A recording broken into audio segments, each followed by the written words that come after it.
Press.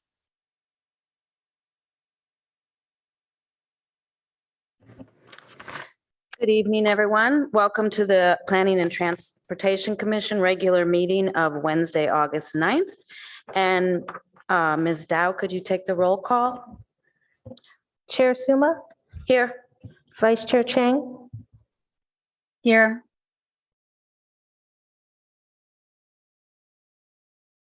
Present. Commissioner Liu, Here. Commissioner Rekdal, Here. and Commissioner Templeton is absent. We have a quorum. Thank you so much. And at this time, I'm wondering if there's any members of the public that would like to speak to items that are not on the agenda. I have not received any speaker cards or raised hands. Okay, thank you. Then we'll move on to staff. Are there any agenda changes, additions, or deletions?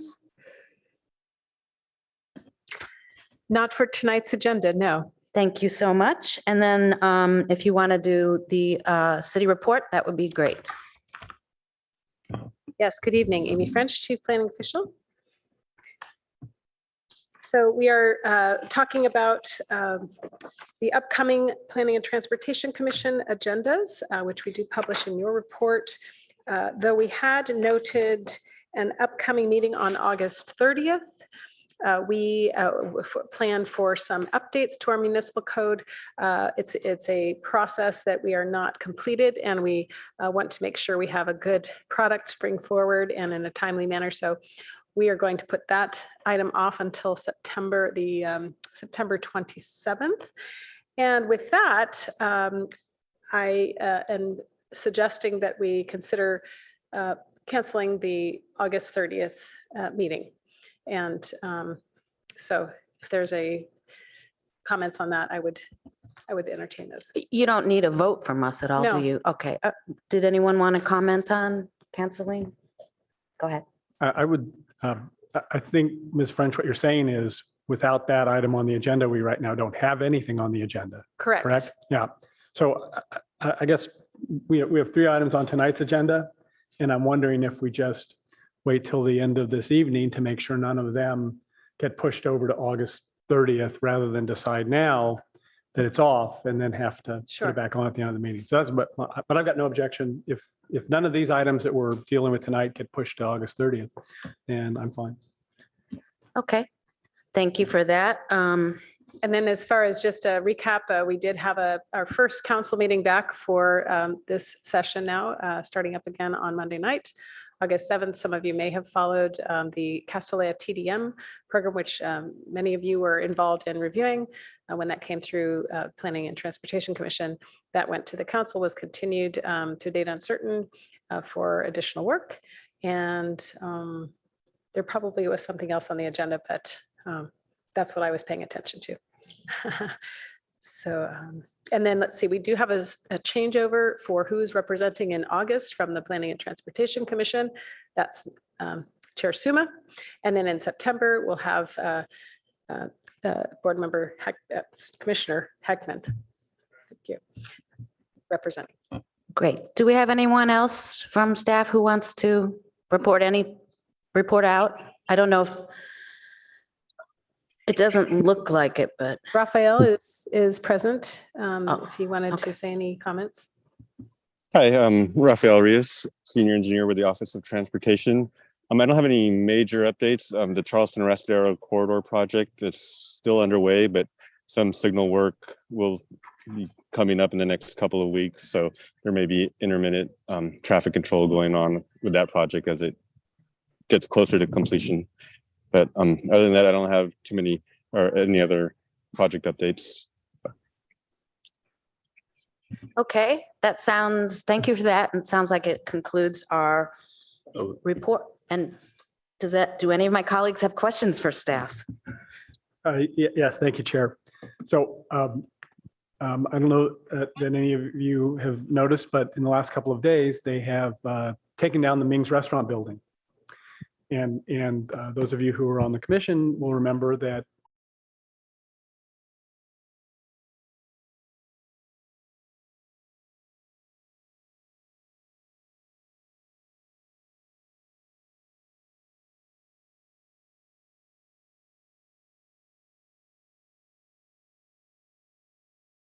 road. And there was an issue of concern to the planning commission about a lovely row of trees that are there and would be inconsistent with a 10-foot bike path, multi-use path, bike and pedestrian. And I'm not certain of our motion, but I thought it was to, investigate perhaps a somewhat more narrow shared path that could accommodate retaining those trees. And so I'm just wondering, we have transportation here, if anybody happens to know how that ultimately played out with the city council, what the final width of that was, and really whether the trees were able to be retained.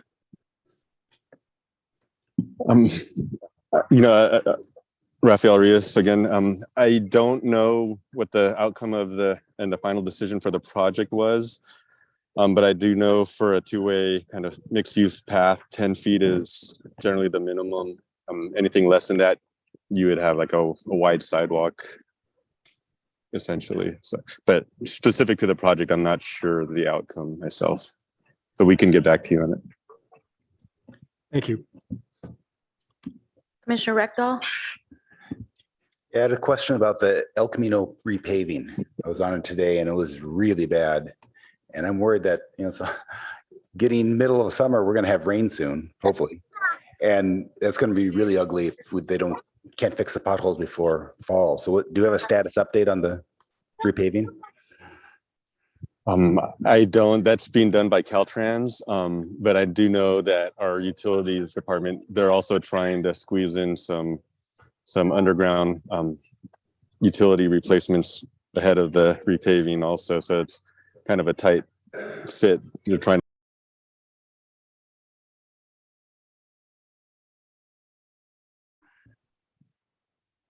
Anything else from my colleagues?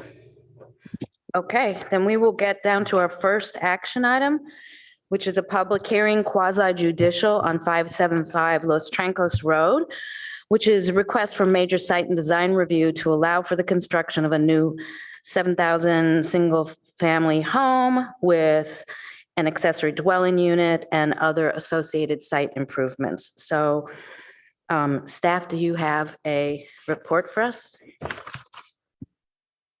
Introducing, although she's been here before, Emily, and her last name, she will say herself. Hi, good evening. I'm Emily Callis. I'm the staff planner for 575 Los Trancos. This is a major site and design review project, and I will go over the process, although this project has been before the PTC previously. So this is the process for review and approval of development in an environmentally sensitive area, in this case, the open space zoning district adjacent to Los Trancos Creek. And so this design process is to take into account any negative aesthetics factors, excessive noise, increased traffic, or other disruptions in order to assure that the use and development will be harmonious with other uses in the vicinity and be compatible with our objectives in the Palo Alto Comprehensive Plan. In addition to being reviewed by the PTC, you will be recommended to give a recommendation to City Council for their approval. This site is a 5.38 acre vacant property, again, adjacent to Los Trancos Creek, but also adjacent to the town of Portola Valley. As you can see in the image on the right, it is more or less on our city limits. The proposed project includes a 7,110 square foot house and 895 square foot ADU. The zoning is open space district, and it was previously reviewed by the PTC in August of last year and January earlier this year. At that time, council provided a recommendation that the house be moved further away from the creek, and then it was returned to you here tonight.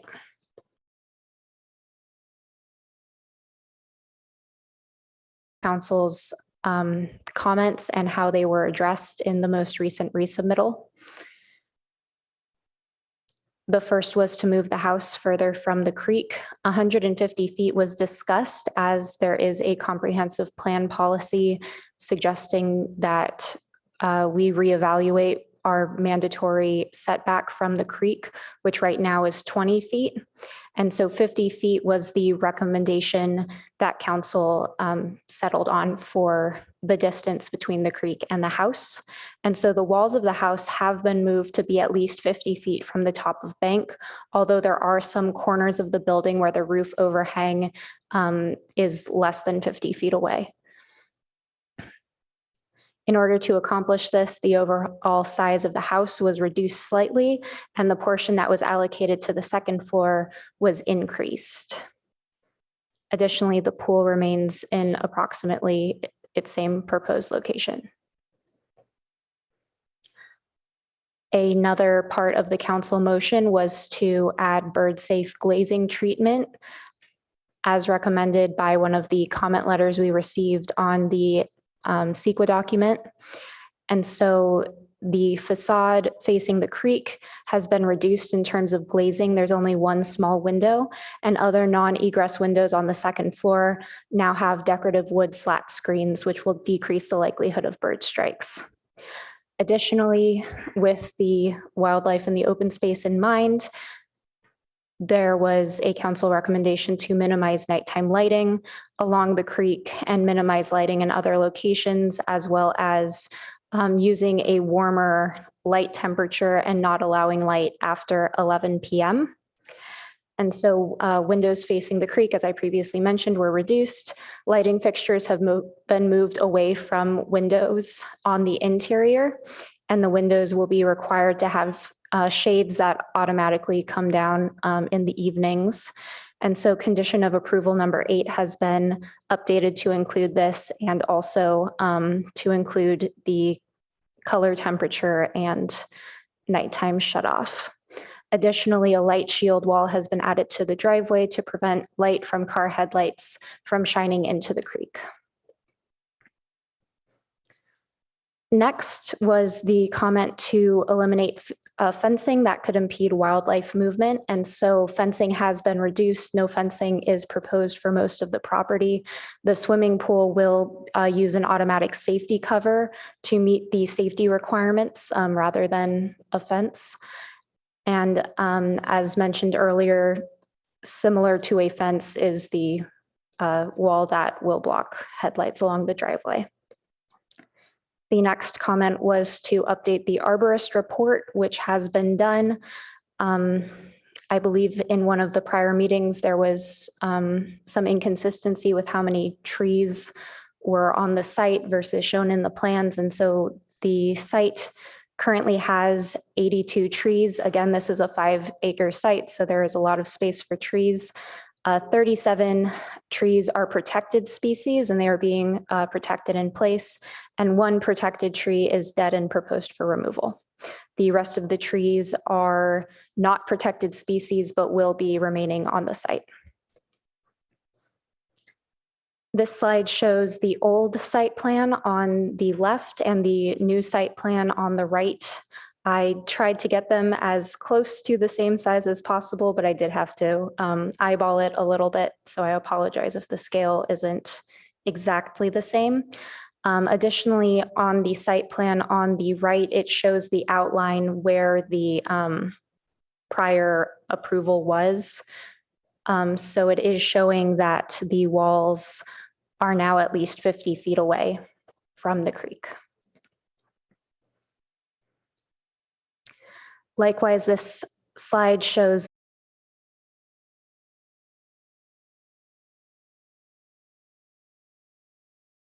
you can see there is now increased second floor relative to the first floor. But overall, the height and silhouette of the house is fairly similar along, as well as are the materials. And this shows the south and west elevations. The west elevation is the one facing the creek. And so you can see that there is now only 1 second floor window, with most of the glazing being on the other sides.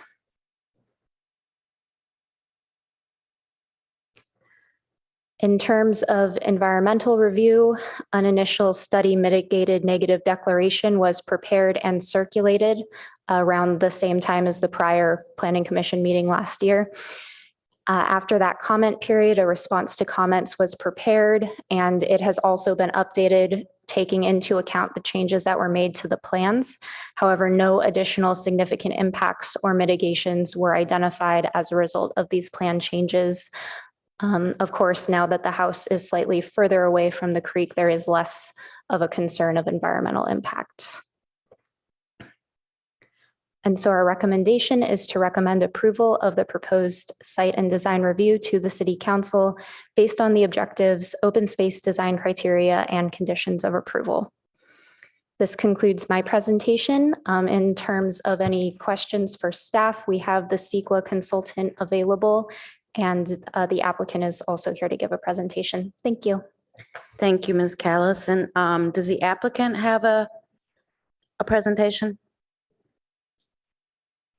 Okay.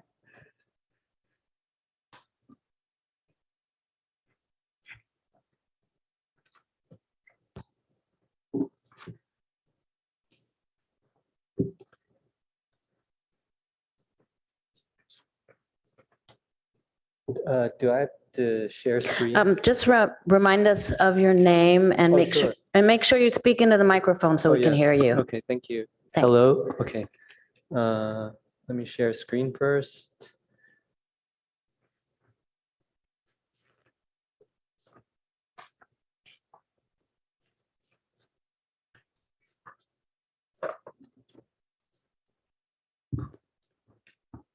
Okay, hi, my name is Leonard. I'm with LNAI Architecture, and we're the architects for this project. I just wanted to, on behalf of the owner and myself, I wanted to thank you so much for giving us the opportunity to represent our single-family home on Los Trancos this evening. As you probably know, and as Emily described, our team has been working on this for more than 2.5 years now, starting late 2020. And so from the very beginning, we've tried to collaborate very closely with the city, the fire department, the planning department, from the very beginning, meeting all the requirements. As Emily mentioned, we actually came before PTC about a year ago in August, and we worked closely with the city and the PTC. We received planning staff report and I think a 4-1 approval back then from PTC for the project. This past January, we presented to City Council, as Emily mentioned, and the discussion actually moved towards general concerns with the city's own internal policies with regards to creek setbacks and I believe the future master plan. And so the conclusion was they asked us, I suppose as a subset of that framework and discussion, to redesign our home and apply a significantly deeper setback than the current 20 feet requirement in the OS district, which we complied with last time. So given that the site is actually extremely constrained, this required us to really take some time to redevelop and redesign and rework the entire northern portion of the home. And so again, we're thankful to have the opportunity to represent. And I thought it might be helpful to just recap briefly how we are complying with the open space criteria, as well as the changes that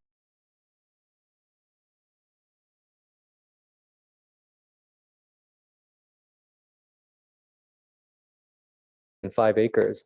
Los Trancos is really a beautiful enclave site, as shown here, shielded by lush vegetation and dense mature trees all around. Deferential to the overall surroundings, our new home, really from the beginning, we try to preserve this natural and beautiful context.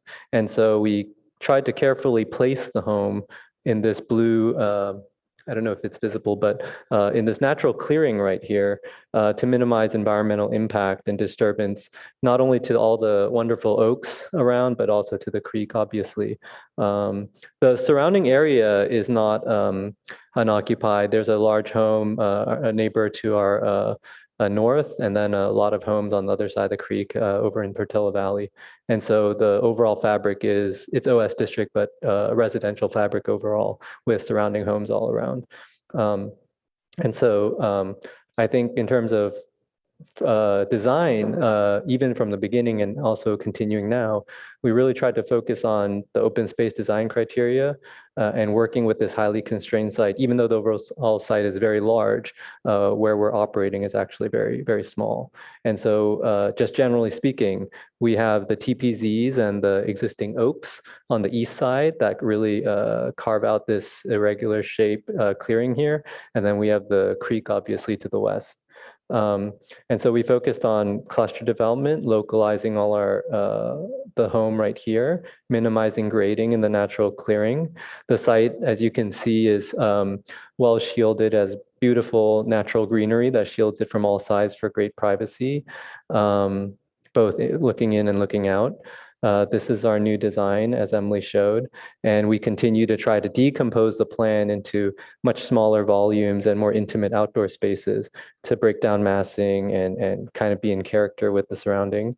I think in elevation, we really try to use low flat roof forms, low terraced roof forms that step down gracefully. The blue line is actually the elevation of the street, Los Trancos, and so where our elevation of our house is actually already a full story below the street level. And so I suppose that means the second story would appear more like a one story above the street level. So we're paying attention to the natural topography as well. In terms of materials, we really love the character of the surrounding oaks. And so we're really trying to create a very natural and quiet, soft-spoken material palette that picks up the natural tones of the oak groves, a darker wood, earth-colored plaster, and darker tones to kind of not be more soft-spoken within this context. And also, as Emily mentioned, the material palette kind of using softer materials, natural materials to blend in with the wood. From a tree standpoint, there are 80 plus trees in the vicinity of our of the clearing, and we're keeping almost all of them. We're removing 2 dead trees and removing I believe 3 non-native species that are not protected. And so we're keeping almost all the trees that we can around the site. We're working with a wonderful landscape architect, In Situ Design, who's really creating a wonderful light touch landscape with a lot of permeability and really only using California and local native plantings as well. The immediate neighbors all seem very supportive, and we have a support letter from our closest neighbor to the north.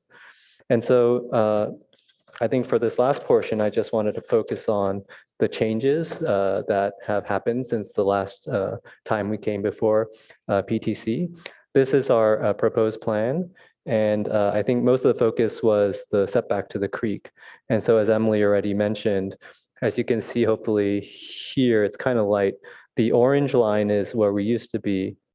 And even back then, we complied with the zoning criteria. We were 20 feet from the top of bank.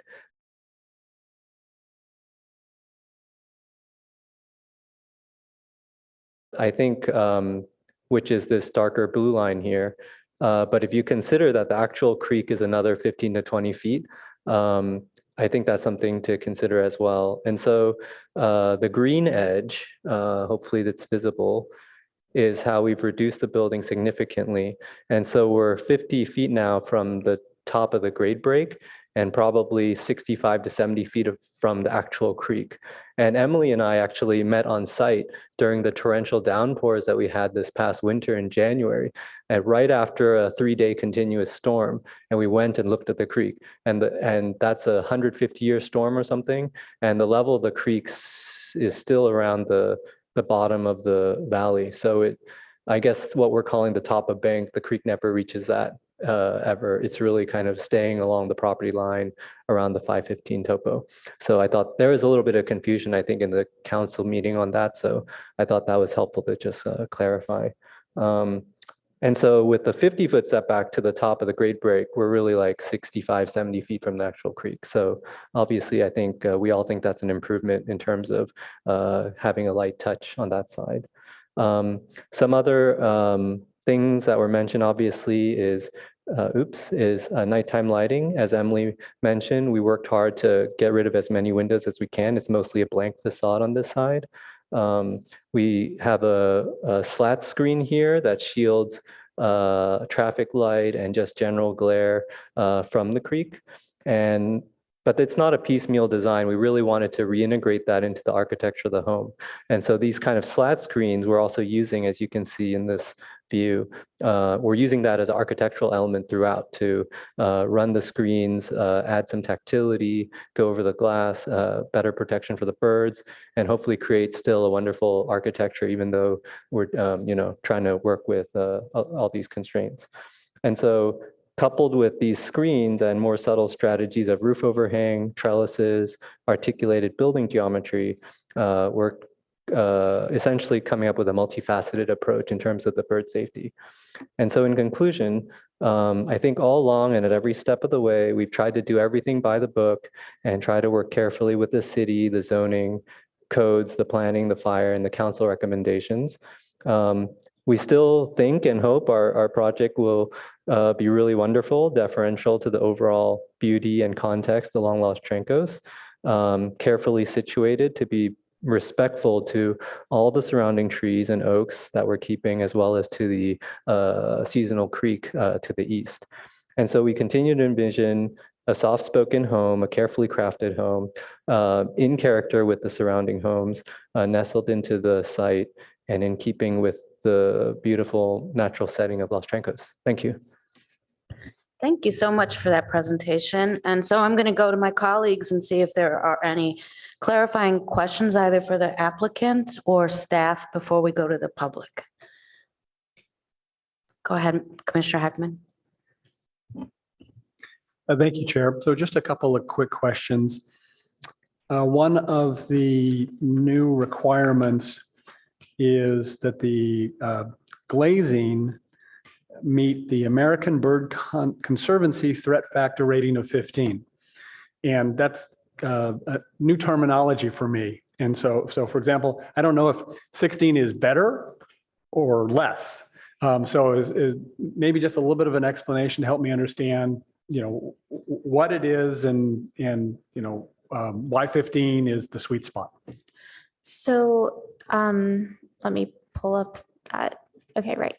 So the way that the American Bird Conservancy threat factor works is a lower number is less of a threat and a higher number is a higher threat. The recommendation of 15 did come from a comment we received on the initial study mitigated negative declaration, but in order to meet this, you would have to have like a screen in front of a window with openings that are no more than 2 inches by 2 inches. We think that there has been a significant improvement and that the risk factor has been reduced compared to the prior submittals, but that the specific rating of 15 would be a standard that may be disproportionate to this type of project.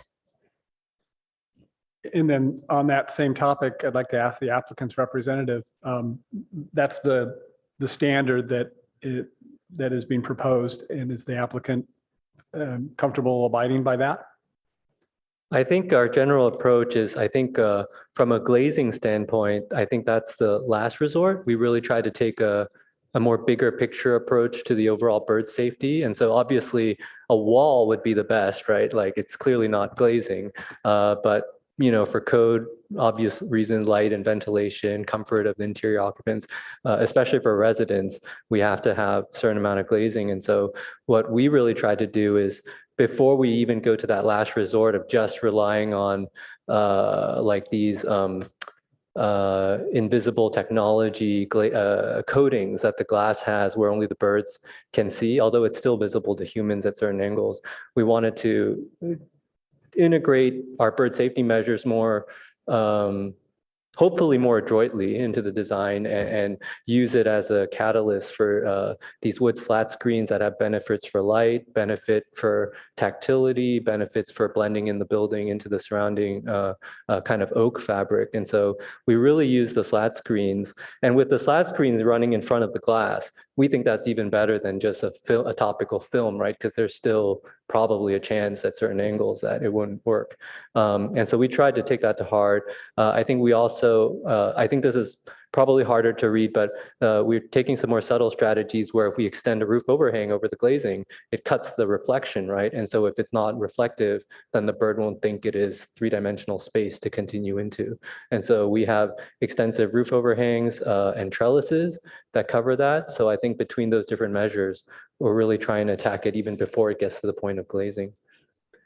So then the follow up on that. So staff has looked at the slats and the roof overhang, and we have a design that's been submitted that we're looking to make a recommendation on. Is staff satisfied that the design will meet this 15 factor as designed? What I want to avoid.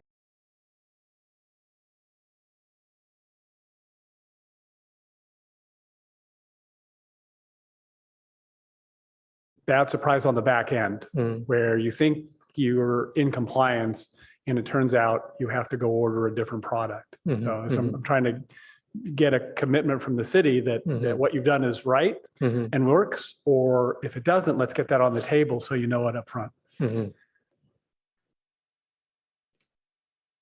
So in our research for this, we did find that most commercially available, even with what is typically, fritted glass, something that's intrinsic to the glass, a lot of what's commercially available is rated 20 or 25. It is very difficult to get a rating of 15, but council was incorporating what was recommended in a letter from the public. Okay, so let me end my questions on that now. I think I'll want to talk about it when we come back for comments later. My other question in the staff report, and it's been mentioned here, that, and I think it's the west facing elevation, there's only one small window. And I'd like an understanding, and maybe we could pull up that elevation so I could understand where that window is. Sure. And basically, what else is on that facade that's not glass?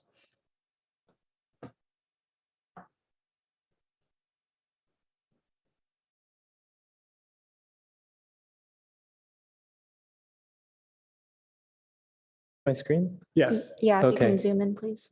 I'm just zooming in. This is the west.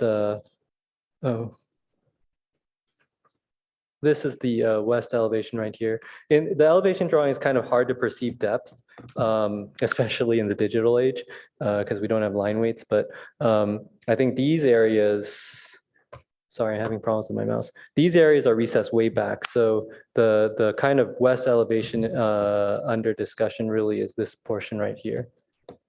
If you can see, I don't know if you can see my cursor. That's that protrusion that you maybe showed in an earlier slide, if I can call it that. Well, previously it was a protrusion, and now it's even way back. Right. Yeah. But still. Exactly at that area, Yeah. at that area. Okay. And so everything else is farther. Yeah, back. everything else, the 2D drawings are tough because Yeah. there's so much depth to the relief of the building. So where your cursor is now, Mhm. I think is behind, there's a yard.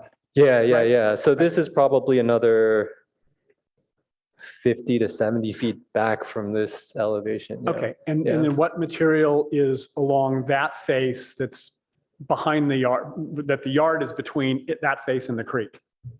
I'll go to the plan really quick. Hopefully that would help. So what we were just talking about, I believe, is that the rectangle that I circled is this portion. Yeah. And then the portion I think you're asking about is back here. Yeah. Correct. Mhm.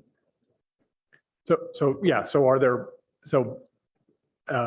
where the main house meets the outdoor patio, Mhm. what is that? Are there windows there? Yeah. This is a Okay. sliding sliding Okay. door. Yeah. Okay, so I was frankly concerned initially that you could only have you know, you had only one small window facing any part of the creek, but now I'm understanding that it's this small area that is closest to the creek Yeah, yeah, yeah. that where we just. Where have the it's, limited- you know, we're now like probably 65, 70 feet from the creek proper. And then the home, I mean, that's the closest point, right? The rest of the home would be substantially more, at least 100 feet, 120 feet back from that. Okay. Yeah, yeah. Thank you. Those are my questions, Chair. Thank you. Commissioner Aiken and then Commissioner Chang. Thank you, Chair. So in fact, you zeroed in on some of the things that were of concern to me as well. There's an awful lot of glazing on the first floor, and I was curious as to what bird safety treatment was used there. So am I correct in understanding that mostly it's physical disposition of the glass behind other architectural elements that should inform the birds that a surface is approaching? Yes, I think we have different approaches. In some cases, usually I think on the second floor where I think the risk is greater. I mean, we're a single family home, so it's not like a commercial building where they have vast expanses like a skyscraper of glass, right? We're talking about, I mean, compared to a commercial project, relatively smaller expanses of glass, right? But in general, we intentionally tried to use the slat screens more on the second floor. And on the first floor, where there's a lower risk, we have other strategies. That entire a great room area with outdoor patio has a significant trellis that extends over it. And so just if you imagine, just contextually, a bird will know that that's not open space because the trellis is above, is clearly coming into this cavernous area. The trellis, because it shades the glass cuts the reflection. And so that phenomenon of reflection as 3D space is dealt with in that way. Okay. I have some personal experience with this as I have a house with a glass wall and a expanded metal trellis above. I still get bird strikes on the first floor. So it's, I hope in your case with a more extensive trellis system, that will be less of a problem. The glazing, particularly on the west side, are there shades for the sliding doors? Yes, yes. And just out of curiosity, is the operation of those automated? That's the plan. Yeah, just have Okay, it automated as easy as, I mean, just manually, it'd be quite a chore, I think. So that's always the plan. Yeah. Yeah, and this segues into my second set of questions, which are about light emission. Were there any quantitative standards that you sought to meet for emission, particularly towards the creek side? I'm sorry, could you say that again? Were there any quantitative standards that you sought to meet for intensity of light emission towards the creek from the sliding glass area? Oh, I see. I think with lighting, I think what's usually most effective is to minimize the glazing. So that's what we really focused on with the shade strategy. As Emily mentioned, we're not locating any of the lights near. And so if that single window on the second floor where it's closest, hopefully that should have minimal impact. And then in terms of the portion of the building that's much farther, the light decay would obviously be much better from that distance. Okay. I appreciated the description about the light shield wall for the entry court area. As an entering vehicle makes the hairpin turn on the driveway to turn towards the house, it looks like there's a stretch where a car's headlights would also shine directly into the creek.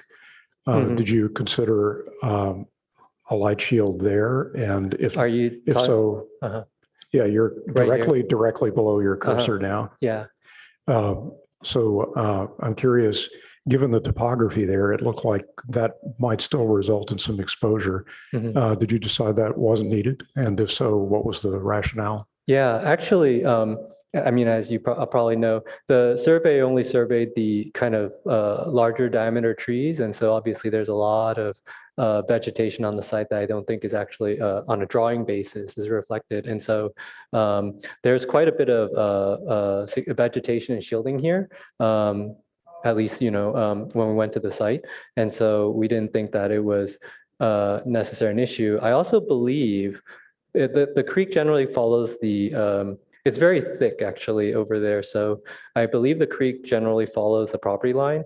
And so based on our site walk, I think the creek also starts to diverge away from that area. So I think that coupled with the significant brush and vegetation there, it wasn't an opening as the drawing would suggest, but it's much more closed. Yeah. Okay, thank you. Let me see. That's all I have for the moment. Thank you very much. Thank you. Commissioner Chang. Okay, thank you to Commissioners Heckman and Aiken for asking many of my questions. To follow on regarding the bird safe glazing, could Mr. Ng or Ms. Callis please, actually, I found Ms. Callis, thank you so much for providing those before and after side-by-sides of the elevations and of the site plan. I found that tremendously helpful and really appreciated the effort you took to put that together.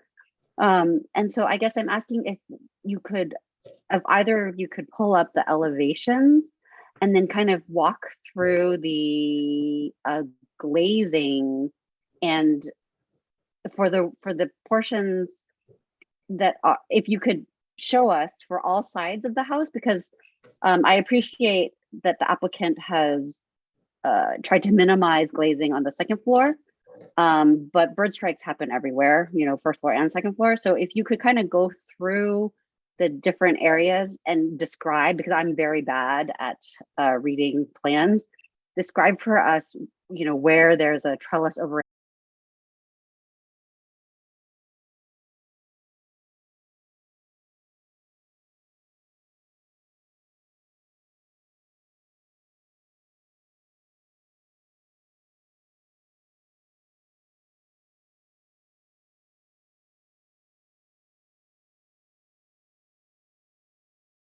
And so I think we have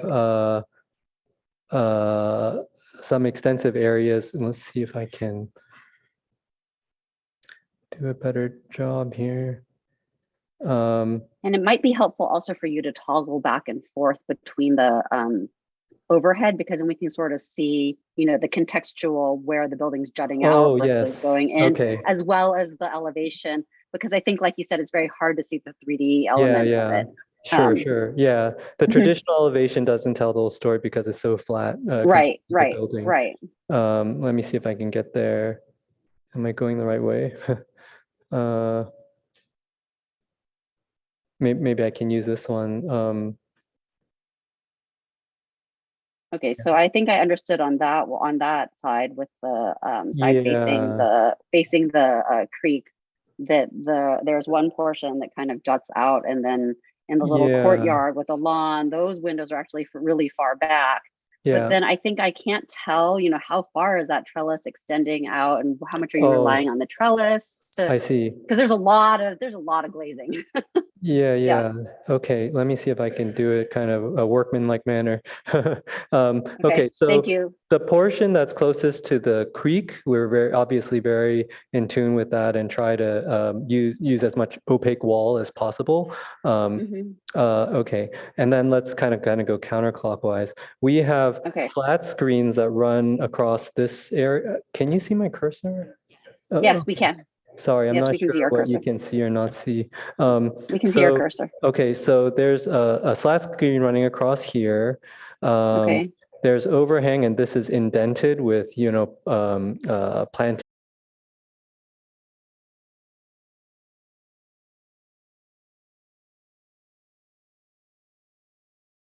Here, because there's just building all around. So this is kind of a cove with lots of interference. So I don't think that would be a likely area.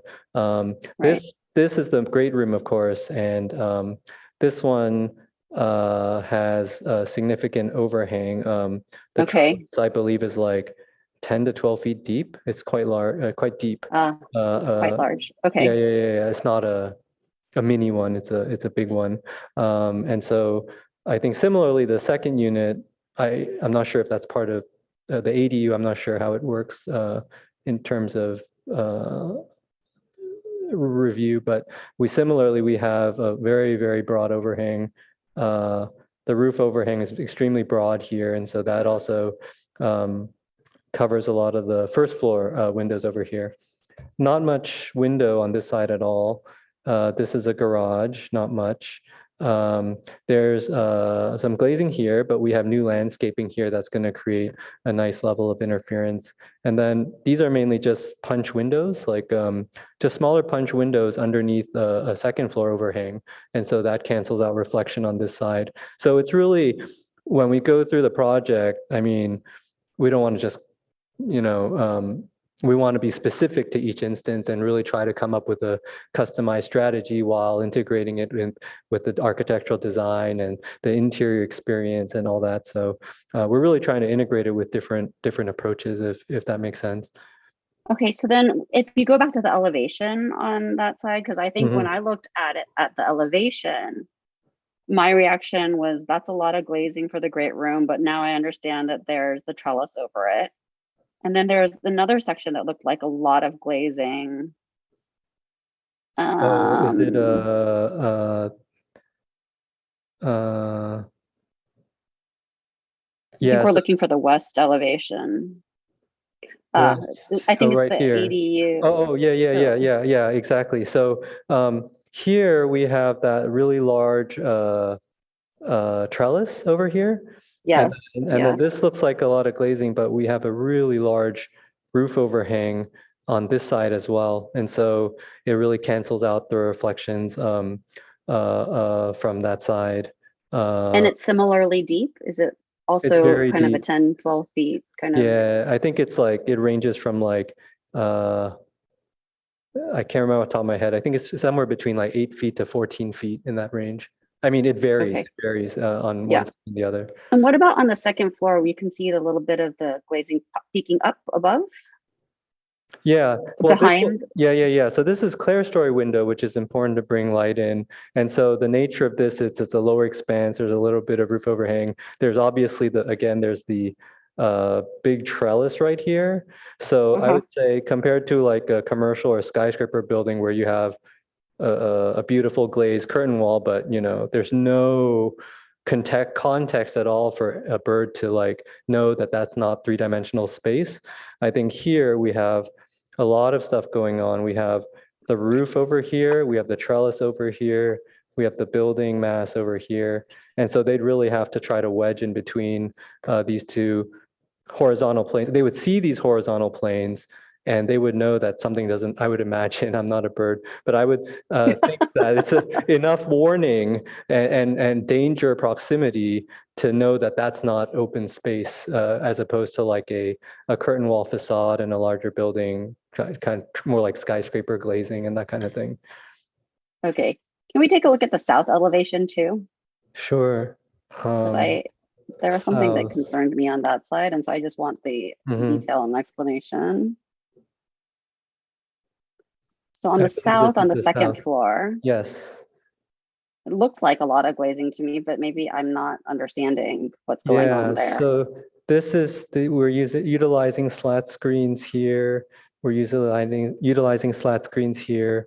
Again, sorry for the 2D elevations, but this area is actually recessed in. So this is a deck and a roof overhang. So this is essentially a deep alcove that carves into the building. And so because of that and all the interference all around, we think it kind of minimizes mistaking it for like sky, like pure sky, because of the shadow cancellation and all the interference around. And then this, it's hard to read in the 2D, but this is actually a very deep recess into the building. So they'd have to go into this cavernous tunnel-like space. And with all the shadow cancellation from the building self-shading itself, it just won't be a highly reflective area, we believe.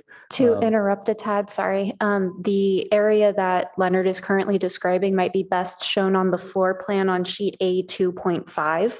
Okay. Or even on the site plan here. It's this indent right here. The, Oh, okay, I understand now. yeah. Right sheet here. H- Okay, thank you. Yeah. Like I said, I'm not very good at reading these plans, but when I looked at it, it kind of gave me pause with all the windows. No, Okay, now I understand. I'm old school too. I'm like printed plans are often better than the PDFs because you can't see line weight very well.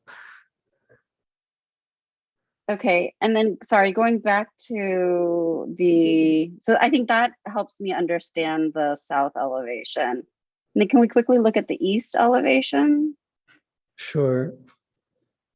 I'm sorry to go through this, but I just am wanting to be Oh, responsive to the no. feedback and make sure that we understand what's going on. No problem.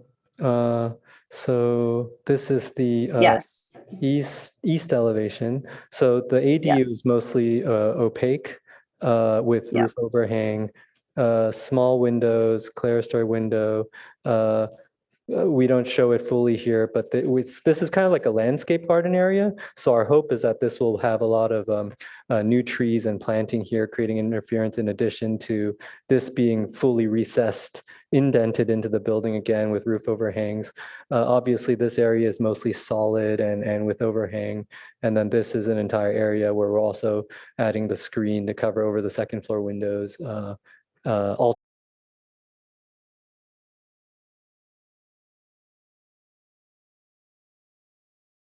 Bottom section being the landscape area is very helpful. Thank you very much for that. Mhm. And then finally, on the north elevation, Yes, yes.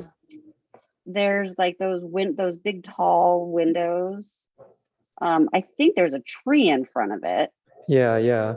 And so this is, Um, I think, again, we're using like a faceted strategy for, mhm, as you can see, the big expanses, I think we're trying to use our slat screen strategy at the second floor.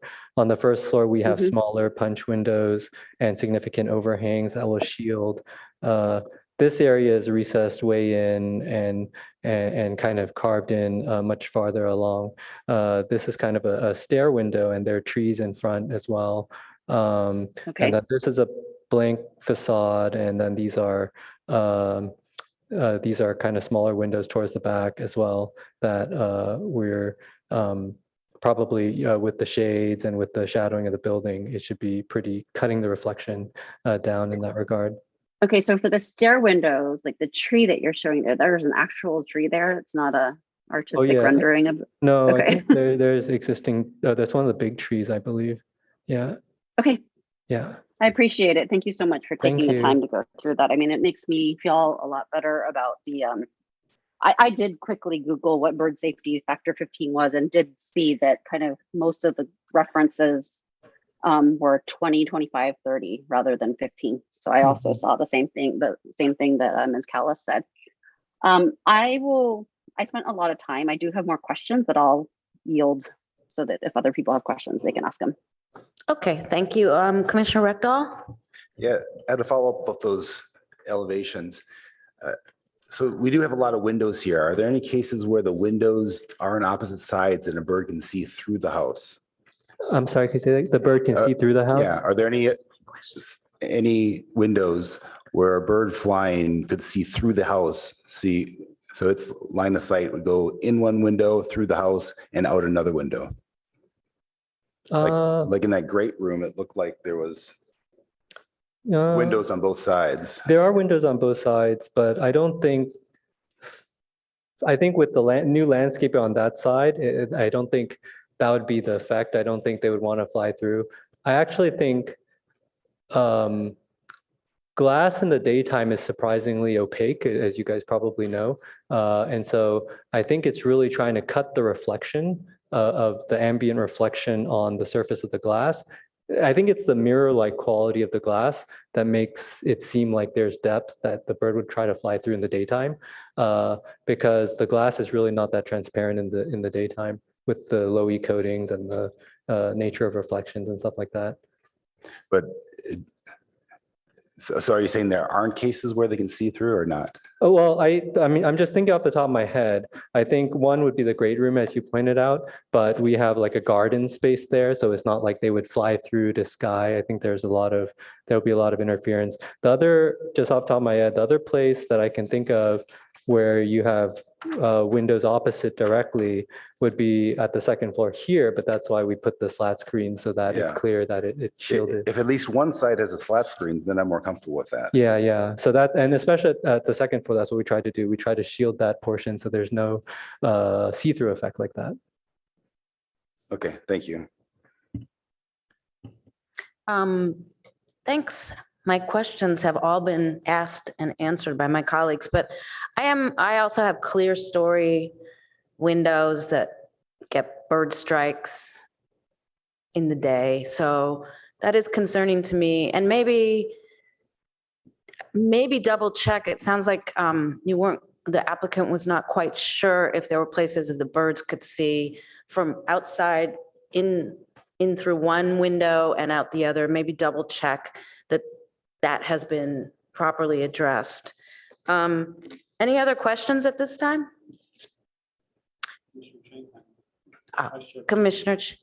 Vice Chair Chang. Sorry, I do, since I do more questions, of course I do.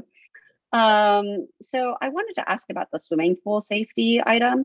There's a comment in the packet on package page 12 that there's going to be this cover and that it meets the requirements of the Swimming Pool Safety Act. What does the Swimming Pool Safety Act refer to? Is that a human requirement? That's a human safety requirement, yes. It's a building code, it's a safety act and tied into the California residential code, but it's essentially protecting kids and adults and people from drowning in a pool accidentally. Okay, so it'll prevent against large animal drowning, hopefully, but not necessarily against. If it covers, it covers human-sized right. Mammals. Okay, understood. Or very large reptiles, maybe. Yeah, I guess so. Crocodiles. Okay, and then question about the soil that will be removed from the swimming pool. I saw that it's going to be distributed all over the property. Do you know where it's going to be distributed by any chance? Yeah, so I think that's a good question. We've cited the building, the clearing, obviously. It's pretty flat, but obviously nothing is perfectly flat in the world. And so there's actually a gradual slope, I think, in this direction, probably in the range of 3 to 4 feet across this large area. So over this large area, it's not that perceptible, but there is a 3 to 4 foot delta. And so we've elevated, or we've purposely tried to set the finished floor of the building to balance the cut and fill. So on this side, we're just cutting just gently, maybe a foot, maybe into the side of the topography here, and then we're filling on this side of the property. And so I think that could easily be absorbed where we need some to raise earth just a hair on this side of the home. Okay, thank you. And then, unfortunately, I did not get to review this is my bad. I didn't review the MND carefully, but was there any, I don't think there was mention of sudden oak death and any mitigation measures for that in the MND. Is that correct, staff? I believe that's correct. Yes. Additionally, there is no mention of sudden oak death in the arborist report. Okay. All right. Thank you. And then a question about our code.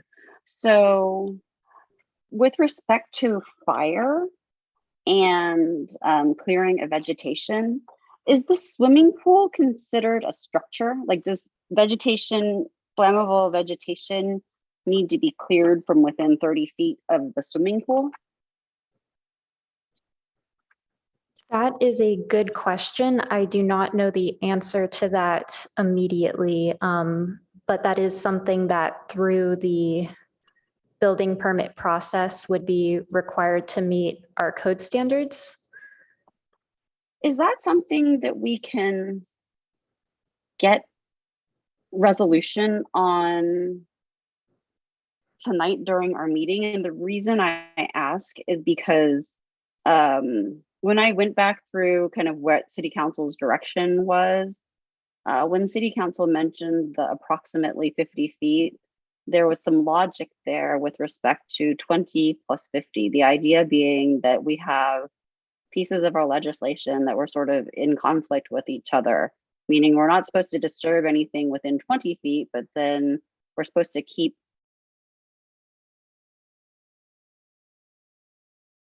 moved, right? And so this just has implications given the placement of the swimming pool. And Yeah. so Maybe I Yeah. could speak Or to that. I can also clarify that as a part of Okay. this review, I did confirm with our fire prevention reviewing staff that any green living plants are not considered flammable. It is only kind of routine maintenance of anything that may have died and becomes more combustible. And so I don't know if there's anything currently in the conditions of approval, but we typically require, or I know that we do require maintenance of existing landscaping. And so I think in that type of situation, it's more of a maintenance thing than worrying about the landscaping that's there that's currently healthy, which would be protected. And maybe if I may, I could chime in on that as well. Just from my experience and dealing a lot with wildland urban interface, my understanding is it's really combustible items that's a great alarm. And so the pool is actually a wonderful benefit because it's a natural fire break. The pool structure itself is in the ground. It's not something that's combustible that can, create ladder effects or jump from tree to house, so to speak. I mean, it's a body of water, but if we imagine the water not there, the entire swimming pool construction is non-combustible. It's a concrete gunite shell, tile, usually stone or concrete coping. And so all of that is considered from a building code side, non-combustible. And so I think it would help in terms of the fire break aspect of the fire department. Right. I understand that. I just wanted to make sure that we weren't creating a situation inadvertently. Like I understand like from a common sense perspective that it should be an additional benefit in terms of fire safety. But because our code says that combustible, like the definition of a structure. I see. Yeah, I see what you're saying. Right. The definition of a structure says that things that are, it says, shall all times maintain an effective defensible space by removing and clearing away flammable vegetation and combustible growth from areas within 30 feet of such buildings or structures. And so I just didn't know if a pool is a structure. You have to disc within 30 feet of a structure. And so because the riparian area is supposed to be protected, we don't actually want to remove anything at all, even if it is dead, because it provides habitat for the flora, for the fauna. I just wanted to make sure that we're not creating a situation by which, in order to meet fire code, we need to damage the riparian habitat. And so that's why I'm hoping that we can get an answer to that question. Yeah, so that's just my request if possible. I don't know if it's possible. That's it for me. Thank you. Okay, anything else from my colleagues? If not, we will go to the public. Ms. Dow, I saw one person, but I'm not sure if there's anyone else now. Yes, no? Yes. Just one? Two. I don't know. Michael Okay. keeps lowering his hand. First is Shani Kleinhaus. You have 5 minutes. If you can unmute yourself. Thank you.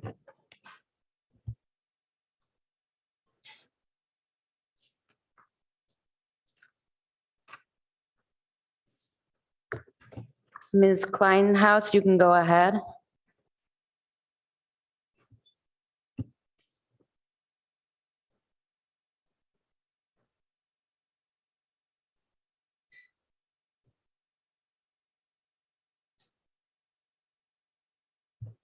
I'm not sure, Ms. Kleinhaus, if you're speaking, but we can't hear you. So you're either muted or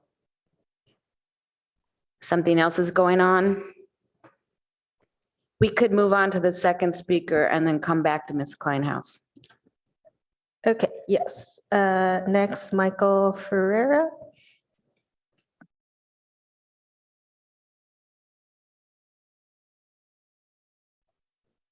Good evening, Chair Doria and Council and Commission members. Michael Ferreira is my name. I did attend the council meeting. I found that very, very interesting. And I found this meeting also very, very interesting. And I'm appreciative of the fact that the building has been modified so that there's a better setback from the creek. I do have to say that I'm a bit of a skeptic, to put it mildly, about swimming pools. I just pumped mine out and I'm checking around to see what can I do to get rid of it. They bring a lot of problems. I was very surprised during the storms how quickly the water level rose. And of course had to get the pumps going, which sort of kind of leads me to a question on this. We don't want the water to overflow and take chlorinated water, even if it's diluted, to the creek. And so I'm wondering, where does this water get pumped to? I didn't get an understanding of the system for draining this pool, which would have to happen from time to time. And I'm going to assume that that would not be to a septic system because it wouldn't have the capacity. But it also seems, I don't really know if your sewer system runs out that far so that you could pump it to the sewer. Just sorry for the that level of questions. If it was in the report, I missed it. And would like to have a better understanding of that in case we get some of our storms again, like we had this past year. It would have been nice if the pool could have been as far from the creek as the house. I understand some of the things that are problematic. But right now, most of my problems are related to the infrastructure surrounding the pool. And thank you for all the good questions I heard from the commissioners. Very enlightening meeting. And thanks again. Thank you. Can we get Ms. Kleinhaus back? Yes. Shani Kleinhaus, if it shows you're unmute, but we don't hear anything.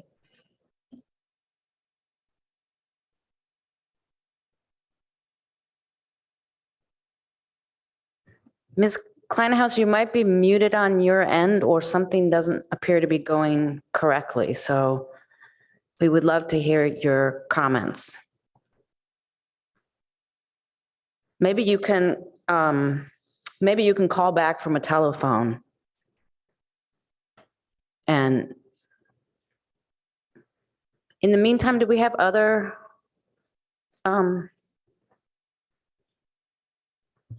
No, it's just Michael and Shani. Okay, let's see if Ms. Kleinhaus, let's go on with the meeting, but see if Ms. Kleinhaus can call in. We'll take her comment. Thank you so much. Okay, so back to the commission. Unless the applicant would like to comment on the commenters, a rebuttal. Sure. Okay. In terms of Mr. Ferrera's question on the pool, yes, we have a sewer connection out here. And so there's no septic, nothing like that. It has full utilities. And so the pool is chlorinated. So obviously it definitely cannot just surface drain or anything like that. It's going to be draining directly into the sewer system. And we have Lee and Burr.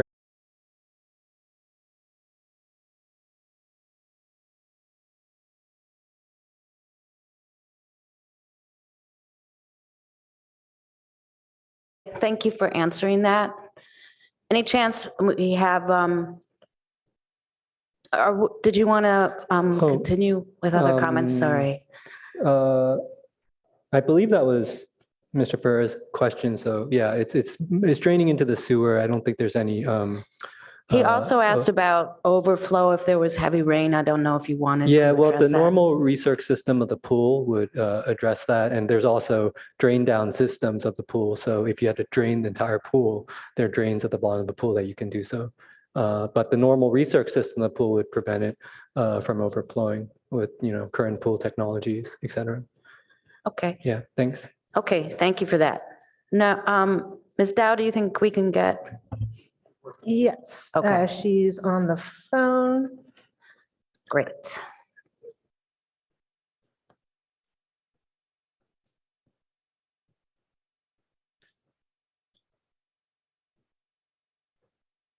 Hello, can you hear me? Yes, now we can. Thank you. Go ahead. Thank you. This is Shani Kleinhaus. I am a resident of Palo Alto. I'm the Environmental Action Committee advocate for the Santa Clara Valley Audubon Society. And I'm also a Parks Commissioner in Palo Alto, but I do not speak for the Park and Recreation Commission.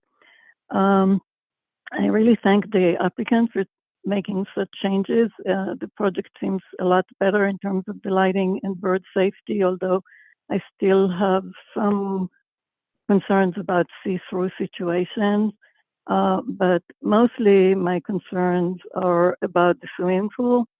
The action minutes and the recording of City Council essentially say evaluate a project design that provides for approximately 50-foot setback from the top of the bank. And it talks about the project, not the home.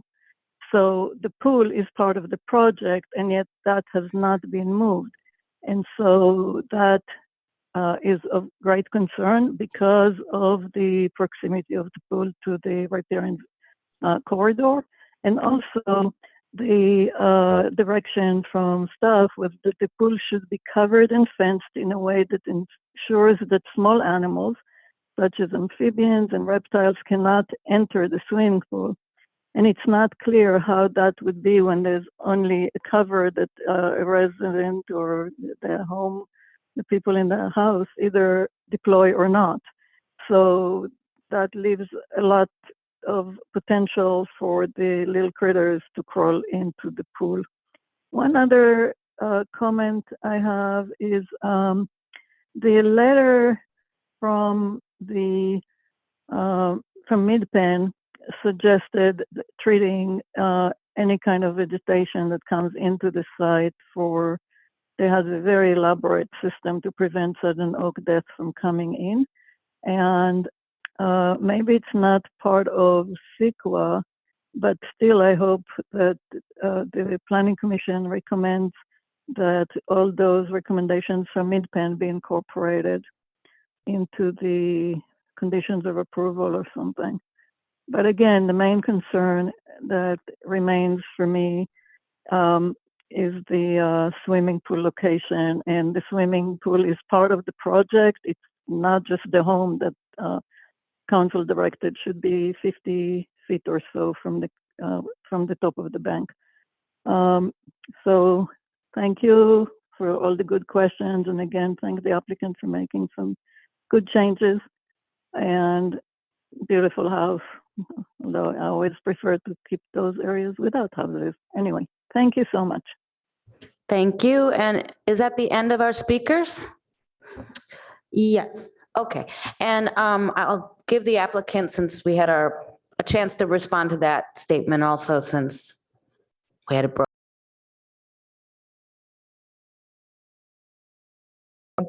The pool is part of the project, as you mentioned, but I think the nature of a pool is very different from the building. And our takeaway from the council was that the 50-foot was really the discussion focused on the building in that regard, and less so the pool. I think the current open space district is a 20-foot from top of bank setback.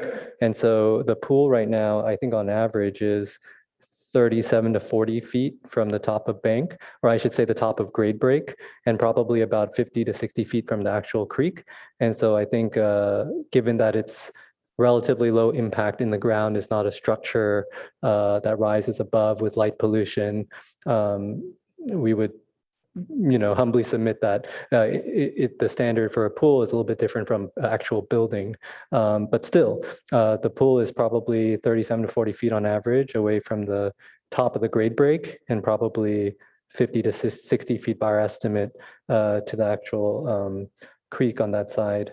I think in terms of barriers, I think there was some interesting discussion, and it's kind of rock in a hard place, I think, because I think on the one hand, the pool cover seemed to actually be the sweet spot, because most people would want the pool cover on for heating reasons, saving energy, electricity, etc. So if it's not in use, most people would want to have the pool cover on for just other reasons. So I think that provides a nice safety catch in terms of humans and animals. But in terms of adding fencing, it kind of, one solution causes another problem, because we also had the takeaway from the commission that we shouldn't be putting a lot of barriers and fencing, because that could be an impediment for other, terrestrial animals from crossing the clearing and crossing over to the riparian edge. And we didn't want to be like a highway necessarily to cut off between one ecosystem and the other. And so we were also told to minimize fencing and barriers to allow for land-based animals to cross, freely through the site.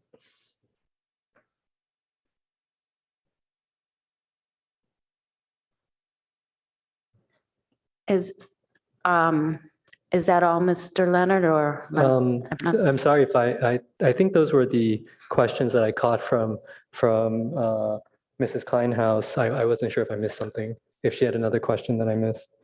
I think the pool and then the fencing, I think, was what I jotted down. Yeah, Okay, thanks. thank you so much. So with that, we'll bring it back to the commission. So I'm wondering who would like to start the conversation? Commissioner Liu? I just had one question for staff.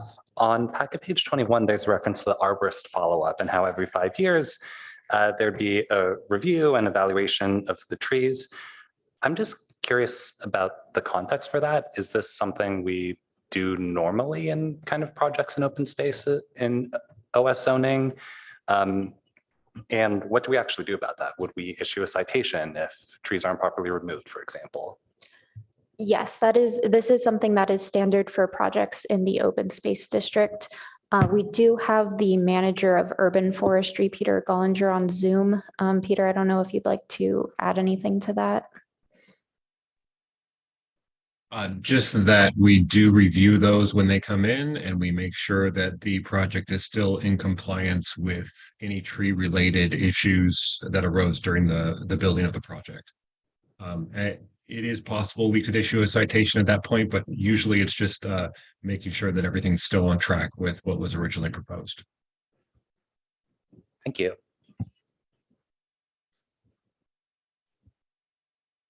I just have a follow-up question on that. So I'm familiar with this condition 11, the arborist follow-up. And my understanding of this provision has always been that it relates to basically it's an insurance policy. 5 years down the road, we're going to make sure that anything you were required to plant has survived. And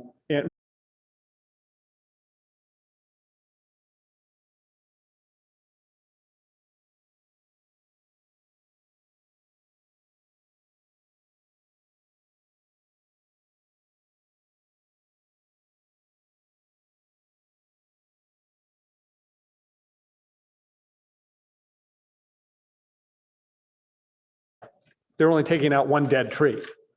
And I don't know if, I guess it's a question to staff. I know they have a landscaping plan, but is that required, or is that just part of the project that they wanted to do rather than, some mitigation that's being imposed upon them?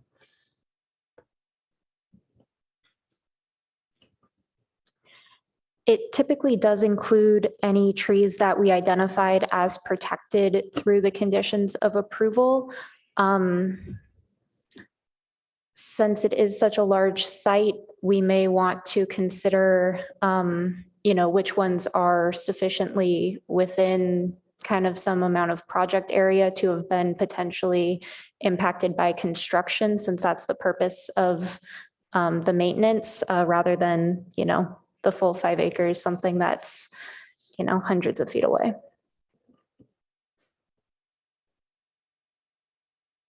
And that makes a lot of sense. Because you're right, that's another aspect. We're counting on these trees. If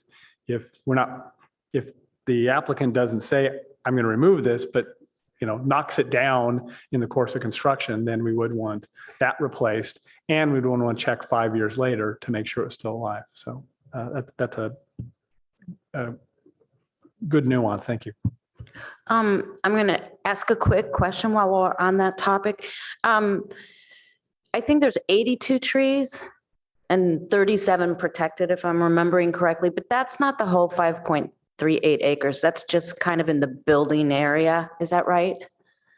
I believe so. It's kind of this northern region of the site. So Okay. the tail end, let me see if I can go back. Like the building is mostly in kind of the middle. Yeah, so, can I go all the way back? So, yeah. So my question kind of, and this might. That long tail, I think that's just a separate area. Yeah. Yeah, so my question about, I understand the 82 trees that are kind of in the area where the building is going to occur, but I want to make sure there's not any, do we have any protection for the trees in the other areas? I can pull up on my screen where the tree protection fencing is proposed per the arborist report. Well, I wouldn't expect tree protection for the whole 5.3 acre site, but just to make sure that something didn't happen in some of those other areas, such as soil being put on top of the drip line, or, large vehicles. And, it's just something to think about since we were talking about trees. The areas that are not on this. So we can come back to it. I just wanted to mention it while we were talking about trees. I know, I saw her, thanks. We can go to Commissioner Aiken. Thank you, Chair. This is a question for staff regarding the initial study. Are there any objective standards that we use to determine whether the impact of light emission in a sensitive area like this is significant? Yes, we have Abe Leader from Rincon who prepared the CEQA document on Zoom.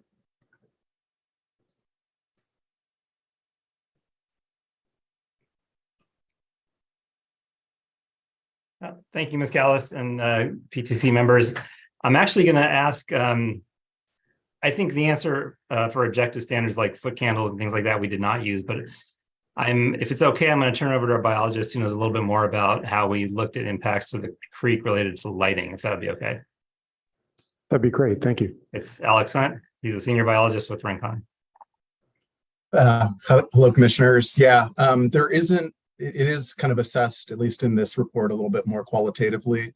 We're looking primarily under CEQA at the way light is affecting protected species or special status species. And so, yeah, that analysis was largely qualitative, particularly in light of the setback. We were considering factors regarding how the angle of light would be coming in, considering the creek banks, the screening from the vegetation, the screening from, the various measures that the applicant has put forward. And so, yeah, it was really more of a qualitative assessment than anything. And in our opinion, it didn't rise to the level of significance. Very good. Thank you. Commissioner Chang?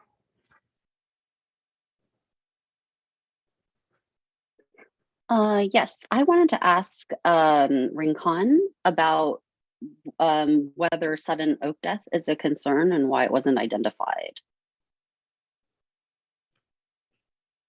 Yeah, so Alex here again. Yeah, sudden oak death, or sometimes referred to as Phytophthora, covering many other species. It is a concern throughout the area. It's often transmitted through equipment. So if you're using, chainsaws or whatever to cut down trees elsewhere, you bring them to the site. It can even spread on work boots. There are the Phytophthora guidelines are quite involved. It's spraying all of the equipment down with an alcohol solution. It can also come to the site through container stock, through the native plantings. So Phytophthora in general can be a concern, in the whole region, really, for every single project. It's not necessarily something that we evaluate under CEQA, as Ms. Kleinhaus indicated. So it hasn't been addressed in that context, and there's not really a significant threshold that applies to that. I would say that it's something that the city can certainly consider, through issuance of tree removal permits or other mechanisms. Okay. We could also have Peter Gollinger from Urban Forestry speak to that if you would like as well. Sure, that would be wonderful. Thank you. Thank you for the suggestion.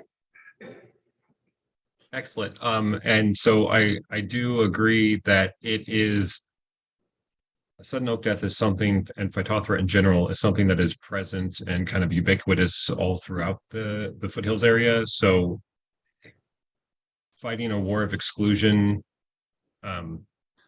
is difficult at best. I do think it is a very good idea to use disinfection protocols for equipment and to avoid contaminated soil. I don't know how large of a threat it is coming in from nursery stock. I know the majority of nursery stock that we purchase is local, but it may not be sourced locally. But we've not had any direct evidence of that with city planted trees. That doesn't mean it's not in the nursery industry. So I would say that requiring disinfection protocols would be definitely within reason. But beyond that, I don't know how effective additional measures would be. Okay, great. Thank you. And additionally, while we're in Commissioner Chang's section of questioning, I did receive a response from Carl Schneider, our fire prevention expert, who was able to let us know that an uncovered swimming pool, or, this wouldn't be referring to the pool cover, this would be referring to a structure over the pool. So a swimming pool as proposed in this plan set is not considered a structure for the purpose of defensible space. Okay, wonderful. That at least removes that concern. I mean, thank you. I remain concerned just because, it's good because there's nothing in terms of the fire code that would then require removal of vegetation in the riparian zone, or in the 20-foot area with the riparian that's protected. But I remain concerned just because of the direction from City Council about the project staying 50 feet away. But this at least makes it a little bit better. There is also a question, I just wanted to note that there is also a section of the driveway that kind of comes within 50 feet. But that was just an observation. And then I did just also want to comment in case members of the public are wondering what happened, because I wanted to say that I was confused, at least the last time this project came before the PTC. I remember either I or another commissioner asked, okay, so what can we do given that our current code hasn't been brought up to date with what our vision was in our comp plan, which was 150 feet rather than 20 feet. And the answer was that, well, there's not much that we can do. And what I think I, as a commissioner, did not understand was that this is a discretionary approval, and that because this is an open space, we are allowed to use some amount of discretion to make sure that we are doing as we think we should regarding environmental protection. So I don't think that was made clear enough to us, at least, or I didn't understand. So right now, my concerns are about the pool, specifically regarding its location. And I agree that at least there's no light pollution concern, but it does dig deep. It does dig down. And so then it's closer to any potential, water table concerns, but also then it's also closer to any little critters that might be closer to the creek, because typically we're concerned about the riparian corridor because that's where animals tend to be more dense. And so I don't know what these, the covers are evaluated for human safety, not necessarily for little salamander or whatever, snake safety. And I agree that we don't necessarily want to impede animals' movement, but we also don't want animals drowning in a pool. So I guess that's one of my concerns. Another concern regarding the pool is where the soil goes, and I had asked about that.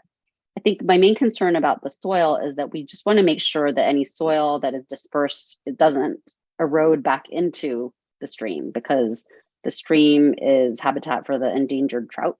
And so soil eroding into the stream is very bad for the trout. So as long, it's of course better to use it instead of, foreign soil being used to flatten out the site.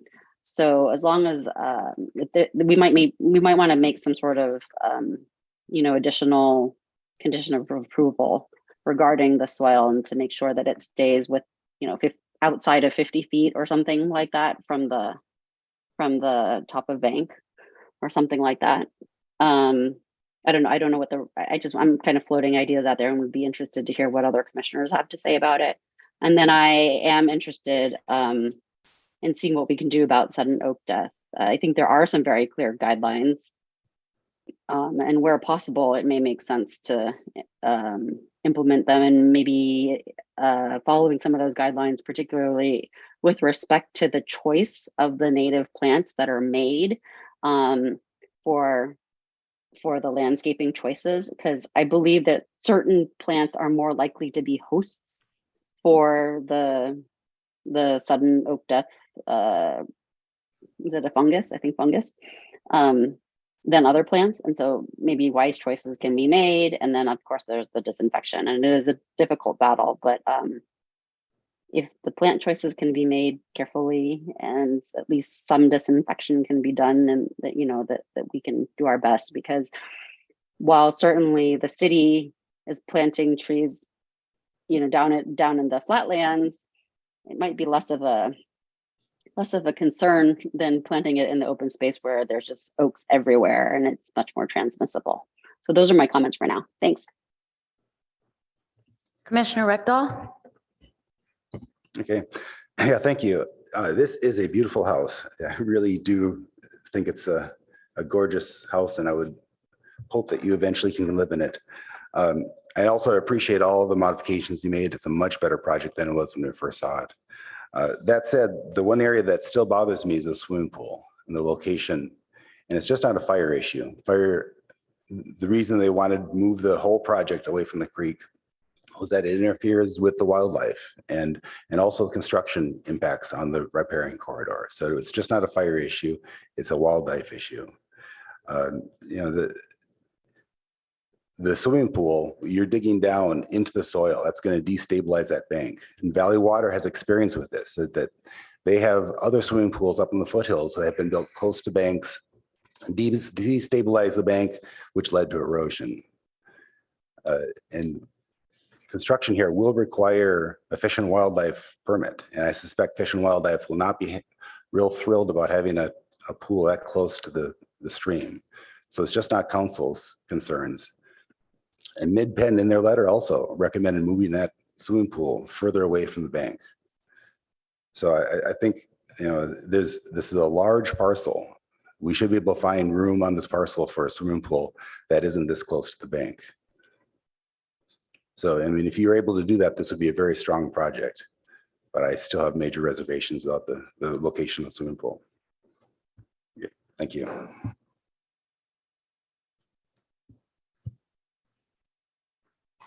I don't see any lights, so maybe I'll take it up. Oh, no, but go ahead.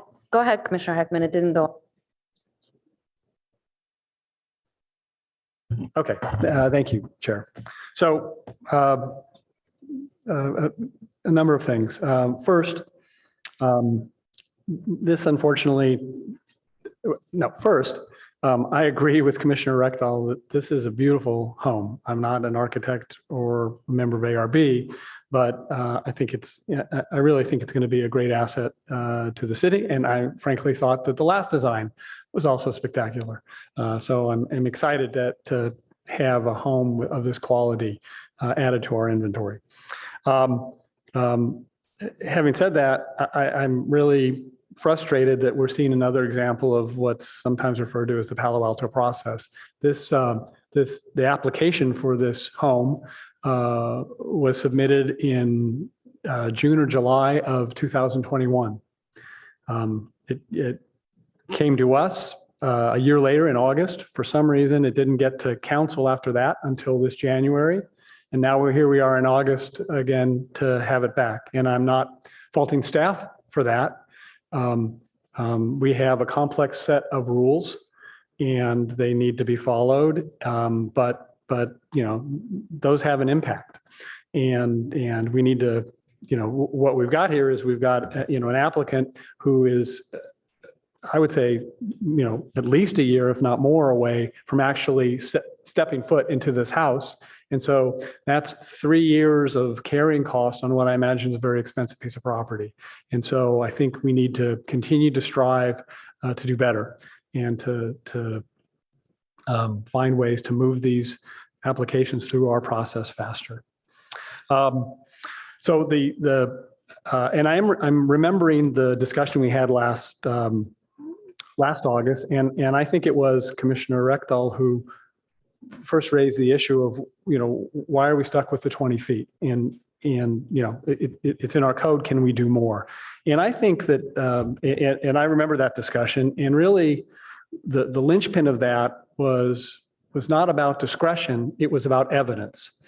At the point that this was presented to us last August, we didn't have information that other than just kind of anecdotal, farther from a creek is better, about this issue. And what changed after it left us, and it's in our packet, is Ms. Kleinhaus's letter of January 22nd, just before the council meeting, right, which provided a lot of information on this issue and really gave them the context, I think, to look at the larger buffer. And so that was very helpful to our process.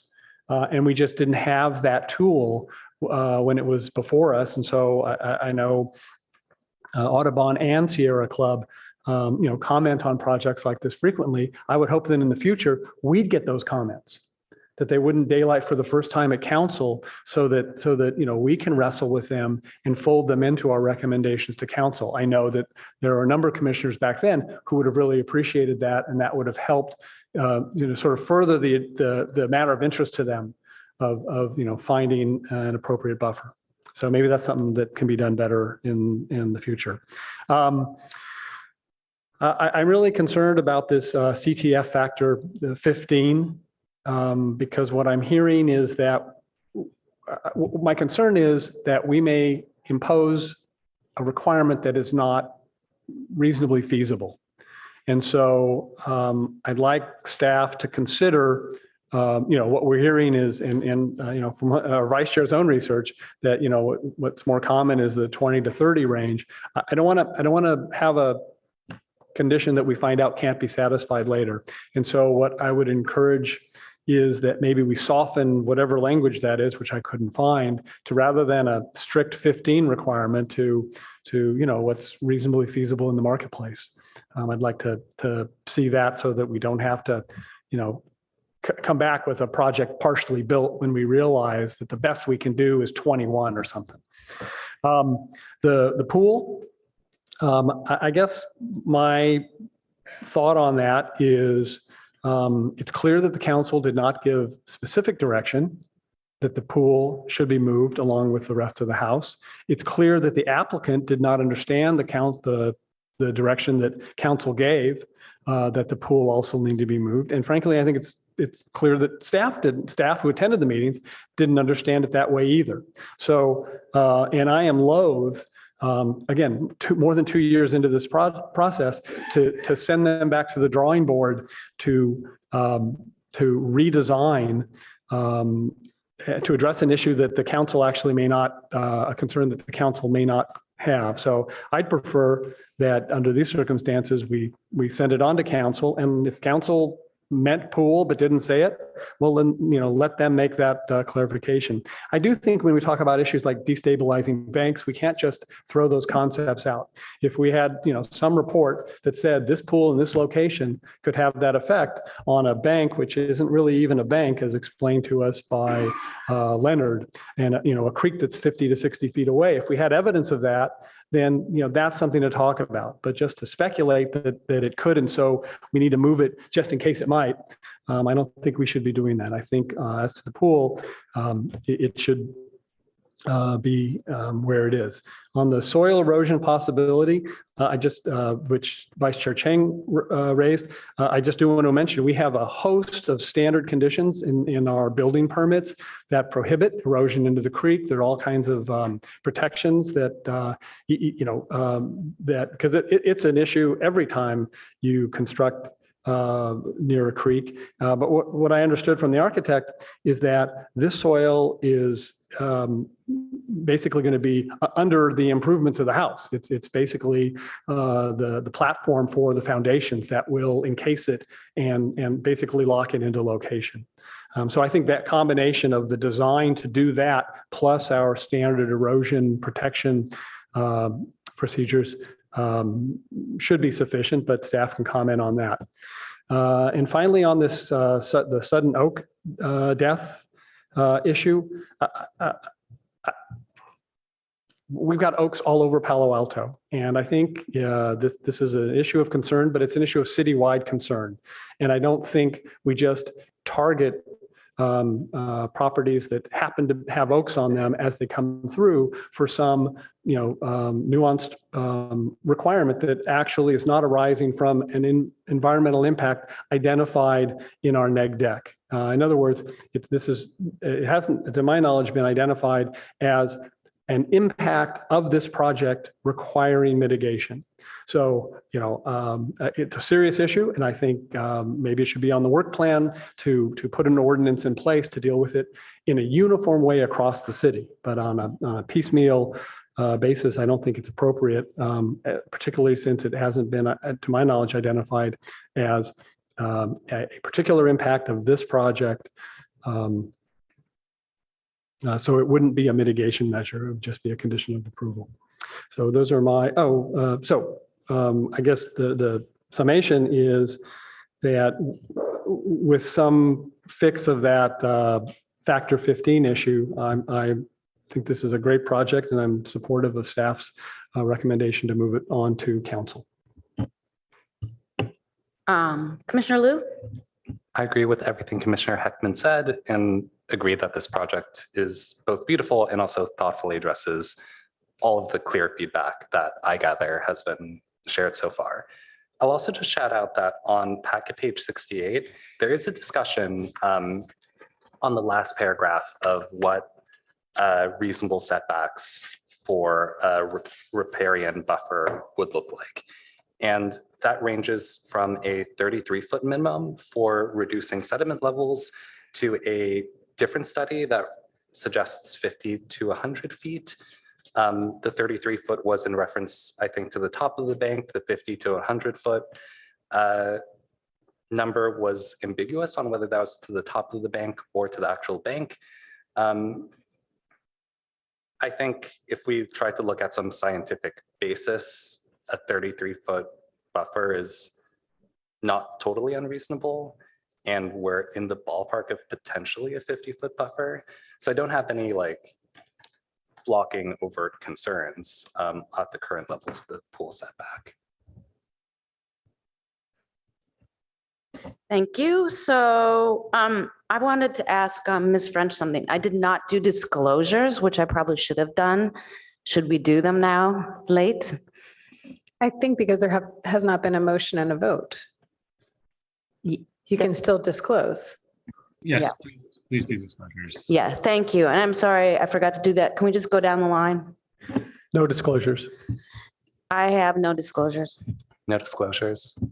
I visited the site, but have no disclosures. No disclosures. Thank you. Apologize for neglecting that. Oh, sorry. I have no disclosures. Thank you. A few thoughts. One is, I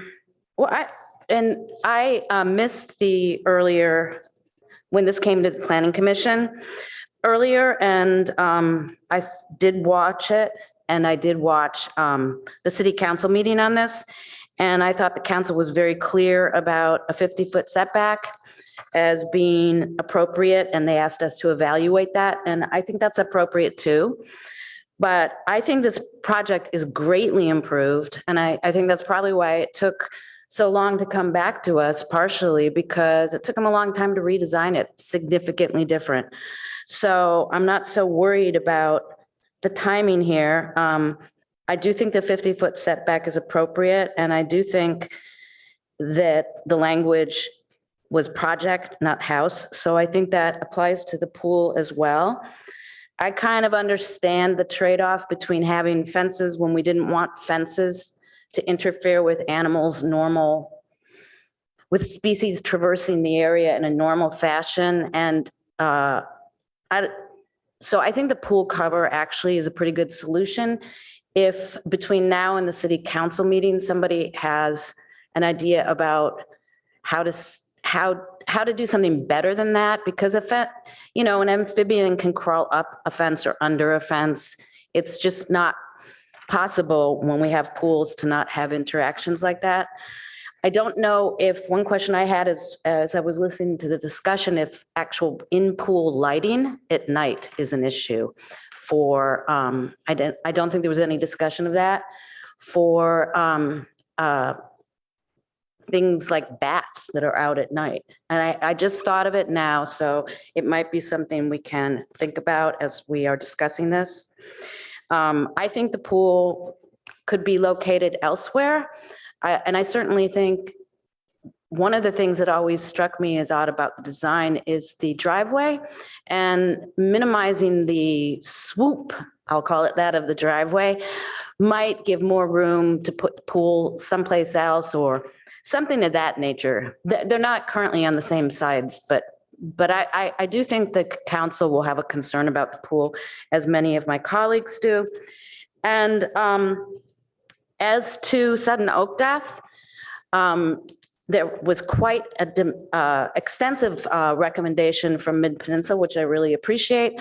But our urban forester said basically we should, that he recommended something much easier, sort of less onerous response, and that would be to require disinfecting of disinfectant protocol for tools, and to be sure not to spread soils where there had been evidence of that. So I think we should include that in our consideration. I do think that, I do understand that it's not part of CEQA, but it is a big concern in the city, and I don't think disinfecting pools and not spreading contaminated soils is a bad thing. I also think we should establish in some way, and I'm sure there's no intention on the applicant's behalf to do this, but I do think we should establish that none of those soils can go elsewhere on the property, because, crazy things happen during construction, and I would just, it's just a little bit of a help to have that as a condition. I might be wrong about this, Commissioner Hackman, but I do remember that there was, for the Planning Commission meeting, there was a letter from Ms. Kleinhaus, probably on behalf of the organizations that she does advocacy work with. So it might have had different information in it though. So, but I do remember that was a concern at the time. There was also another concern at the time, and I'm just trying to remember this, because that there was going to have to be areas it might have been addressed by moving the house back, but areas where the soil wasn't appropriate, couldn't support what was going to be built on it. And there was a term for that. I'm not remembering exactly, but that may have been addressed by moving the house back, where new soil was going to have to be brought in that was more stable within 3 feet of the house or something. So those would have projected very far into the minimal setback. So, overall, it's so much an improved project, but I do think we still have a few concerns. So do any of my other colleagues want to add anything? Commissioner Aiken? Very little. I think I sense a consensus developing to move forward with perhaps a few more conditions of approval. So maybe it's time we should start crafting a motion. Okay, I would love to hear, I would love to have someone propose a motion if they're ready to do so.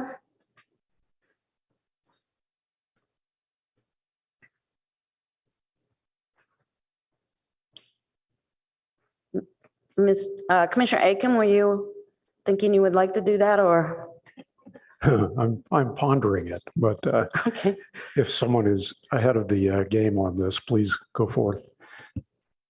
Commissioner Heckman, I think you're looking for a button that works. Yeah, so I'm game to try, but I'm wondering if we first have to discreetly tackle the relocation of the pool issue.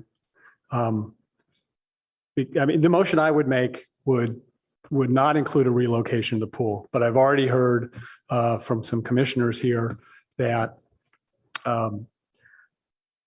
that they think that should happen. And so I'm wondering if we want to do that as a discrete motion first and just see where we've got 6 of us tonight. So see where that lands.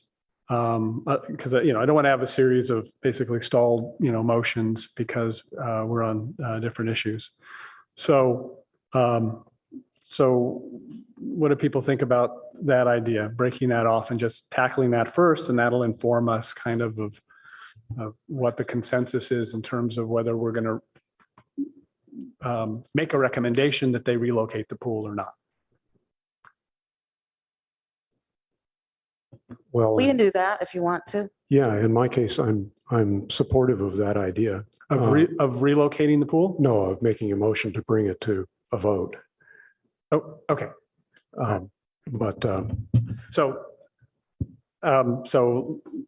then let me hazard a motion, simple and focused on the on this issue. I will move, and let's see if I can do it this way. I will move that the PTC recommendation to the council on this item not include a recommendation that the pool be relocated to a location that is 50 feet or more away from the top of bank. You're saying not include. Right, I'm saying that the recommendation, the bigger recommendation that we'll make later, this motion is that it will not include that. So in other words, if a majority of people agreed with that, then we would make a motion to approve based on the current plan, to recommend approval based on the current plan, including where the pool is. So I'm trying to isolate whether there are 4 of us who want the pool moved. And so I'm making a motion that, because it's my motion and I don't want the pool moved, I'm making the motion that our recommendation will not include a recommendation to move the pool. So, wait, I'm a little confused by because I believe we have to provide a recommendation on the pool location to council. So you want, your motion is to not recommend anything about the pool. No, so the ultimate motion I would want to make is to move the staff recommendation for, that we recommend this plan for approval to the council with a couple of other tweaks that have nothing to do with the pool. That's the motion I would like to make. But my motion would include leaving the pool where it's at. And so what I thought we would do, and at this point, I don't have a sense of whether I have a sense that there are 3 commissioners who want to recommend that the pool be moved. I don't know if there are 3 commissioners who want to recommend that the pool not be moved and leave it to council to decide if they really meant to move the pool. So I'm trying to isolate that issue by making a motion that hasn't been seconded yet, that our recommendation not include a relocation of the pool, so that our recommendation include the location of the pool as presented on the plans that are before us tonight. And it might be clearer if Vice Chair Chang, who I know has is interested in moving the pool, wants to make sort of the opposite motion. If that would be clearer to people, that's fine with me. And I will, Vice Chair Chang, if you're interested in doing that, I will withdraw my motion and you can make the opposite motion.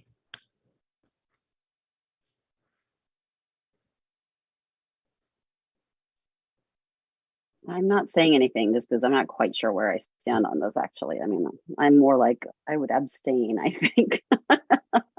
Okay.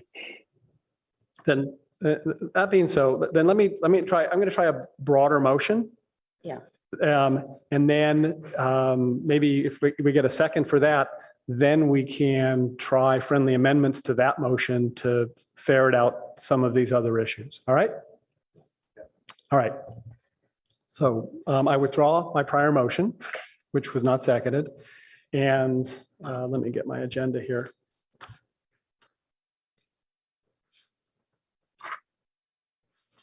Actually, just get I'm going to the staff report.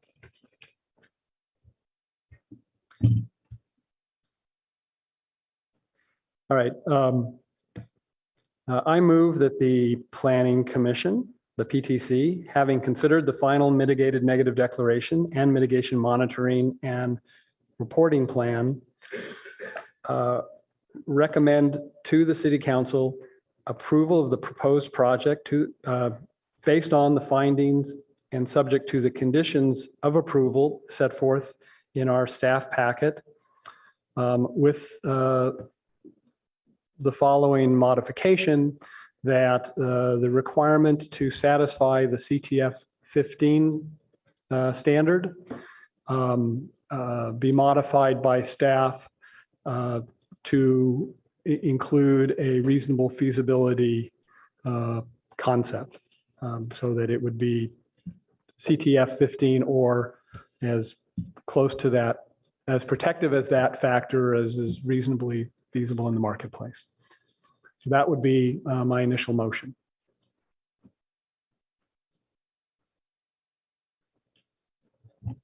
I'm willing to second that.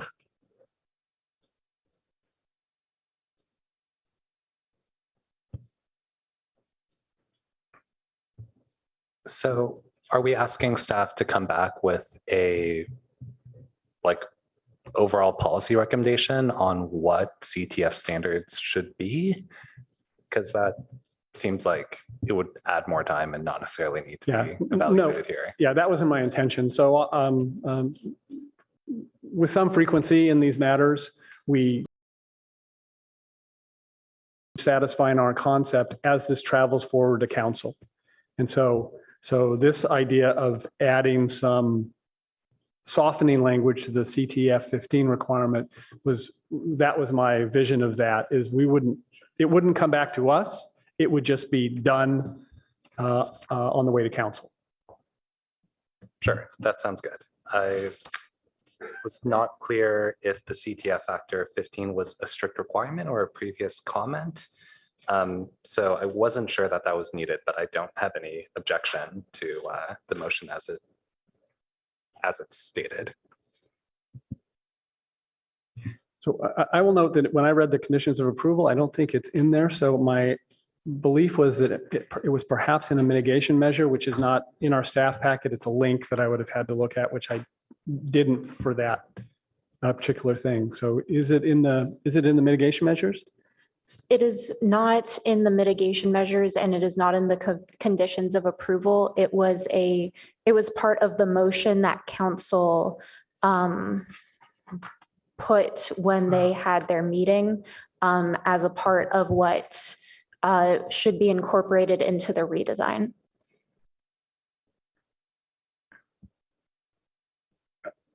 Okay. For you to consider. Okay. All right. And I take it because it's not in the mitigation measures or in the conditions of approval, that was intentional by staff to not include a condition that might not be feasible. Yes, I would agree to that. All right. Then I'd like, I think I can, because it's not in the conditions, I don't have a condition to modify. And so I'd like to modify the motion just to strike the language we're looking at, starting with the following modification. And then there's the reference to CTF 15. So in other words, if we strike that language, subject to the seconder agreeing, my motion would essentially be move the staff recommendation. And then, of course, there could be friendly amendments to that on some of the issues we haven't discussed yet. So, we'd strike from there through possible.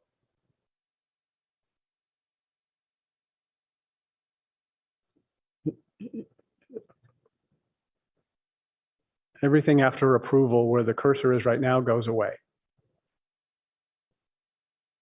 Yeah. Okay, so that's the motion as I've modified it following Commissioner Aiken's second. So we need to determine if the seconder of the motion is agreeable to that modification. I am. Okay. All right. So I don't know that I need to speak to the motion at this point. I think this is where perhaps we could start talking about friendly amendments. Okay. Do you want to speak to your second? Just briefly, I think this is the core of what we need, and now it's time to fine tune. And there are a few things that have been mentioned that I think we should cover. Okay. Commissioner Liu? Oh, sorry. Oh. Legacy. Okay. Commissioner Chang? Okay, so now that I've been thinking, because I was noodling before when Commissioner Heckman had asked me if I wanted to make a motion.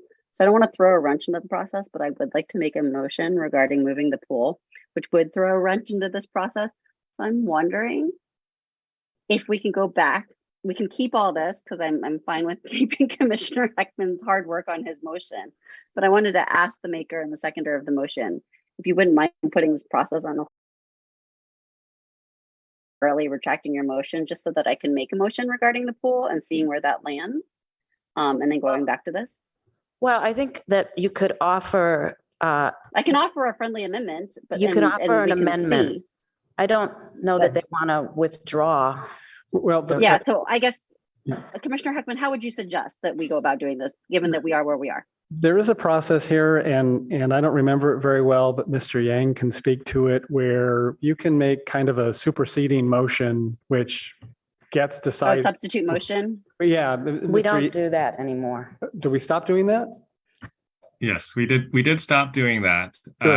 But the vice chair can just make a motion to amend to include in the pending motion, whatever suggestion she has regarding the poll. All right. So I would like to make an amendment, a changed amendment to this motion. That the pool. Sorry, I'm reading the motion. That the pool be moved such that it is 50 feet away from top of bank. think that's the gist of my motion. Just leave it at that. We'll see if you guys accept it. We'll see where it goes from there. So I just wanted her to get the rest of the motion out. Because right now it just says pool be moved. I think what you said after that was to a location at least 50 feet from top of bank. Correct. Okay.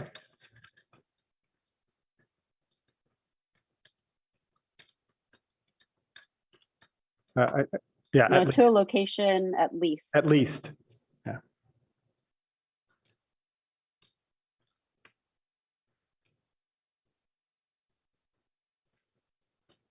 Okay, so as the maker of the motion, I will decline the friendly amendment. And if I'm understanding from Mr. Yang, you can now move forward with that as a less friendly. So now we would just need someone to second this amendment, and then there could be a discussion and vote on the amendment. Yeah.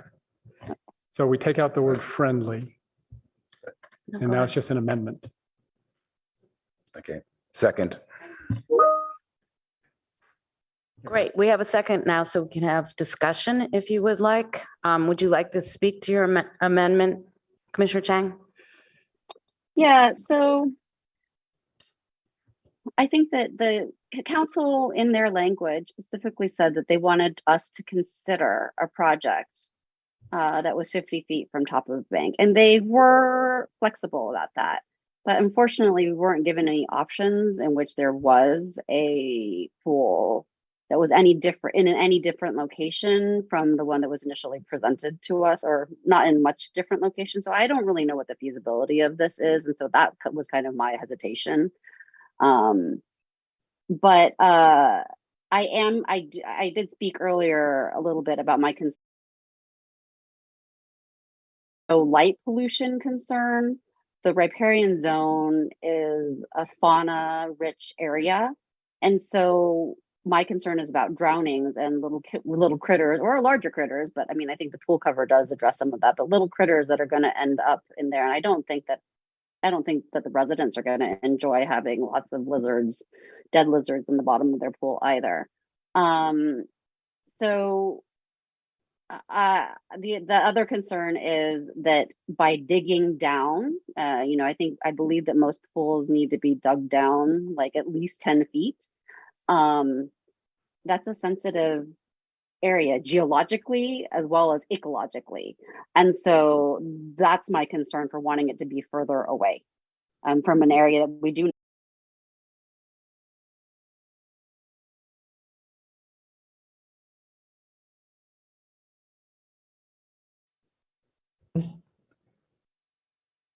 The applicant is asking you if he can speak. Yes, Okay. you may speak. So just regarding the pool, this is not a 10-foot pool. We're essentially proposing a minimal depth pool at, I believe, 3'6" or 4 feet depth, essentially for lap swimming. And also, we did look at if it was possible to relocate the pool, but given the sorry, I got disconnected from Zoom, but given all the TPZ zones that we have to deal with, the building itself, the setback from the creek, there actually isn't, feasibility wise, there really isn't that much option for relocating the pool, especially of that magnitude, to follow the 50-foot zone. And so I think from a feasibility standpoint and also a depth standpoint, it's a little bit different than the current discussion. The depth is actually much shallower than perhaps one might imagine. I don't know if it's in the packet, but we went through with Emily, and it's a shallow depth pool because of the considerations discussed. And also, do you know how deep it is? It's small. Yeah, I don't recall off the top of my head, but it's definitely around 4 feet. The depth. It's not. in the ISM&D, but I don't know exactly what page. I need another so it's second to find definitely it. not we've discussed this with staff, and it's not a deep pool by any means. It's a shallow pool meant for lap swimming, light lap swimming. And then we did look at possible alternate locations, but given all the constraints of the TPZs all around the building footprint, and if you study the geometry of the actual topography in the creek. It's not. Thank you, Mr. Leonard. It's I'm- not feasible. Yeah, we know that's where you want the pool, so, so I'm going to bring it back Okay. to, thank you so much. Thank you. Yeah. Okay. Discussion? Commissioner Aiken? I would be happy to see the pool moved, but I don't think we can make a compelling case to do so. So I believe our responsibility at this point is to leave that decision to council. If it's there seems to be some concern about what council intended to refer to us, and we can't answer that question here. So my inclination is to defer that decision to the final decision makers. Well, that doesn't, we are deferring everything to the final decision makers, but that doesn't mean we can't make a recommendation. And what they said in their motion was evaluate a project design that provides for approximately 50-foot setback from top of bank. So I believe that's pretty clear. Yeah, well, I assume most of us went back and listened to the council's video. There was a great deal of debate over exactly how solid that 50-foot limit was. And even Councilmember Byrd, who made the motion, said, well, it could be 40, could be 60. You know, there's a lot of wiggle room there that I hesitate to get too specific about. But yeah, if the decision were to move the pool, I would be completely happy with that. But I don't feel strongly enough to recommend that as the path forward. Commissioner Rectal? Yeah, I mean, the other thing the council said was the riparian corridor is the highest priority on this parcel. And if we have to lose a few trees along Los Trancos Road in order to save the riparian corridor, that was something that we should consider. And so I don't think that that our hands are tied. I don't think that's the case. Like I said before, this is a large parcel. We should be able to find room for the pool that's not right next to the creek.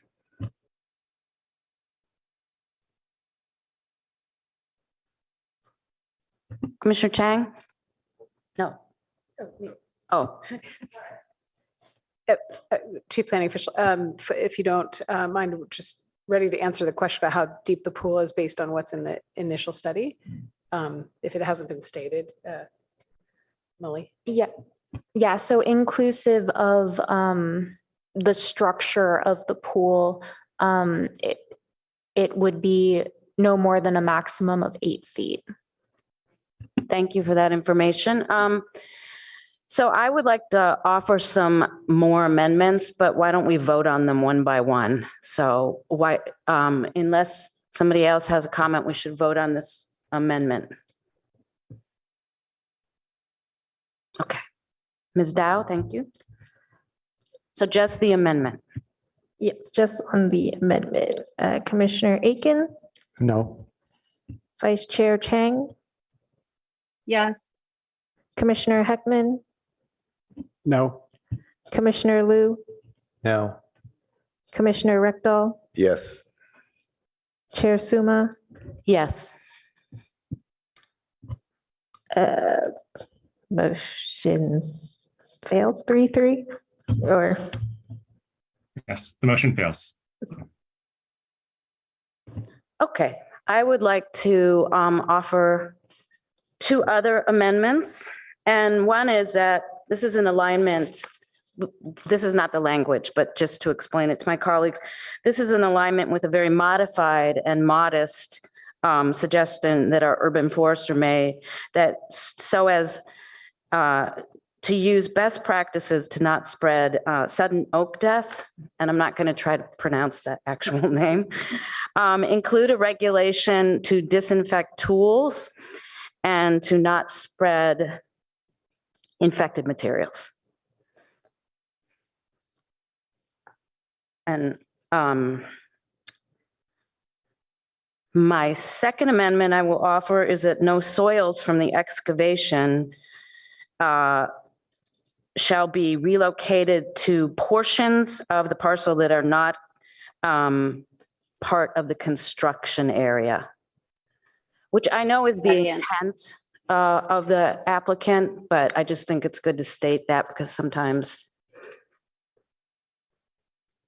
I second.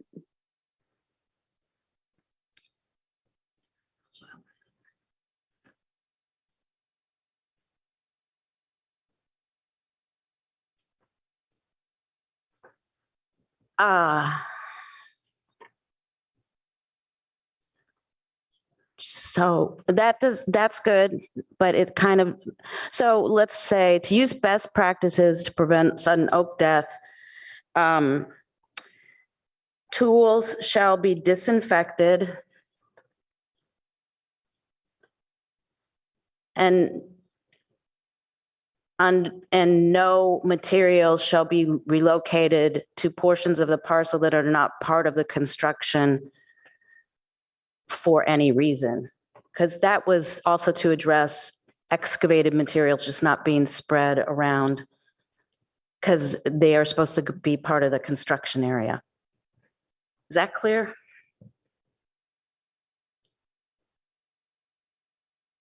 I think it should say to use. Yes, that's maybe that's it should clear.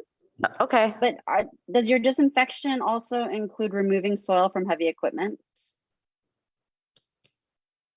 before entering the site? Our Or is urban that forester very simply said disinfect, okay? Program for tools. And Or do we want to just refer to the urban foresters program?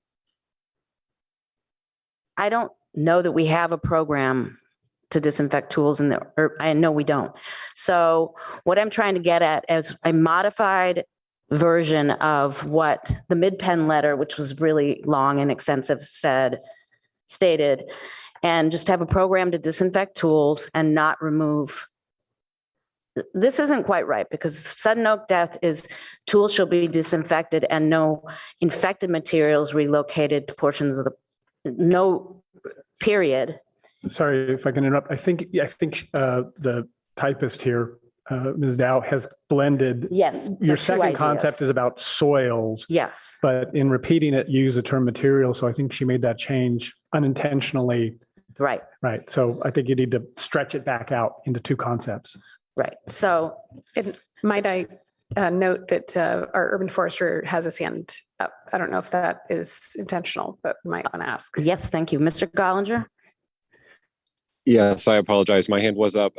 I did want to include the exclusion of soil on machinery as it comes into the site. So that was something that I did mention. That was included in the mid-pin letter, and I think it's a valuable inclusion here. Could you say that again, please? Yes, I did intend to include the cleaning of equipment before it comes onto the site. So removal of soil from any equipment that comes onto the site. And I believe that's a normal best practice for the majority of construction sites, but it would be a good idea to include it. Okay. Okay. So so the amendment might read to use best practices to prevent sudden oak death. Tools shall be disinfected, cleaning and prior to coming on site, cleaning of equipment, and to not relocate any infected materials.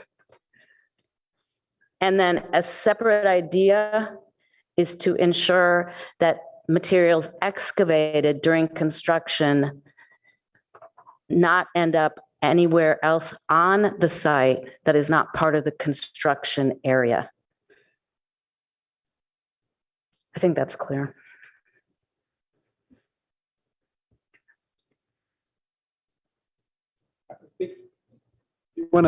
You again said materials. When we're talking about excavation, I think you're talking about soils. Yeah, we can say soils. But Thanks. you used materials there, and so Yeah. I think she was changing it to accommodate. That I helps. think that makes Thank you. that one clearer. And then can we tackle these separately? Yes, we may. Okay. All right. Do we want to confirm with the vice chair first that with the retyping here that she's good with her seconds? I'm good with my seconds. Okay. Okay. Did you want to speak to your second? No, I mean, I would go further with the sudden oak death. I'd go one step further, which is, I would suggest that if they choose to plant oaks, that they follow the final recommendation, which is to use seedlings or acorns sourced from within the watershed rather than nursery stock. That would be the final kind of big recommendation from Mid-Penn. Is our urban forester still here? I was wondering. Yeah, I'm still here. I think that's a great suggestion. My concern is the practicality of it. I don't know if anybody is actively growing trees from local acorns and that would be available in a sufficient size to be planted on site. I think it's problematic to plant trees that small when we're looking at additional trees planted on site because it would take quite a bit longer to reach any significant canopy size. However, if our removals are minimal and the majority of plantings are just to augment.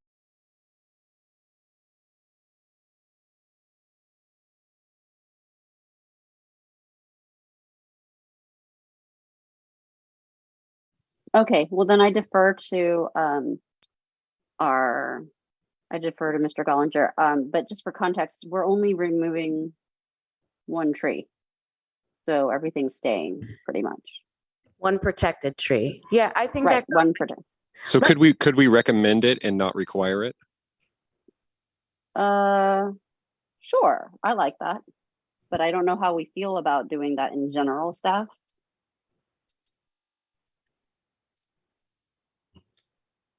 I think that the consideration was, this is your deliberation now, your consideration of those recommendations. So it would be appropriate to consider if you want to include that in your recommendation or not. Okay, so then I would say that they use these best practices and then that they consider following the additional guidelines proposed by Mid-Penn.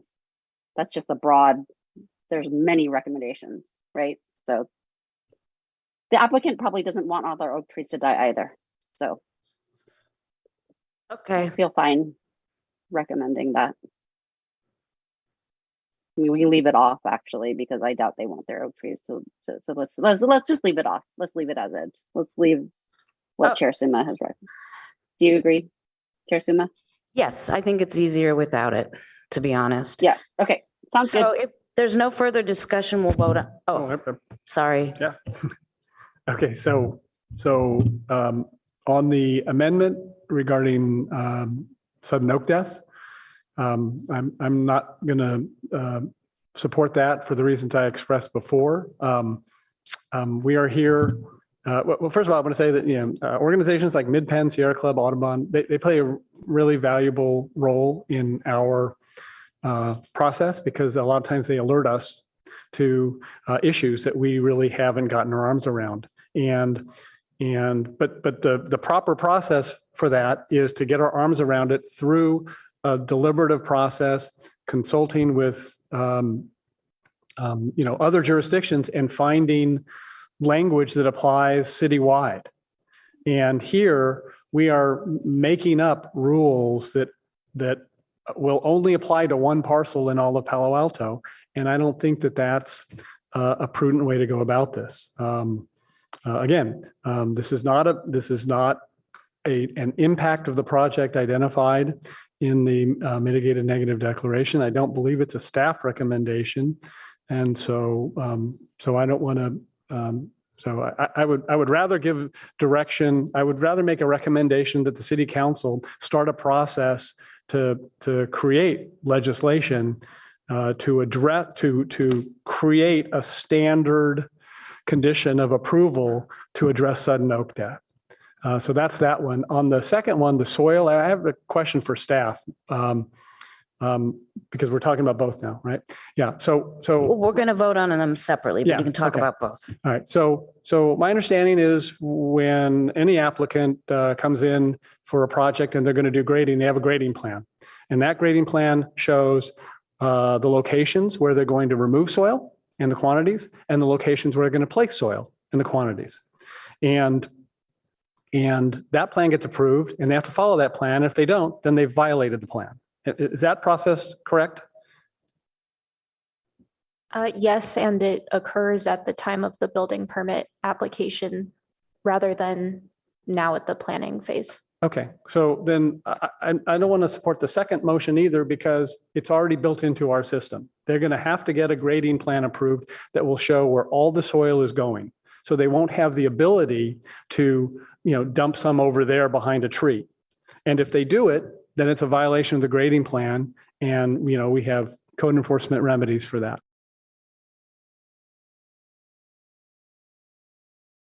It is already the subject of our process.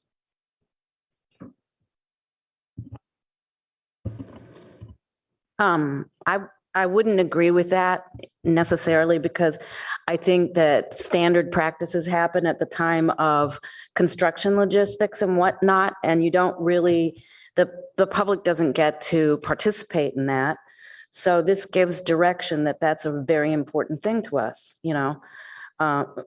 as a group. And I think it will give good direction to the council. So I still think both amendments are useful.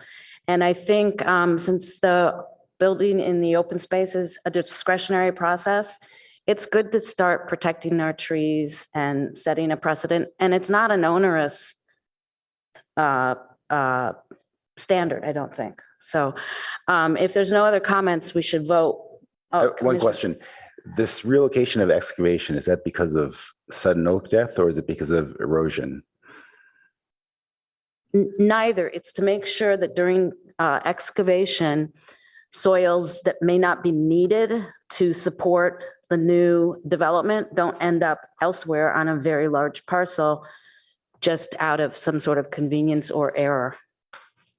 Because you can't dump soil on top of, the drip line of native trees. It could kill them. And I think that would be very undesirable. So it's just to indicate to everyone in the process going forward, if the council accepts it, that would not be okay.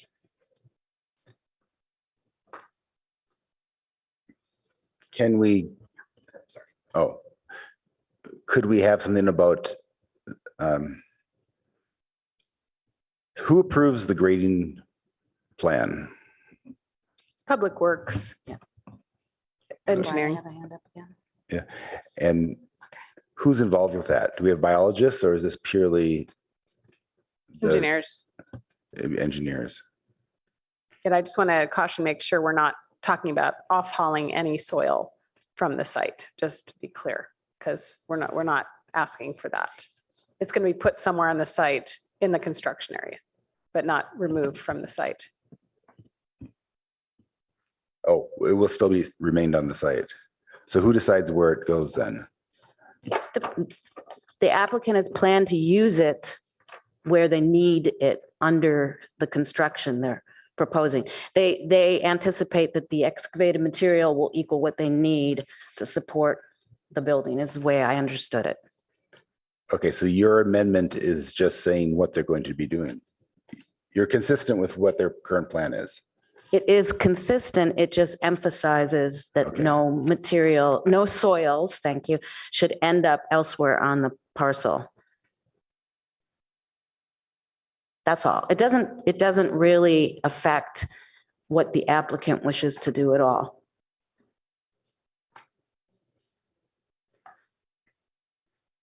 Okay, thank you. Commissioner Chang? So first comment is in response to what Commissioner Reckdahl is asking. There's an additional benefit to what Chair Suma is saying, which is that she's saying that none of these soils should be relocated temporarily or permanently, right? The issue is that what we don't want to happen is for the soil to be kind of mounded somewhere else and then moved back to the, it's meant, Mr. Ng explained that it's meant to help kind of flatten out the construction site, but it could be temporarily put somewhere else that could do damage, right? Like to some of the, to trees drip zone or something else. So stated as is, that does help that issue. So hopefully that helps provide some clarity to part of the value of her motion, Commissioner Richter. The second comment I have relates to some of what Chair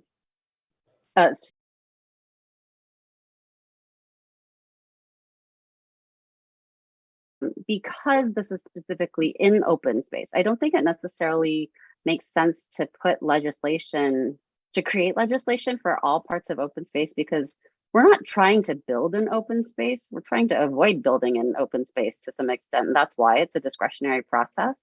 And each part of open space is different. And we wouldn't put the same requirements everywhere, I don't think. And so I think this is important to kind of look at each area on a site by site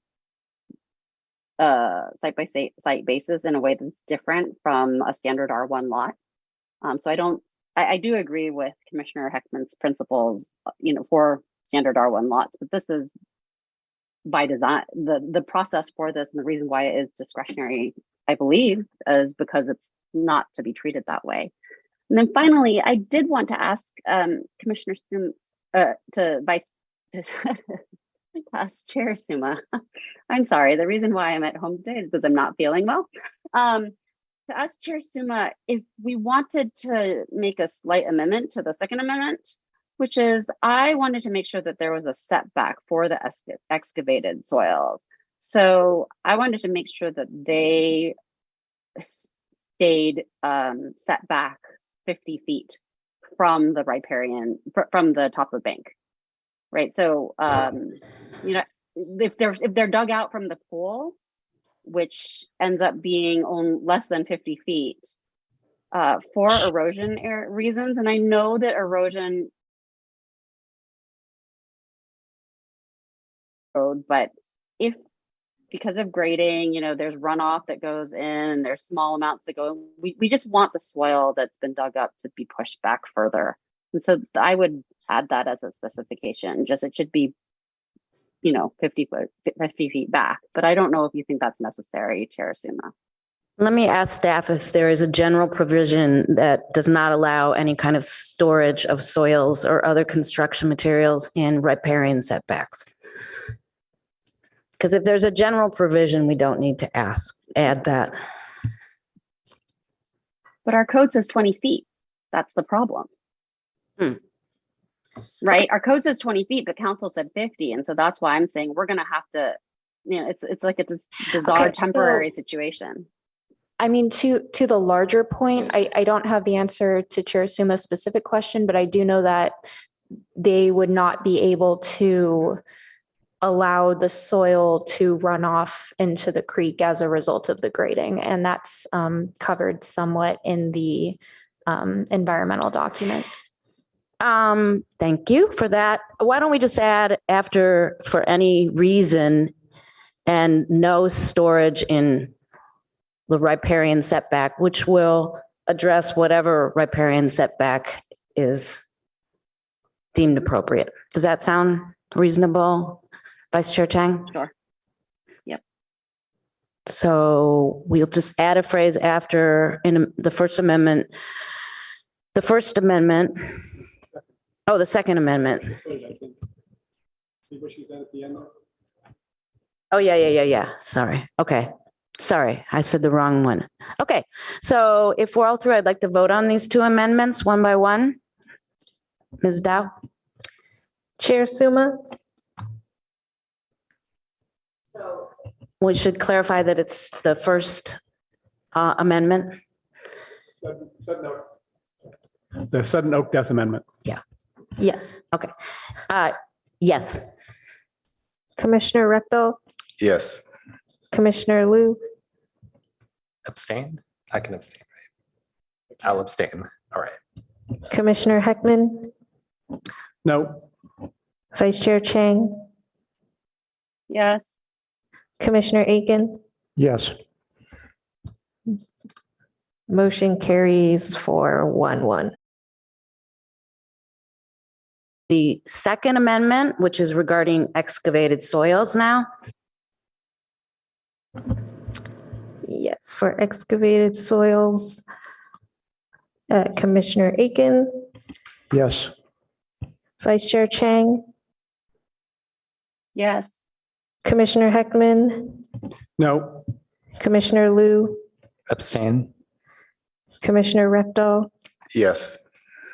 Chair Suma, Yes.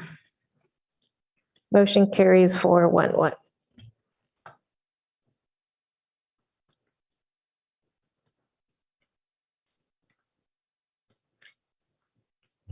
Okay, so if there's no further discussion, we need to vote on the main motion now, which contains these two amendments.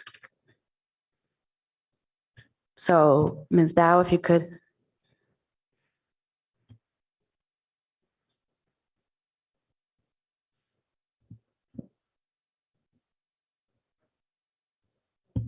Chair Suma, No, because the motion to move the pool failed. Vice Chair Chang, No, because the motion to move the pool failed. Commissioner Aiken, Yes. Commissioner Heckman, Yes. Commissioner Liu, Yes. Commissioner Rectal, No. motion fails 3-3. Chair, I'd like to make a new motion. Please do. To see if we can finish this off now that we appear to be deadlocked on the pool issue. So let me start over. All right, so I'm going to repeat the motion that was made, including the two sub-motions that were approved by the commission with one modification to the body of the motion, if I can see that. And that is, let's see, it says on findings and subject to conditions of approval, except the PTC makes no recommendation on the location of the pool. Okay, so you're moving staff's recommendation, but stating that this body is not recommending anything about the pool, and you're including the two amendments Correct. that were approved. Okay. Do I have a second? I'll second.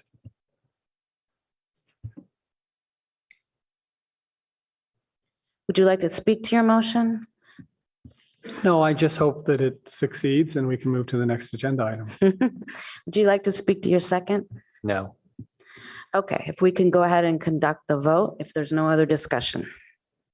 Okay, we can go ahead and vote.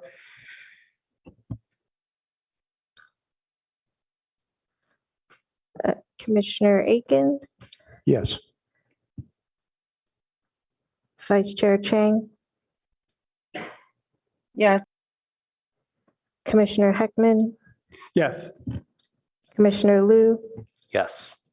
Commissioner Rectal, Yes. Chair Suma, No, thank you, though. motion carries 5-1. And I'll speak to my no vote really quickly, but thank you for the motion and thank you for voting, my colleagues, because I believe the pool location ultimately was of the most concern to people involved. And other than that, I think we got to a fairly good solution, and we'll see what council does with it, how they feel about the pool. And I'm going to suggest we take a quick break before we move on to our next. So maybe 7 minutes. How does that sound? Okay.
think. Is she back? Yes. Let's see. Oh, she's right there. Okay.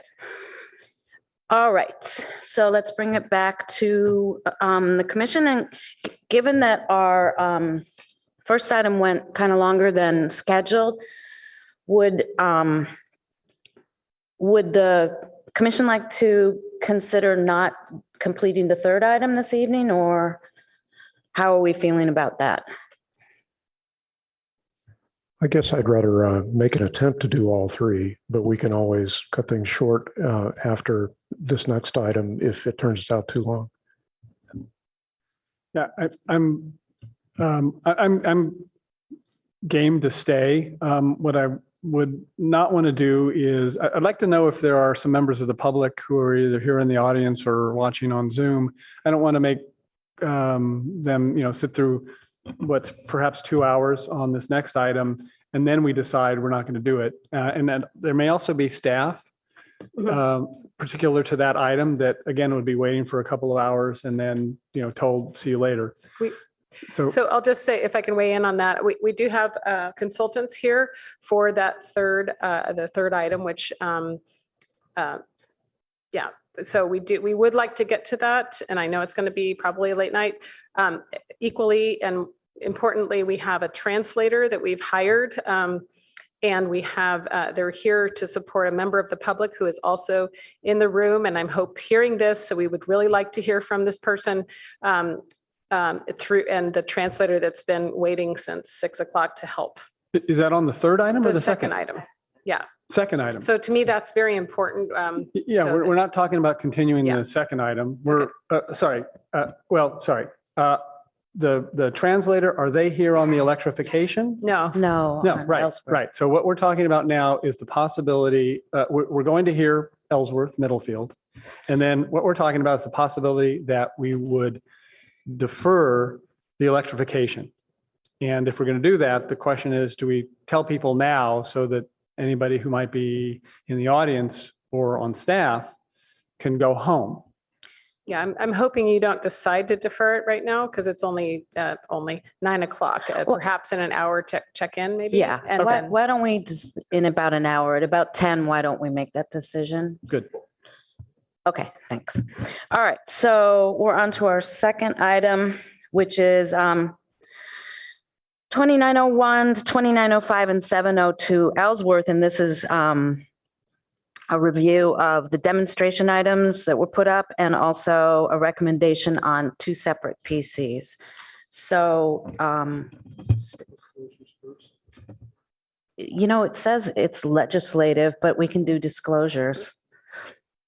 Yeah, I think that at least because I was absent at the July 12th, the last meeting on this, I need to basically declare and disclose that I have reconstituted myself. I have watched the video of that meeting. I have read the minutes of that meeting. I reviewed the staff report and the materials submitted related to that meeting. So I'm ready to participate and able to vote tonight. Thank you for that. Does anyone else? Same for me. Okay. And I just wanted to mention that I have made another site visit at which I did a whole lot of measurement of markings, fences, and utility poles, as well as tracking high voltage and low voltage lines in response to a public comment. Thanks. I also drove through. I did not take such detailed measurements. I also, Vice Chair Chang and I met together and visited the site yet again, and we did some measuring as well. So, okay. So staff. I'm sorry, just to interrupt. With respect to all the measurements that were taken, was there anything that differed from what's presented in the plans or in the staff report? In my case, there was no substantial difference. The main things of concern were the locations of the poles in particular, but the other markings seemed consistent with the description in the report for me. For me, they seem generally consistent, but I mean, a more precise measurement would, I assume, be done with survey markers, going off of survey markers, but I think it was, as far as I could tell, generally accurate.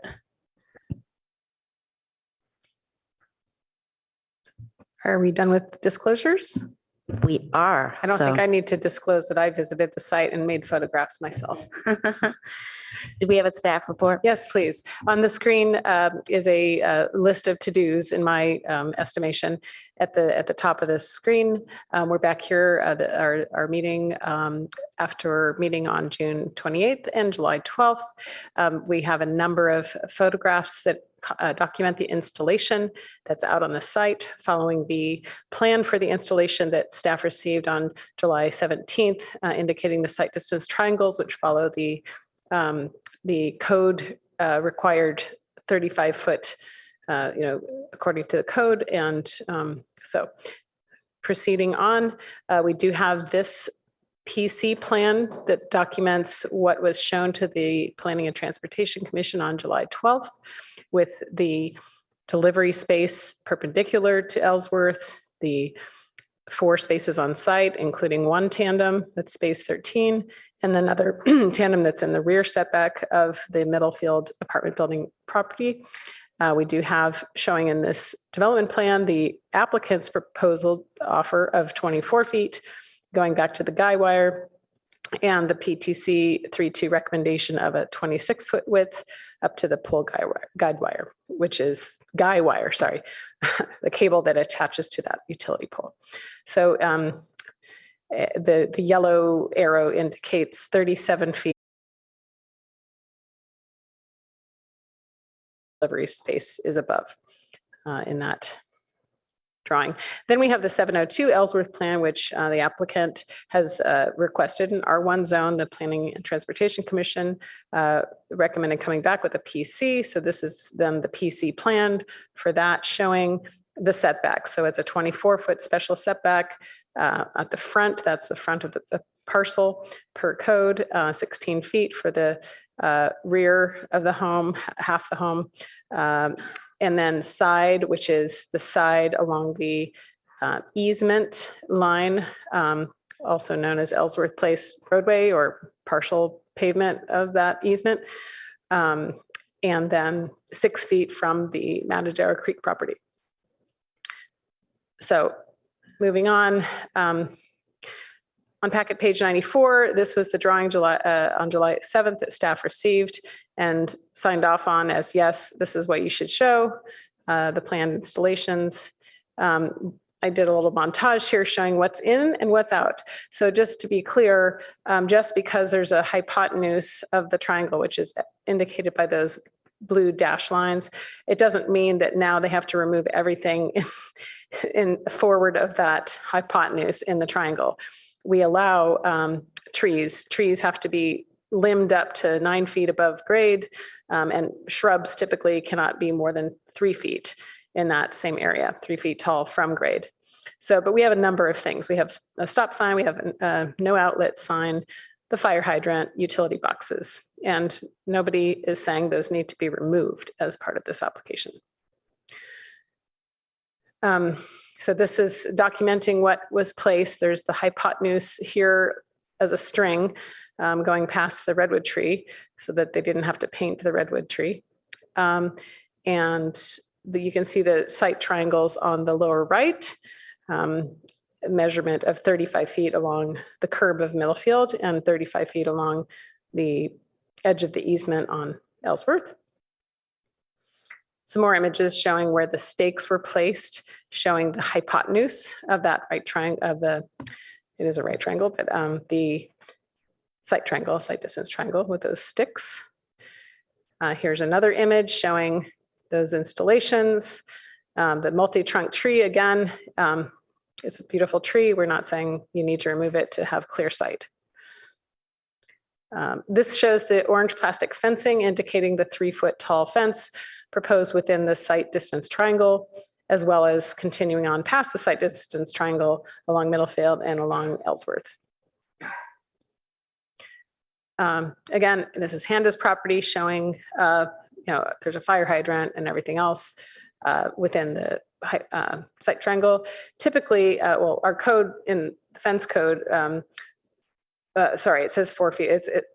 Typically, it's a 3-foot fence allowed within the site distance triangle, I believe. And then I think I wrote that wrong. I have the code later in this presentation. So what's proposed is a 3-foot tall proposal, 4 feet back from the middle field sidewalk shown here. And as far as placement, I mocked up what I thought was being said about the horizontal fence with openings that are 3 feet. This is not precise, but it's to indicate what would be expected if a 3-foot fence were allowed in that site distance triangle with those spacings of 3 feet. So I just kind of found something online and showing it here, approximation of what I imagined. 3 inches, I think you meant. 3 inches, what did I say, 3 feet? 3 inches. So this, for instance, this little example is to screen a air conditioning equipment or something. And that is a 2 1/4 inch space between the slats as per the spec and 2 3/4 inch slats. So it would be larger, you know, instead of 2.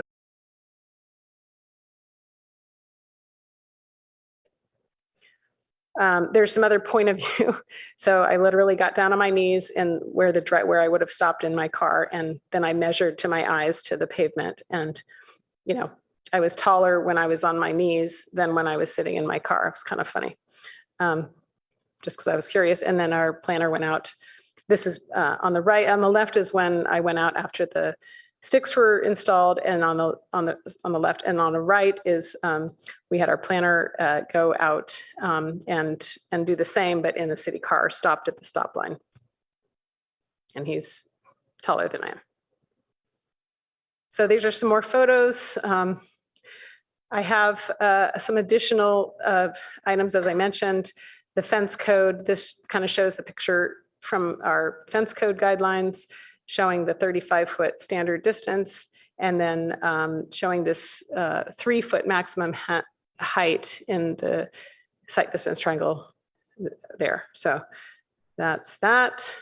We also have about vegetation that I thought could be helpful, where it talks about trimming up the trees so that the lowest limb is up a little higher for bushy kind of trees. Again, this is that site distance triangle. And these are some more existing conditions prior to the trimming that happened out there. I thought I would show that because it's interesting. You can see taller shrubs there. I think those have been cleared. They have been cleared because I've seen that they're not there. So those show kind of taller than 1 foot, I think. Okay, so that's my presentation. And we have the ability for the applicant to speak.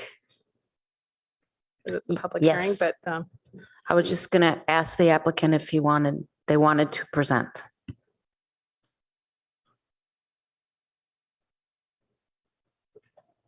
would you like me to put back my presentation? Maybe just slide 13, I think. Okay. Let me look.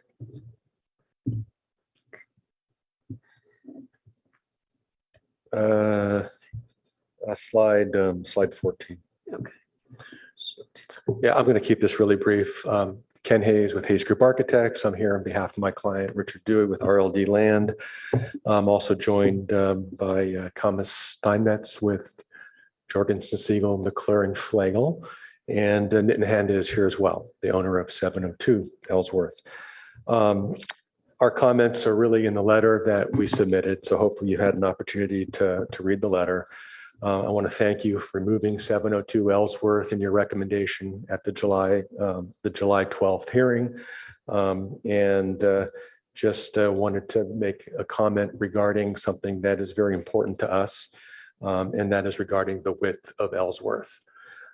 So we're not in agreement with your condition requiring the 26 feet width and the 30-foot curb cut at the driveway instead of the 24-foot width that we're recommending and the 28-foot curb cut at the driveway. The existing width is 20 feet, and per our transportation consultant Hexagon, this is sufficient and safe width for is sufficient and safe. Increasing the width to 24 feet as we propose is a 20% increase over what's recommended by Hexagon in terms of being safe and sufficient. This is a private street width and private street, and those private street width requirements are not triggered by this project because it's not a subdivision. It's really just a modification to an existing development that proposes to get rid of 8 cars and build a single family home. So burdening this project with an additional width would not meaningfully improve the safety, but it does create other issues. That's what I want to point out. The 24-foot width as proposed will require already the relocation of the fiber box that you see there in the lower middle. Contact with the fiber communication company. They cannot tell us what the costs are to deal with that box, but my client has made a commitment that we're going to move the box. Increasing the width to 26 feet adds much more complexity and risk to the project because in addition to the above, moving that box, it will likely involve the relocation of an underground utility vault in the 2901 sidewalk, which is right to the right of the vault, but it's in the sidewalk. And that's a communications vault as well that we believe feeds the big green monument that's out in the landscape strip. And possible relocation of the fire hydrant on the other side, on the 702 side. And you can see the fire hydrant there in the picture on the bottom left. The distance from the fire hydrant right now to where the 24-foot wide driveway would be is essentially what's there today, because after we've striped it, we see that 24-foot width is the edge of the pavement. It's 5.5 feet from the fire hydrant. We ran it by Carl Schneider with the fire department. We ran it by Public Works. Public Works said, that's okay. Carl Schneider said he's not excited about it, believes the distance is a problem. So if we go to 26 feet, now we're moving another foot closer to the fire hydrant. We'll be 4.5 feet away. And fire department thinks that's a problem waiting to happen. So we can't relocate the fire hydrant with this project. It's just not possible. We don't know what the risk is in this other underground utility vault. So it's just not feasible. 24 feet is something that we can do. Let's keep the increased width at 24 feet. We know we can get this done, and let's move on. Last comment, just some housekeeping comments regarding the drafted ordinances. In the draft ordinance for 2901, the 2901 special setback is 25 feet. At 702, it's also listed as 25 feet. It's really 24 feet, and that's in section E-III. The access easement on the development plan that we submitted on the 2901 property is shown at 37 feet. In the draft ordinance GII, it says 35 feet. So there's a disconnect between the two. I don't care which one you use, but you need to be aware of that. And then it's the reciprocal for the 702 draft ordinance. 2901 special setbacks 25, 702 is 24, DIII says 25 for 702, and the access easement, again, it says 35 feet when we're showing 37 feet. So we look forward to moving this on tonight and getting a recommendation from you that is favorable. Thank you. Thank you, Mr. Hayes. Do we have any clarifying questions from the commission? Commissioner Aiken? Hi, this is for staff. Have we had any contact with utilities concerning the feasibility or cost of moving the terminal utility pole in the string? I was detained by a spider. I was afraid of that. Yeah. Have we had any information from utilities about the feasibility or cost of relocating that terminal utility pole in the string? No disclosures on the cost of that or feasibility. Or feasibility Correct. At all. So I noticed there's a reference to having one of the braces removed in order to make room for the parking space. Right. That is something that. So there's been some consultation, but just not anything more substantial than that. Correct.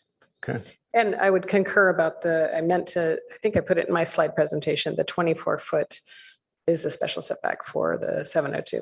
Okay, so that needs a change. Thanks.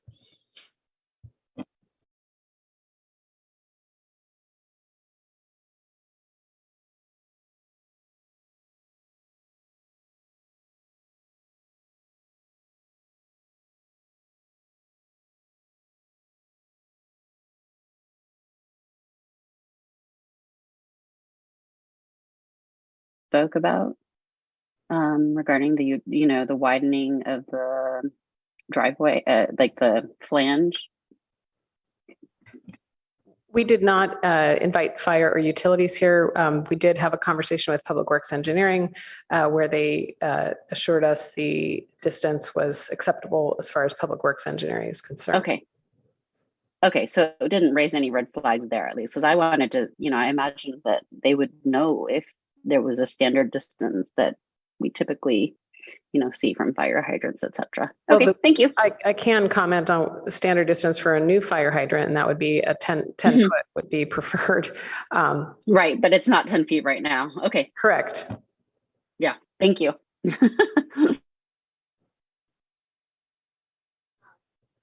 Commissioner Heckman? Thank you. So let's see, I've got,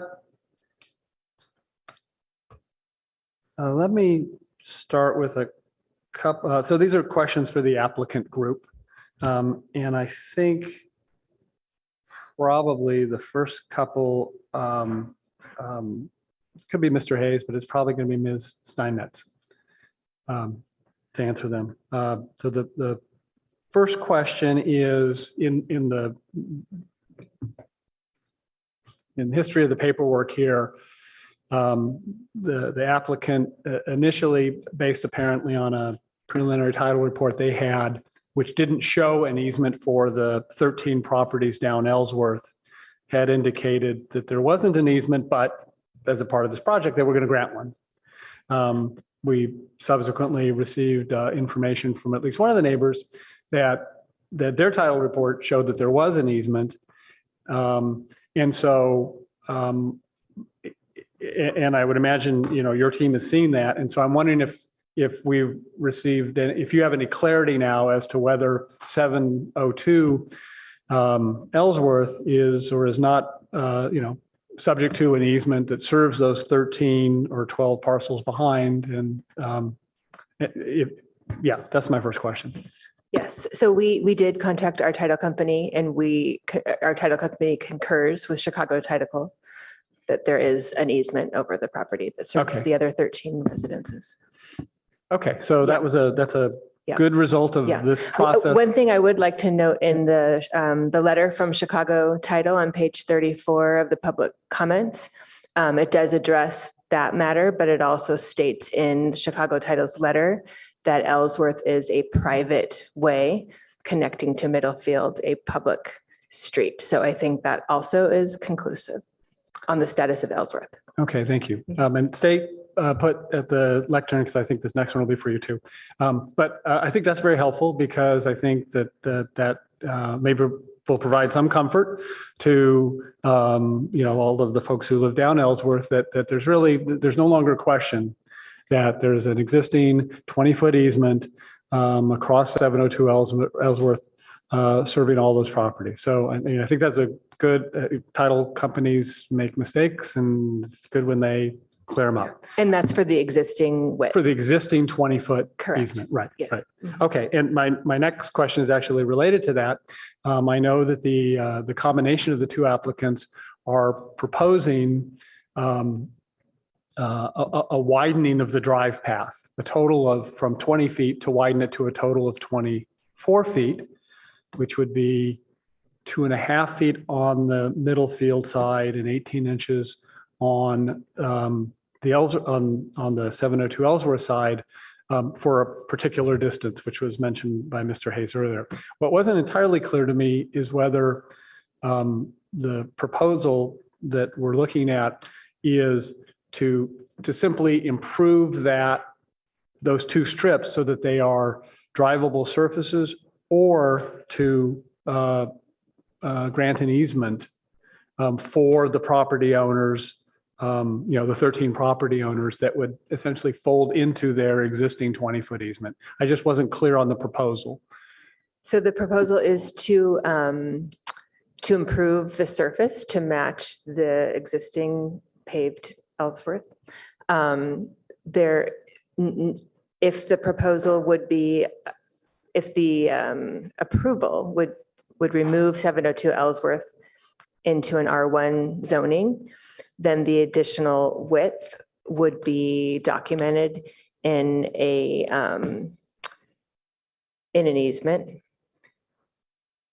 And I think the idea would be that the remaining PC for 2901 Middlefield would govern the additional width. And the PC would document that width.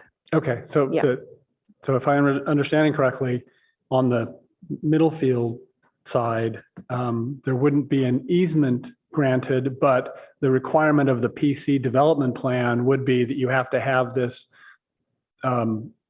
30 inches, 2.5 foot of pavement. Correct. That bleeds into the existing 20-foot private road. That's right. Okay. All right. Thank you.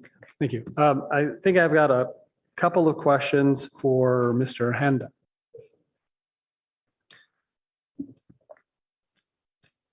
And the first one is just regarding the slat fence that's been discussed.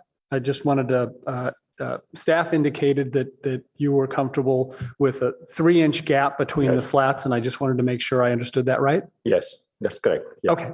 All right. And then the other question I had, and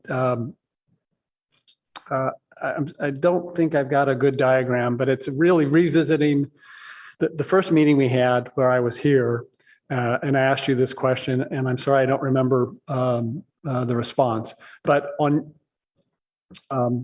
your side of the private road, you're proposing 18 inches of pavement to blend into the existing pavement for the first, I think it's 35 feet. Something like that. Yeah. Something, yeah. Okay. And then along the edge of the road, my memory is, and I'm sorry, I don't have and maybe if staff can pull up a diagram, there's a little bit of a gap. And then we start your pavers, which is like a sidewalk kind of feature that runs to your front door, along the frontage of the road, and then it's your driveway back to your garage. Right. Right. Yeah, connects to the driveway. Yeah. Right. And so my memory was there's this gap between that 35 feet of 18-inch wide pavement and the start of those pavers as they run to your front door. And so I'm curious, what's happening? What improvements are going to be in that gap? Actually it might be 44 feet total, Ken. 42 feet. It connects all the way to the sidewalk, that 18-inch. Okay. Extends all the way to the sidewalk so that there's no gap in between. So I think it's not 35, it's 42 all the way to there. And that's really what I was getting at, because I know I had been curious about that last time, but I didn't remember if that had resulted. Okay, so now, the proposal by the applicants is we're going to have, it's going to be a hard surface really along the entire frontage of your property, I think, right? 18 inches for the first 42 feet, and that's paved until it runs into the pavers. Right. Right. Into the sidewalk pavers. Yeah. Right, sidewalk pavers, which is a potentially drivable surface. I mean, I know those pavers are going to extend to your driveway, so you're going to definitely driving on those. Right. Okay. Yeah. All right. So that clears up my other question. So those are the questions. Thanks very much. Yeah. Thank you. Other questions, commissioners? I don't see. Yes, we have a couple speakers. First, Kristen Van Fleet speaking as a group on behalf of Carolyn Garbarino, Chuck Effinger, Jessica Sheldon, and Mimi Wolf. And she has a presentation. Hi, Okay. Commissioners. Thank you. Good for evening. Hearing me again. Let her get the slides loaded.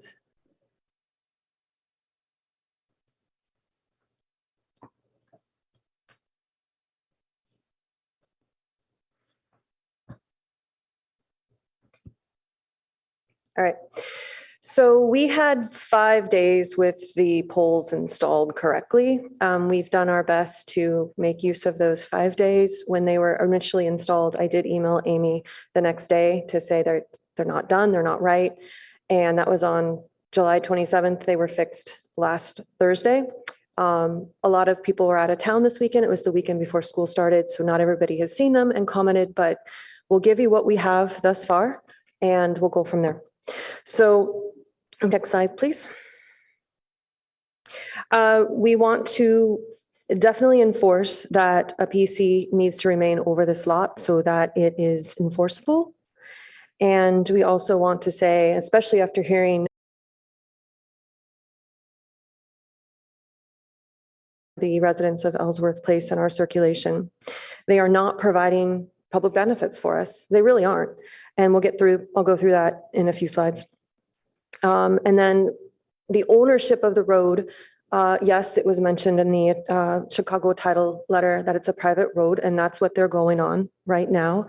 But the county maps don't lie, and it's been saying it's a public road since 1968. So that needs to be solved. It's still an open question. I tried to get that open with the city in an application over the last couple of weeks, and I've gotten nowhere with it. Amy sent me a reply that there is no such application that exists. So more has to be done there. And that is a potential benefit of this whole project if we could add that on.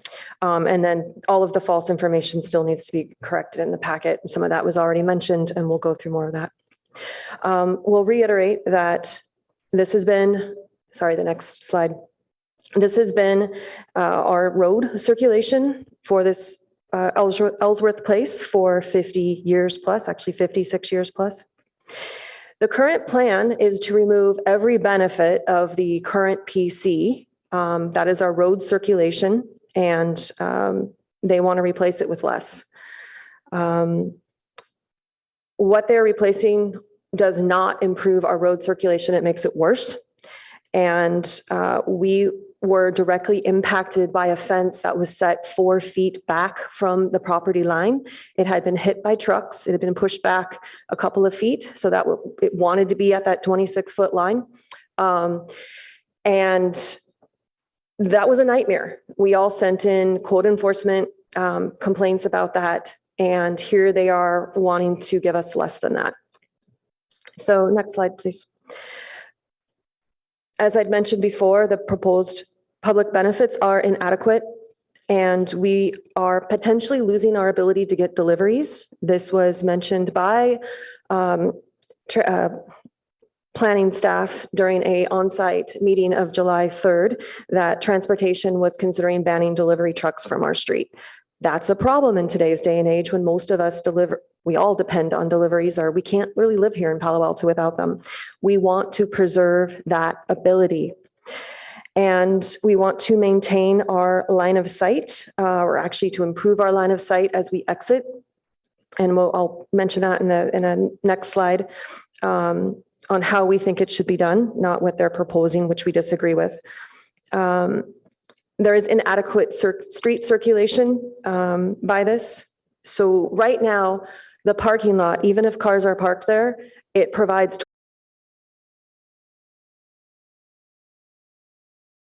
away from us, and replacing 24 feet, which is a 2.5-foot increase over what it is now. It is currently 21.5 feet. If you look at where the white line is for the 20-foot mark out there, they keep saying it's 20. We're living with 21.5 feet. They're going to give us 2.5 feet of driveway width over the first 25 feet of the actual road. Because mind you, 10 feet is the sidewalk and driveway itself. So they're going to give us 25 feet of road at 24 feet and then narrow us down from our 26 that we have now down to 20 feet is what they're doing with it. That's not okay with us. That driveway entrance is the only benefit they're offering us, and it's not enough. Next slide. It said perceived width again in the packet, and this is again, I heard Heckman clarifying the materials that they want to use. That path of, even if it's paved, is going to end in his pavers where his family walks. We don't find that safe. We want that all the way across to the fence, because having paved road end at somebody's pavers is crazy to us. Like, who comes up with that? It's dangerous. And we don't want to live in a situation that's dangerous. Plus, they've changed those placement again. They've called it landscape strip. They've called it pavers. They've called it paving. We don't know what it is. It's still unclear. And every time we show up here, there's a new plan in place, including last time when we were here, there were new slides that the public hadn't even seen that you were going to vote on. And we hadn't even been allowed to make comments on them. So we want clarity in this. And we want to make sure that it's a safe situation that does give a public benefit. Because right now, we are really not getting a benefit of any kind at this point. Oh, and the one that they were telling us we were going to get with them giving us easement, that's already been proven that we already have that. So next slide. The parking lot, I'll show you this again. This is our cul-de-sac. We are used to 26 feet width of road over this parking lot. Doesn't matter if the whole thing is full of cars, we have 26 feet. They want to narrow us down to 20. Keep that in mind. Next slide. So I did some mock-ups here over using Google Maps, and you can see what we are used to working with now in the yellow on the left. What they're proposing is that they'll give us this 24 feet over the entrance. As I said, we currently have 21.5 feet. So they want to give us basically 2.5 feet of extended width over the first 25 feet of road. That's it. And you can't drive on someone's pavers. We all know this. Next slide. So we've come up with some options that do provide public benefit. As I mentioned, if they extend these road widths for the full length of the road and maintain our 26 feet, including 26 feet at the driveway, we already have 26 feet. We are used to 26 feet. We want to maintain that and also have it go over the driveway. That's a public benefit. And there are a couple ways that could be done. Obviously, the utility pole needs to be investigated. Can it be moved? I found a solution online where they make poles that are end poles. I don't know if we have those in California, but it is there.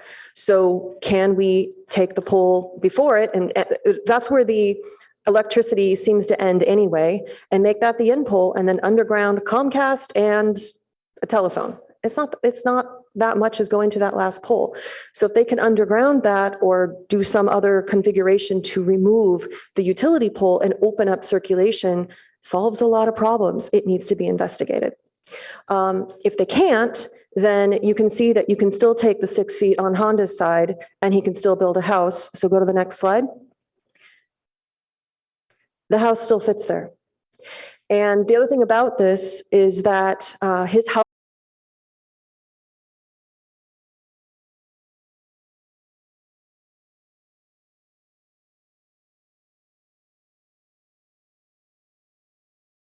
are 1,090 square feet.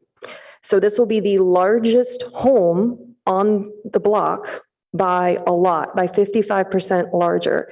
If the house had to reduce in size a small bit to keep the safety and circulation on our road, we actually don't see a problem with that. And it would be more in scale with the community.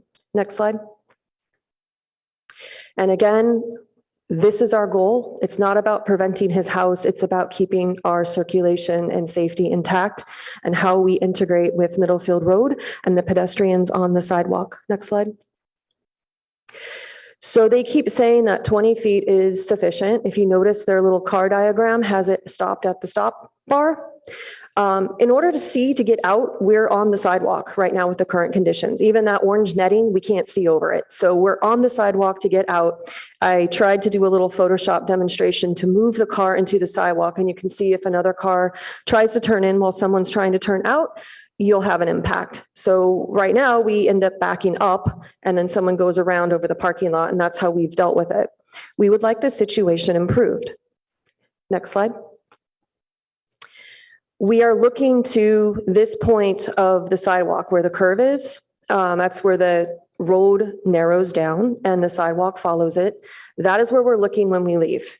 And we only really care about this sightline on the creek side. The apartment side, the olive tree, the sweet maple, or what is that thing called? The sweet, not using my cards. Liquid amber tree. They're not bothering us.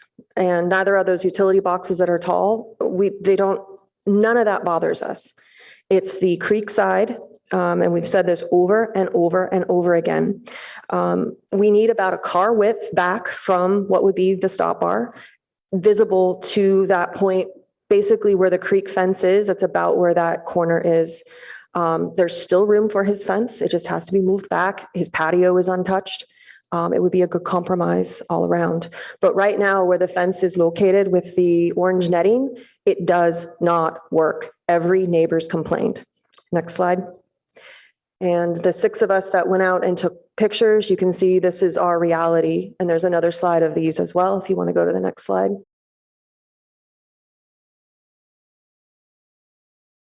By the curve. And when I took this picture of my neighbor there, she actually backed up to allow him to pass. That happens a lot. We always give right away to the pedestrians. And this is what we could get done in the 5 days we've had. So additionally, we've asked, can we have an asphalt approach? That would probably solve it, right? If you're on a regular street, you have an asphalt approach, so you actually get to go past the sidewalk and the pedestrian stops. But when you're on a sidewalk, the pedestrian has the right of way, so you have to back up. That causes the problems. So an asphalt approach with things like yellow bumpy plates on the sidewalks, things that tell pedestrians, hey, there's a road here, maybe a step down curve or wheelchair or bicycle friendly type curve. It would make them aware that there's a street there. They'd stop running into our cars because this has happened many times. It would show Key School on the other side of the street that there's a street there. It would fix a lot of things. And right now, to get out of Ellsworth Place, we go up an incline, but it's actually kind of over a hill, like a little bump. So if that was smoothed out with an asphalt approach, it might solve a lot of our issues getting on and off Middlefield Road, in addition to having that road width there of 26 feet. As I said, right now we're used to 21 and a half. They keep telling you 20. We have 21 and a half. That needs to be stated over and over and over. Next slide. And we asked about this. They mentioned they're going to move that bracing. Well, if they're going to look into moving that bracing, can they look into undergrounding the pole? Because right now that's not a usable spot, and undergrounding or getting rid of that pole just causes, it just helps.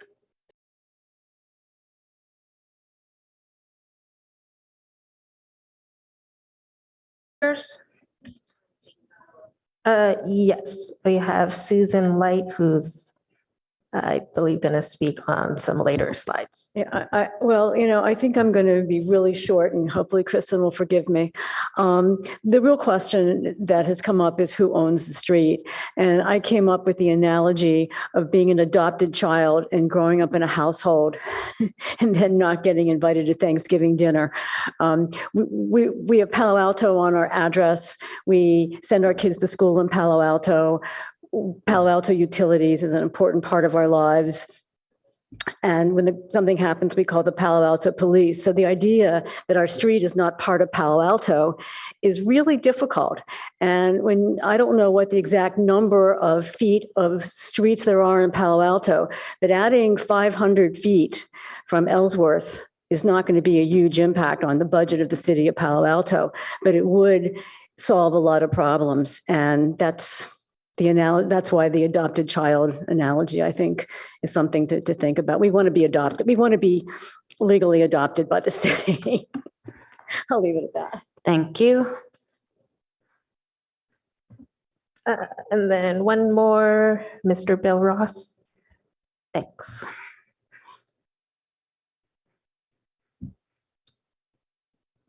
Good evening. I'd like to make a couple points for purposes of the record.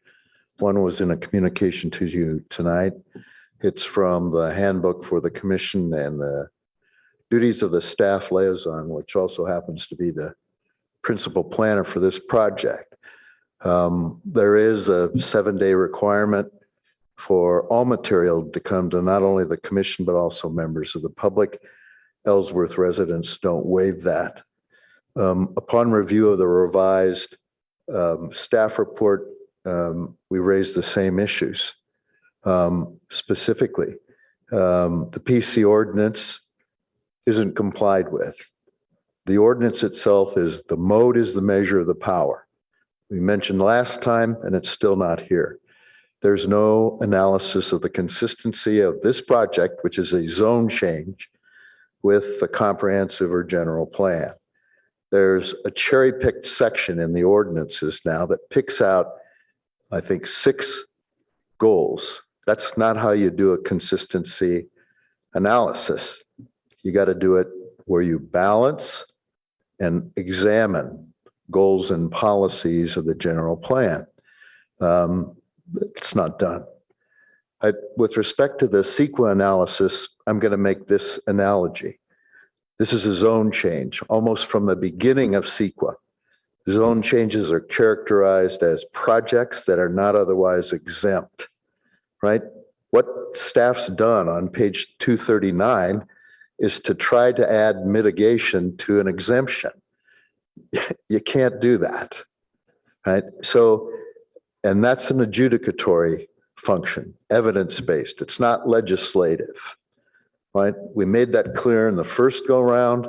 It's applicable the second go-round. So the consistency analysis, a real CEQA analysis, which would mean an initial study.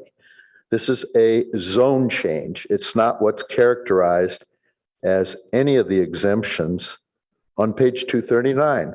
And notwithstanding that, we raise the issue under CEQA guideline section 15300.2 that you have, again, substantial evidence by the neighbors raising genuine issues about access, transportation, visual clarity based on safety. And those are issues that could be easily examined in an initial study by staff. So, you know, these aren't inconsequential. You know, you could go back to the beginning and say, look, if the staff liaison, who's also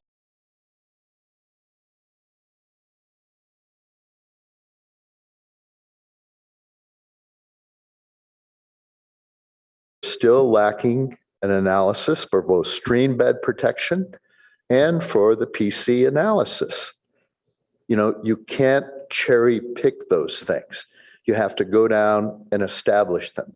Finally, I'd like to note for the record that as far as I'm aware, there's no any type of urgency ordinance that's in effect. They're COVID either locally or on a statewide basis. AB 2449 is applicable to decision makers, right? It allows for participations in adjudicatory hearings, and the CEQA part of this hearing is adjudicatory.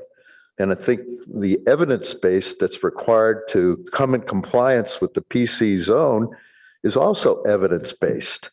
Staff's got to come up with that, right? My point is, I'd have no idea whether counsel to the commission is watching now, whether it's online, and I see the cameras when I've looked on what's available to the public, and you can't see what's going on here, right? There are evidentiary conclusions that are before you that you have to make.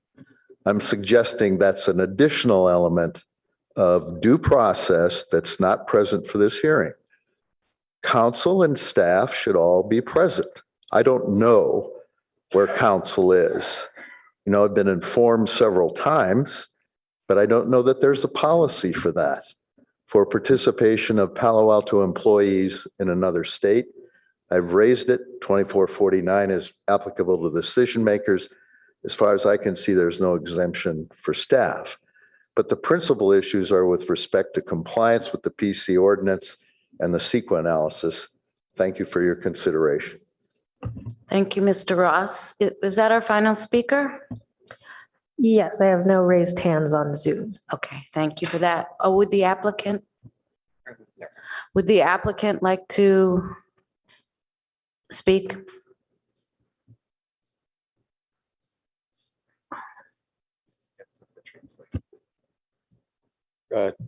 Hi, Chair Sima, Ken Hayes again with Hayes Group Architects. So this is really getting blown out of proportion. We need to remember why we are here. We were caught in a situation where there were inaccurate city records that created big problems for my client and Mr. Honda. And so we're trying to fix that mistake from 1967. The safety concerns that the neighbors are bringing up, you know, I'm not going to dispute them if they feel they have safety issues, but how is our project creating those safety issues? You know, we're removing 8 cars from traveling on Ellsworth. We've removed the trash pickup on Ellsworth. We've provided a space for a delivery truck to park on our property off of Ellsworth, not blocking cars, that sort of thing. So I just don't see how, and the home that we're building is actually set back further outside of the 35-foot site triangle than if there were vans parked in those existing 8 guest parking spaces, because as those spaces got closer to Ellsworth, they would block, or I'm sorry, closer to Middlefield, they would block sight lines. We're improving all of that to get through this process. The road is 20 feet legally for their access. We're willing to make that 1.5 feet wider on Mr. Nitten's side. Yes, just so happens that's where the existing pavement is today, but they don't have the right to be on that part of the street, right? It's private property, but we're now giving them the right to drive on that part of the street that is now defined by that asphalt edge. Undergrounding the utilities, honestly, if we need to underground more,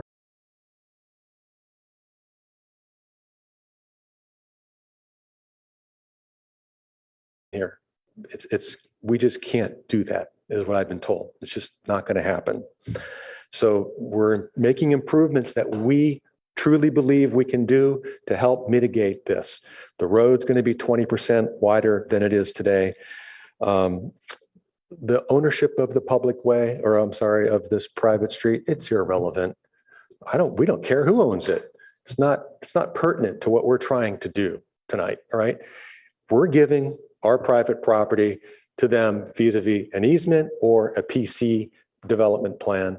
And that's what we're doing. I don't care who owns the road. So if they have an issue with road ownership, that's outside of this project, in my opinion. And then lastly, and I'm done, the public benefits, really, you know, we're widening the road 20%, giving them access to private land. We're doing a new driveway apron curb cut. The site triangle, it's not really public benefit. I had it listed. It's required by the city. We are creating fewer cars using Ellsworth. We're creating a temporary delivery truck space on private property. We've already moved the trash from Ellsworth. And let's not forget, we're creating a single family home. All right. So thank you very much. Thank you, Mr. Hayes. And with that, we will bring it back to the commission for discussion. So who would like to start us off? Anyone?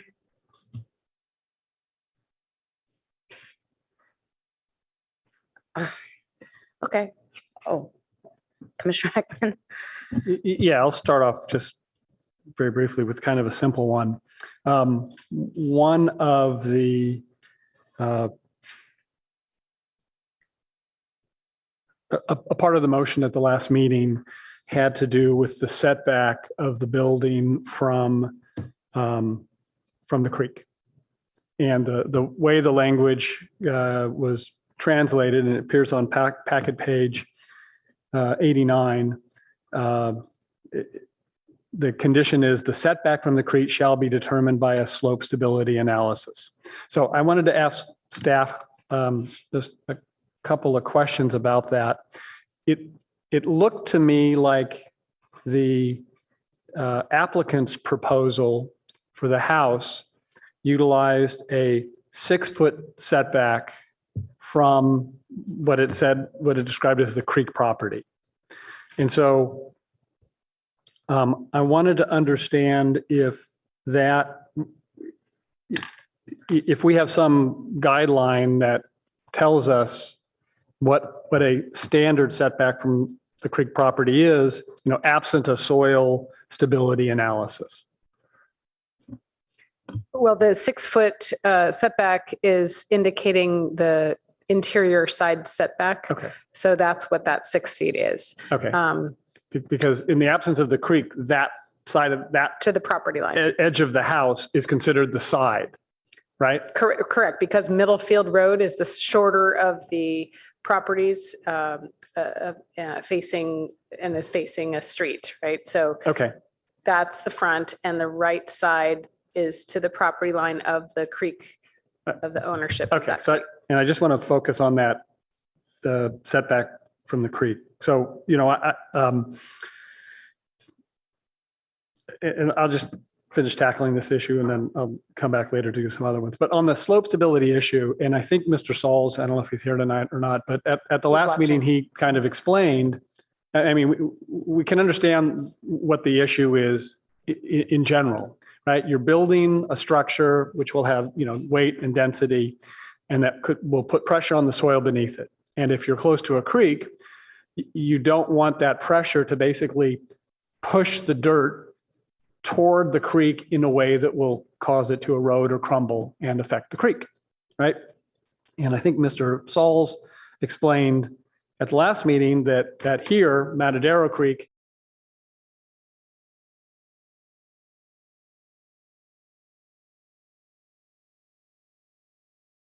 pushed into the creek, you would have to have enough force to actually bust the concrete and force it into the into Matadero Creek.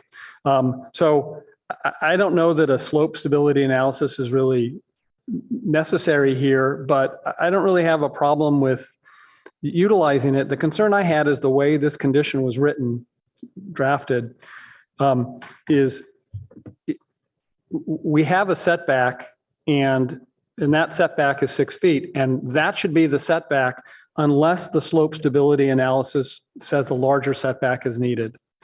And that's really what this condition should say. And hopefully there won't be an objection, because my concern is if we get a report back that just says the slope is stable, a house won't affect it, the soils guy or gal won't necessarily tell us what the setback should be. So I'd like to put that 6-foot marker in there, and then the slope stability analysis can say if that's too close or not. So anyway, that's we're not anywhere near motions, but when we get to it, I would like to see that change in that condition. So I'll leave it with that issue for now. I've got more later.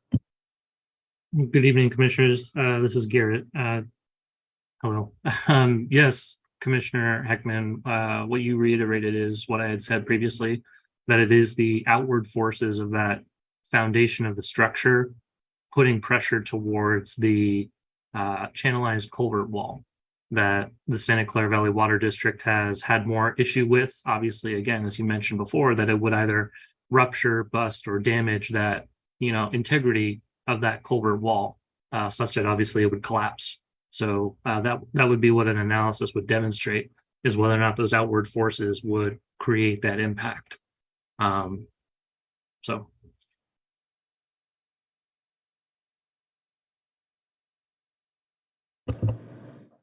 Are you, that's it for now. Okay. Do I have other lights or? Okay, well, I will say a few things then, and that is that I would concur with Mr. Hayes that there's some,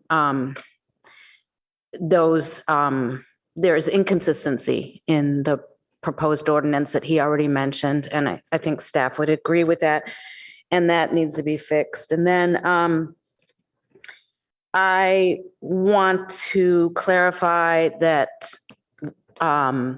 no, we are not proposing that any significant trees be removed from the site triangle. Most particularly, I would like to call out the multi-trunk olive tree, which is of some age. And I would also agree with the comments from the public that turning right isn't the issue. It's the other side that's an issue. And it has to do with two grade changes. One, as you slope down on the sidewalk to Ellsworth Place, and you slope up to the sidewalk from Ellsworth Place. And it's also where there's a curve in the sidewalk and the street narrows. And that's what makes it so tricky. So I think any of the existing trees, there was no intention ever to remove them, especially that large mature olive.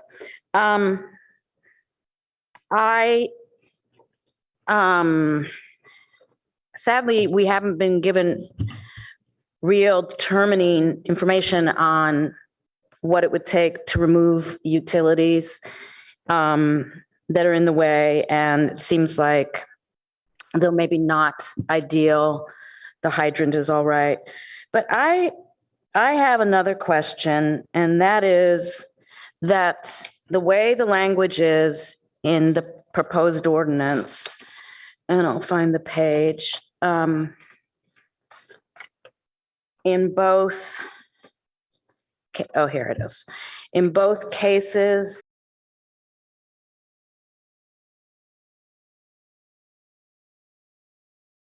(24, 26 feet) as a swath of pavement alongside Ellsworth Place. Now, what Ellsworth Place is legally is a 20-foot easement that we generally believe all the parties that have an interest in it have a right to traverse. I'm really worried about this language, and I wonder what it means. And maybe it's a question for our legal counsel.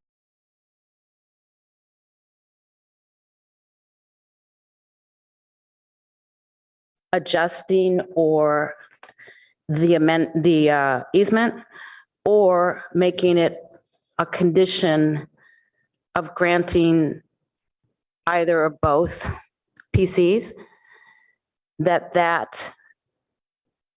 the widening of the street be guaranteed in perpetuity, as far as I'm reading it. And I think, so maybe Mr. Yang can help with this, but I don't see anything except a swath of pavement, which gives the impression of a usable area, but I don't think it's guaranteed. And I think that we know what happens when sort of institutional memory, especially of a PC, is lost. And I mean, we have direct information here. And when I read this, I think about somebody in the future thinking, wow, if that's my land, I'd like to put on that little paved area, pots of geraniums. So I don't see how this is guaranteed at all, the way it's written. So I see our counsel. Yeah. So,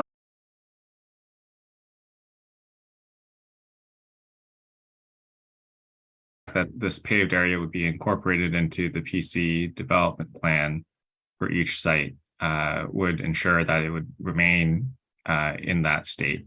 But I understand your concern that, maybe something like, something could be placed on top planters or something like that. So it could be included as a condition that the area shall remain clear. yeah, and I would say probably for perpetuity. I mean,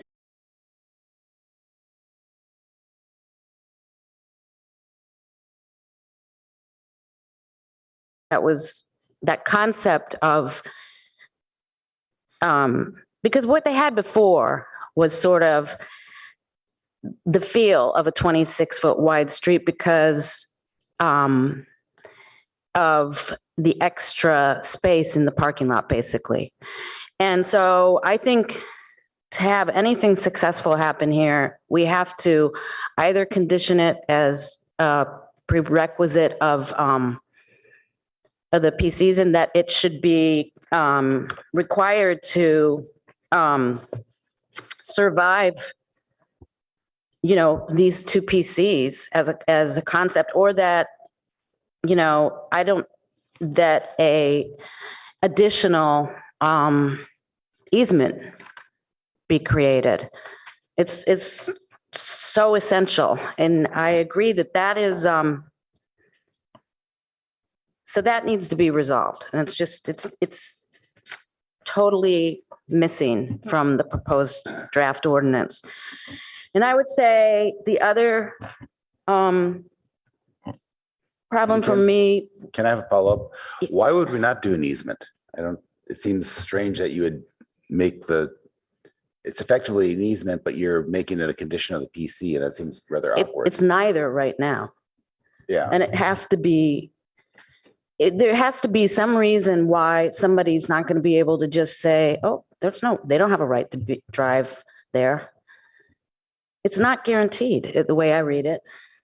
And I think Mr. Yang agreed just now.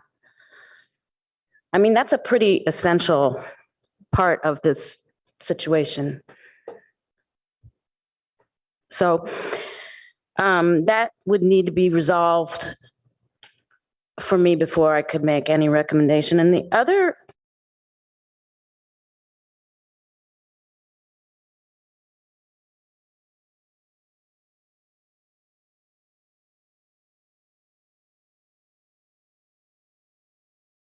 field is too high still. It's too high, and it seems even higher than it is because of the grade. And I believe the fence needs to be brought back. Mr.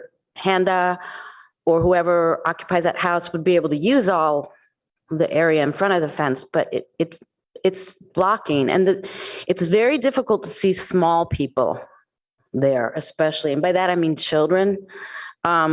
So it was my observation that was not adequate. And I don't know exactly how far back it needs to go because it's not something I can imagine, but I would think a reasonable place would be kind of outside of his patio where he wants it there to protect that area. And the rest of the yard would still be his yard, but it just wouldn't be fenced in. And I would say that it is not the case that everybody has a fence. Most people can have a 3-foot fence across their front yard, but many people do not. I don't know. I cannot say with any certainty the percentage of people in Palo Alto that do and don't, but I would say most yards that I can think of people I know don't have that kind of fence. Some people like it and it's fine. And I think if Mr. Handel wants a fence, he should have a fence, but it should be placed. This is a different intersection because of the grade change. And he should certainly have a fence, but it should be in a location that does not obscure the view of exiting vehicles, particularly for, because of the grade. So I am going to leave it there for now. And Commissioner Aiken? Thank you, Chair Sima. I don't have any dispositive comments to make here, but a few observations. Yes, I agree that the 3-foot fence still interferes with visibility in an area where it's important. A shorter fence might solve that problem. There are other alternatives that the applicants might want to consider. As someone who lives at a 6,000 vehicle a day corner where noise from traffic is a constant problem and is a fraction of what the noise at this site near Middlefield would be. The front yard is not going to be usable as a front yard. So it's not wise to place too much weight on that particular use. But there are things that can be done to improve that space. And one is to build a larger interior fence set back sufficiently so that greater height is possible, and make it out of some dense material like concrete. And that's a sound wall. That's what you need to make that patio space usable despite the traffic on Middlefield. So I would suggest that might be worth considering if the original 3-foot fence farther out proves not to be viable for other reasons. There was some debate at the last meeting about 24 versus 26. And I ended up supporting the minimum of 26 because I believe it does add value, particularly at the intersection with Middlefield. However, I could see accepting 24 if the bottleneck that's called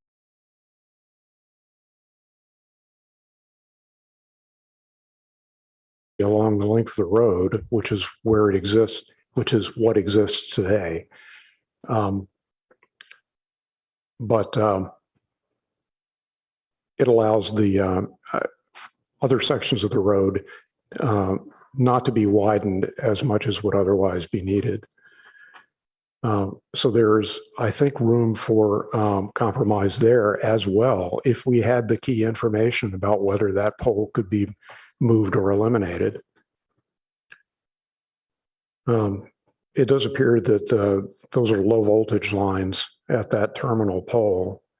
So it seems to me that there's some hope that could be done, provided the strictly mechanical requirements of support for the penultimate pole are taken care of. I don't know any way to do that other than asking utilities or public works about their standards for the span lengths and support angles, whether that's feasible in the space that we have available. So we just don't have the information we need to know whether that's doable. All right, I think that's everything I have for the moment. Thank you, Commissioner Liu. Commissioner Chang. She was first. Oh, okay, Commissioner Chang. Thank you, Commissioner Liu.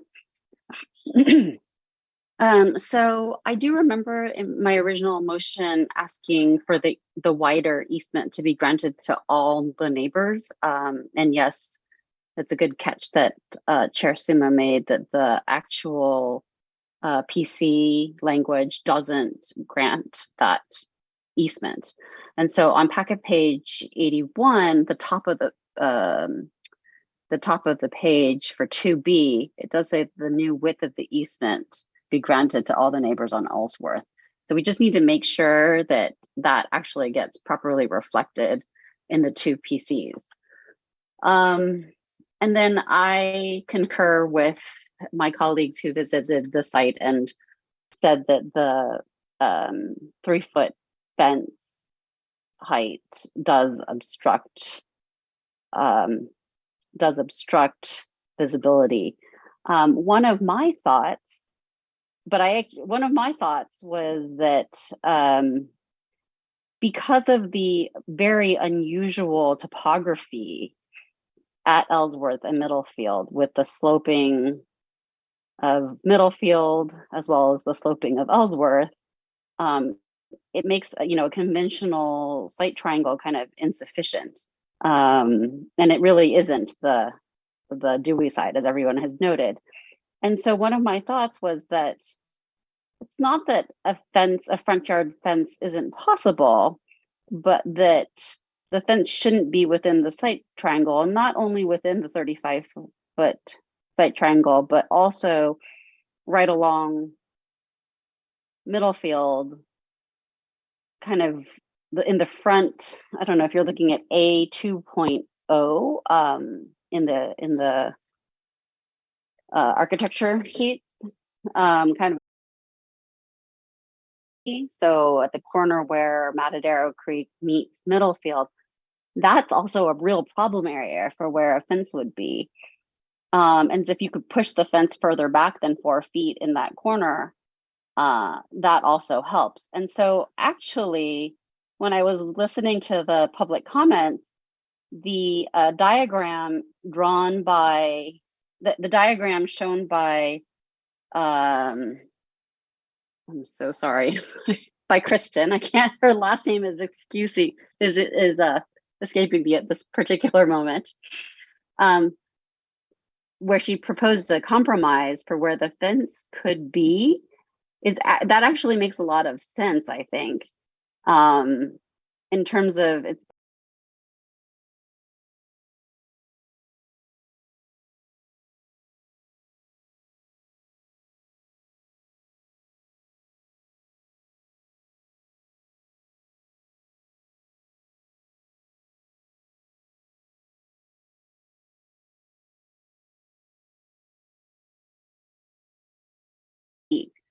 but I actually think that the compromise that Kristen drew was a much more elegant solution and creates a much nicer front yard, but achieves the same goal.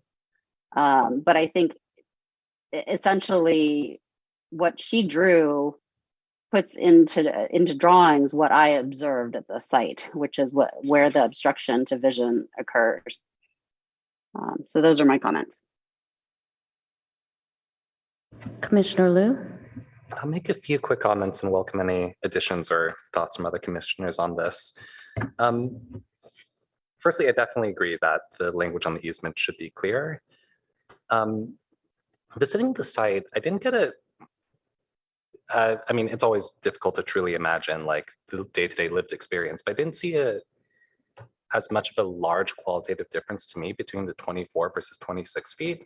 But I did feel like the wider flare would actually be a material improvement as you actually pull out. And to that point, like, I find some of the framing around the side triangle a little bit odd.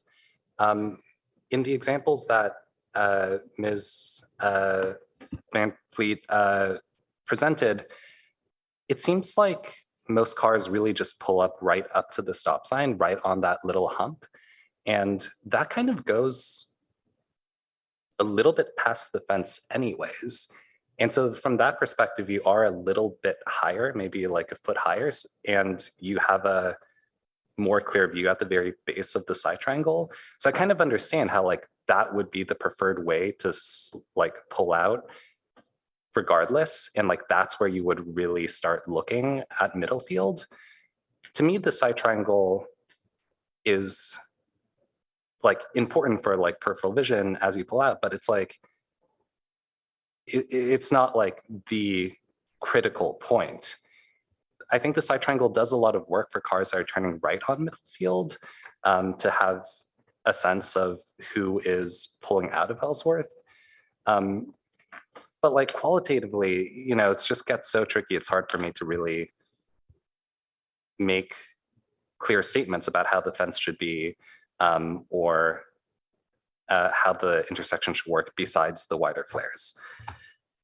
The last point that I'll shout out is that we discussed last time that we should keep this as a PC, as a separate PC. I think it's actually, there's a reasonable case to make if we decide to move forward just on the merits of the project at all, to just keep it as an R1 with deed restrictions. The PC symbolically has more continuity, but it's also marginally worse for the applicant. If we actually think this project should move forward, I don't know if it makes sense to have any sort of like minor symbolic, almost punishment of keeping it as a PC versus having it as an R1 with deed restrictions. I don't know that that would actually make a practical difference, but seems like the more lenient or generous thing to do. And so I think we should do that if we move forward.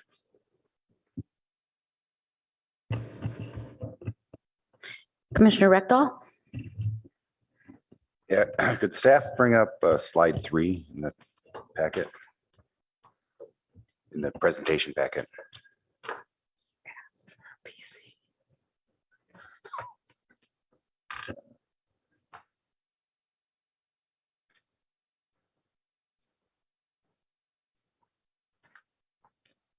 Yeah, so the thing that bothers me is that the visibility really is bad when you pull up to that sidewalk. And I agree, if you look on the far right here,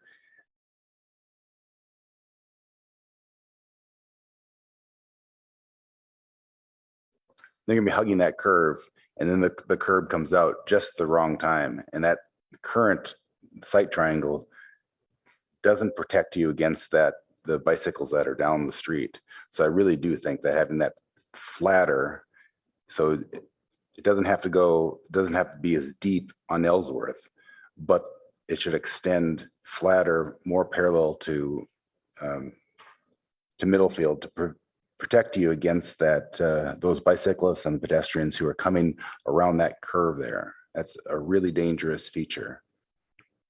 The other thing that's problematic is the fact that sidewalk is higher. Is transportation online? They are. A question for them is, this is a private street and it really is treated like a driveway. Other places in the city where we have private streets, are they treated more as a street crossing? The public comment had expressed making this appear more like a street as opposed to a driveway. And I wonder, how uniform are we around the city? This is Sylvia Starlack, Transportation Planning Manager. Good evening, Commissioners. I can't speak for all of the private streets in town. This one is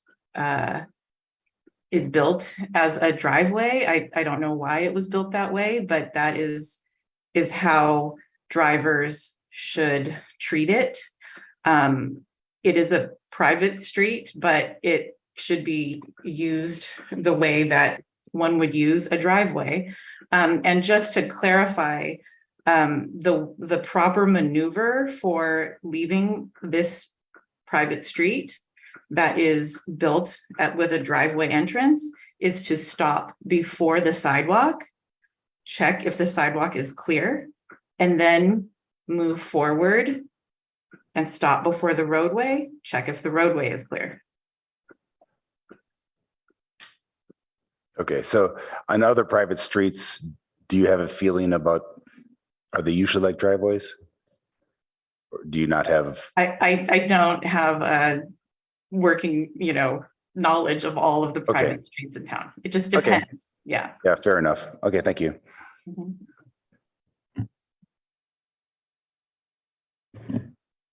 All right, so two little issues and then a big issue.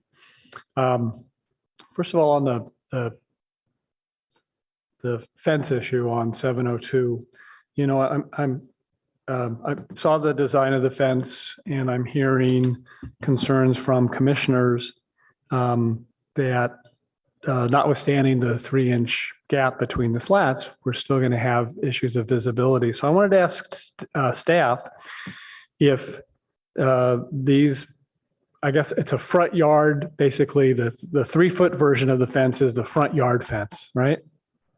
Okay. Correct. And is there a prohibition in Palo Alto from using wrought iron for a front yard fence? No. Okay. So I would just like to put that out in the atmosphere for people to think about. Wrought iron fences are, typically a more open design, so you could see better through them. My perception is part of the reason the owners want a 3-foot fence and at this location is it's really sort of a modest security to dissuade people from just walking in or like stepping over a 2-foot fence. You got to have a pretty good stride to get over a 3.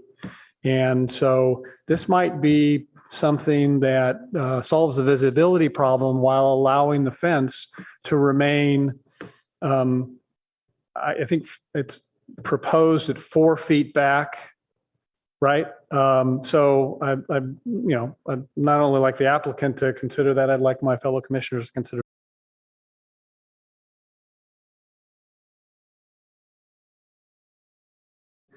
Its own, first of all, I agree that at a minimum, 702 and Middlefield should have separate PCs, right? It's not good practice to lump properties owned by separate people in one PC. So there does need to be a division that way. And Middlefield needs to stay in a PC. For 702, I don't know that I have a real strong impression. I mean, my gut and training is that while I can't say that a PC has ever been used in Palo Alto before, for a single family home, I don't know that. But I know that PCs are definitionally built to be flexible. You could use them in almost any kind of setting, and they have benefits in that way. Whereas R1s, I've very seldom seen conditions imposed upon a standard rezoning, and that gives me a little bit of cause for concern. So I don't feel strongly about that, but I would say I feel more comfortable with a PC zone. And I haven't really understood from the applicant, what their level of discomfort is with it that makes the conventional zoning with a deed restriction more desirable to them. All right, so those are the smaller issues. Here's the big issue. And I'm sorry I wasn't here at the last meeting to articulate it.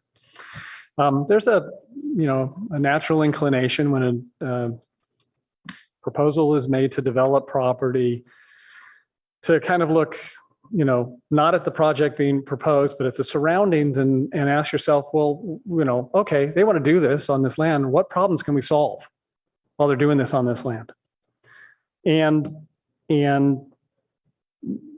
there can be in that process overreaches. You would, how to explain this? There are limitations on conditions that we can impose or require. And for example, we have limitations in CEQA. If you can't require a mitigation measure if there's not an impact that needs to be mitigated. And even outside CEQA, you can't exact rights from property owners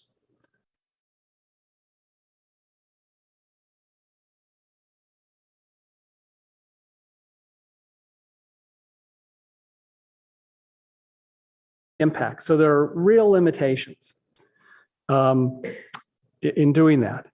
So where you often see this is with public streets, where somebody wants to develop something and the city wants them to improve a public street, and you have to go through this analysis. Well, is what they're doing creating a traffic impact? Because if it's not creating a traffic impact, then you can't make them fix the public street. It's just a public street that needs to be fixed.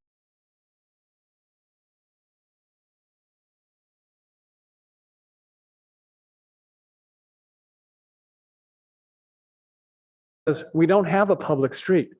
We have a private street. And what the commission was talking about doing last time and a little bit tonight is requiring one private property owner to give its property rights, not to the public in relation to some impact of the project, but actually to 13 other private property owners.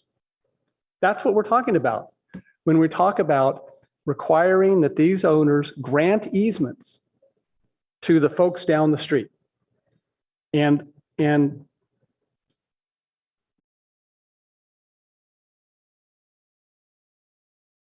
as a city to require, no any more than we would have to say, gosh, this new development is impacting the value of your 13 properties. So we're going to make the property owner give each of you $10,000, right? We can't do that. And it's particularly troubling here where again, if we look at the impacts of what is being proposed, the only traffic impact on Ellsworth from the totality of the proposal is a beneficial traffic impact. It's beneficial, right? Compared to the existing condition, the long existing condition, which according to the photographs we've seen, for example, has had shrubs on the Matadero side for who knows how long. I know Mr. Dewey, I think, has owned the property since 2017, and we didn't hear anything from the neighbors that they've, been on him routinely to cut those shrubs down, but now they're gone and they will stay gone. Staff has been in communication with the water district to trim the farther shrubs closest to Matadero Creek. And actually, it was odd because I thought the staff report said it had been done, but then when I was out there today, and I did visit the site today, it seemed like there were some shrubs right up against the concrete abutment. So I wasn't entirely clear on that, or whether there were some more shrubs that needed to be removed. But what is the totality of the proposal is they're taking pavement that is, well, first of all, there's really two sections to this Ellsworth Road that I think we can break into. One is most of it, which starts at the very back and it comes up until the point where you have to be concerned about the intersection with Middlefield. And whether that's 1 car length or 2 car length, whatever it is. So that back section, that's 20 feet. It's been 20 feet for over, 50 years. And I went to the back of it today. And, what I noticed is that at least half of those folks that live in those houses have either a fence or dense shrubbery or a curb that closes down that 20 feet or closes it down to 20 feet in that area. So, and then the other thing I noticed was a few people have pavers in the front, which they park on. And I was curious about a comment of one of the commenters that you can't park on pavers. That's how they're used on this street in a number of places. And that's the intention, I think, of Mr. Honda to have his driveway, which will be drivable pavers that can be used that way. So you've got this back section that's 20 feet and it's neck down by a lot of the neighbors who are feeling put upon by this development.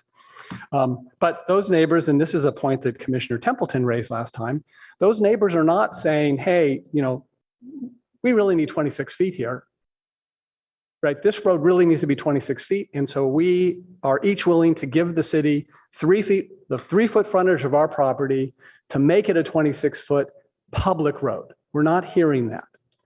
What we're hearing is a frustration by these neighbors that property they don't own that happens to be in front of us for development isn't going to 26 feet, which as near as I can tell, it's never been, at least at the front part, which is the most important part up at Middlefield, because that's where the action is. And that's where I think the public benefit of what's being proposed really exists, because that's where it is expanding from 21.5 feet, which it is currently 20-foot easement plus another 1.5 feet of pavement.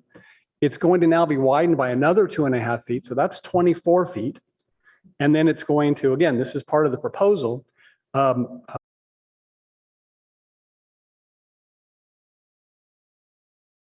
That sidewalk is city property. And then what we've learned is, so it's going to start at 28, neck down to 24, which is wider in the most important area than it currently is. It's going to travel at 24 feet back, I think 35 feet. And then it's going to have, if I'm understanding correctly, another 7 feet on the Ellsworth side at 18 inches. So that section is 21.5 feet. And then past that, you actually have the pavers on the 702 side, which again, create more space, and this temporary parking area on the Middlefield side, so it widens out again. So I think in the most critical area, we have clear traffic safety improvement and public benefit. And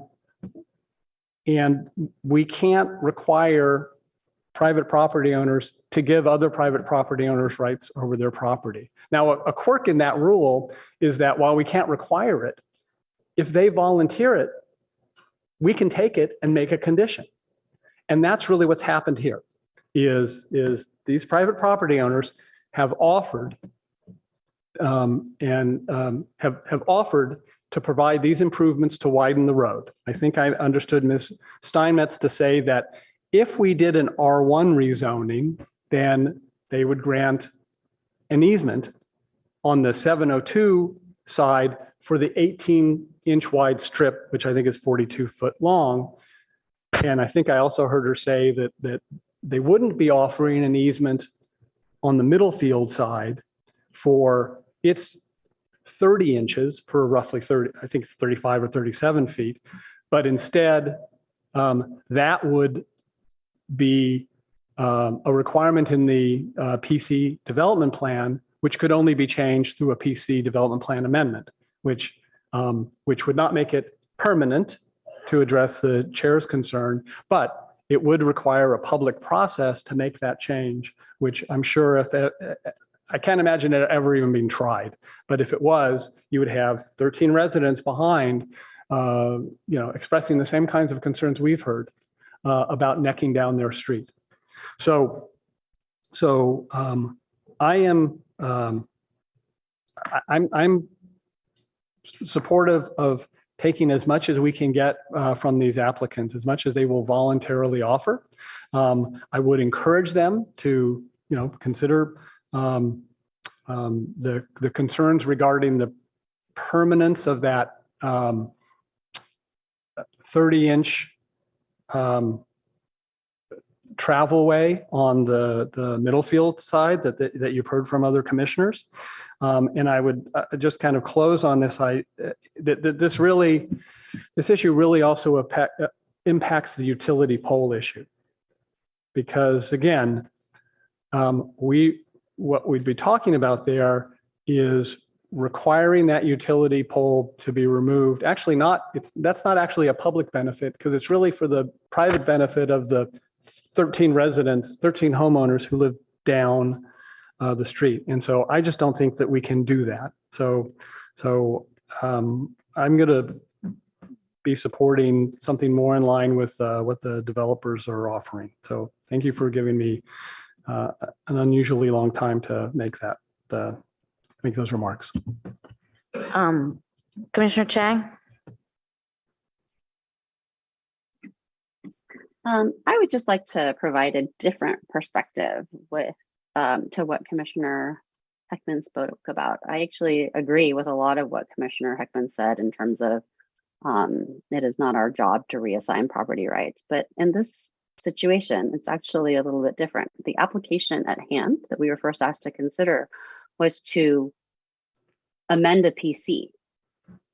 And in that situation, we're being asked to grant a property owner additional rights, which was to give them the ability to build an additional house where one is not allowed and permitted right now.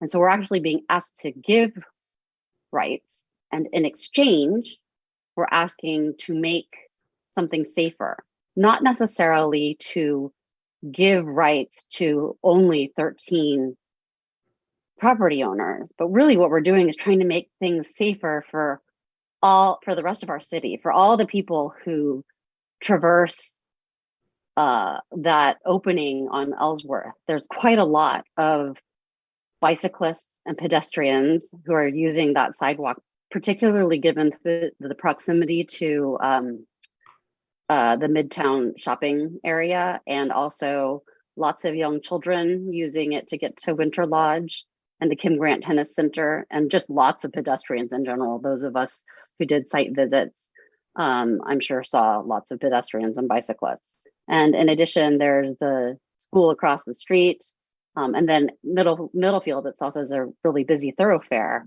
so lots of cars. And so we're just trying to make this area safer, because no matter what, those 13 households do have to use Ellsworth for ingress and egress. And if we make it safer for them to go in and out at that opening, we make it safer for everybody else at that intersection. And so that's how I looked at it. And I agree 100% with Commissioner Heckman that it is the front section, the frontmost section, that is the most important. And the reason when I was making the motion last time we heard this, that I settled on 26 feet was because I looked at our city's own ordinances and what is currently considered like the bare minimum in terms of safety for a private street serving this number of residents. And the bare minimum is 26 feet. In fact, it requires special director approval to go down to 20. And usually it's not in this type of situation. There's actually a whole bunch of other situations mentioned, but not this situation. Usually it's if there's parking separating a building and this private street, and there just isn't any of those things in this situation that would grant the exception to be, that would allow a director to make that exception. That said, I understand that this is an existing situation, but also it's an existing situation, and we are granting the applicant the ability to change the existing situation. And so that's why it's incumbent upon us as the Planning and Transportation Commission to make sure that it remains safe for the rest of Midtown, Palo Alto. There's lots of accidents that happen on Middlefield, lots and lots of accidents that happen on Middlefield.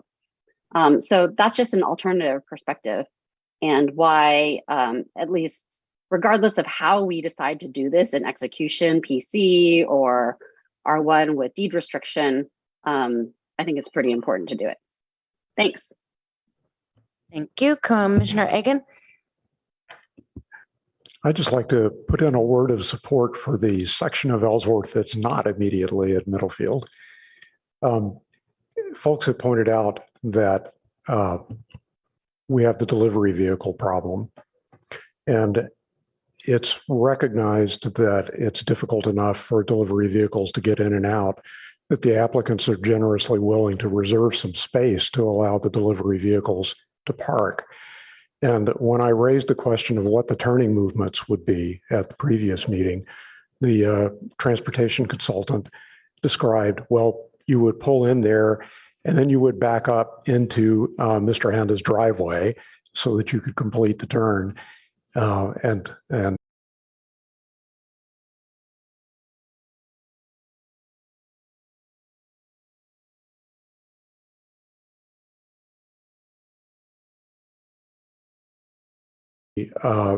that comprises the parking spaces now is private property and not usable for the folks who live further down on Ellsworth. And yet the only solutions we can come up with involve using other private property to solve the same problems. So I think there's a clue here that there is just not enough space for a simple answer. Thanks. Put those thoughts on hold for a second. It's now 10:30. Do we want to, we have, I think, staff waiting for item 3. Do we want to, I think we should let them go if we're thinking we're not going to get to that item. But I'm happy to go ahead and try to get that item done too. What are my colleagues thinking? I'm personally also happy to get to it, but also want to be sensitive of, restrictions for anyone else. I was going to note, I don't think we have staff. I think we have consultants here. And then their feelings count too. I know. I'm staff for the project. And possibly George Hoyt is here. He's not here. Okay. So they're getting paid. Commissioner Heckman, did you want to? I can go either way. Okay, let's just carry on then. I don't see any lights, so I'll make a comment. And I also agree with some of what Commissioner Heckman said, but I feel like, and I have a lot of respect for Commissioner Heckman, but he is not our city attorney.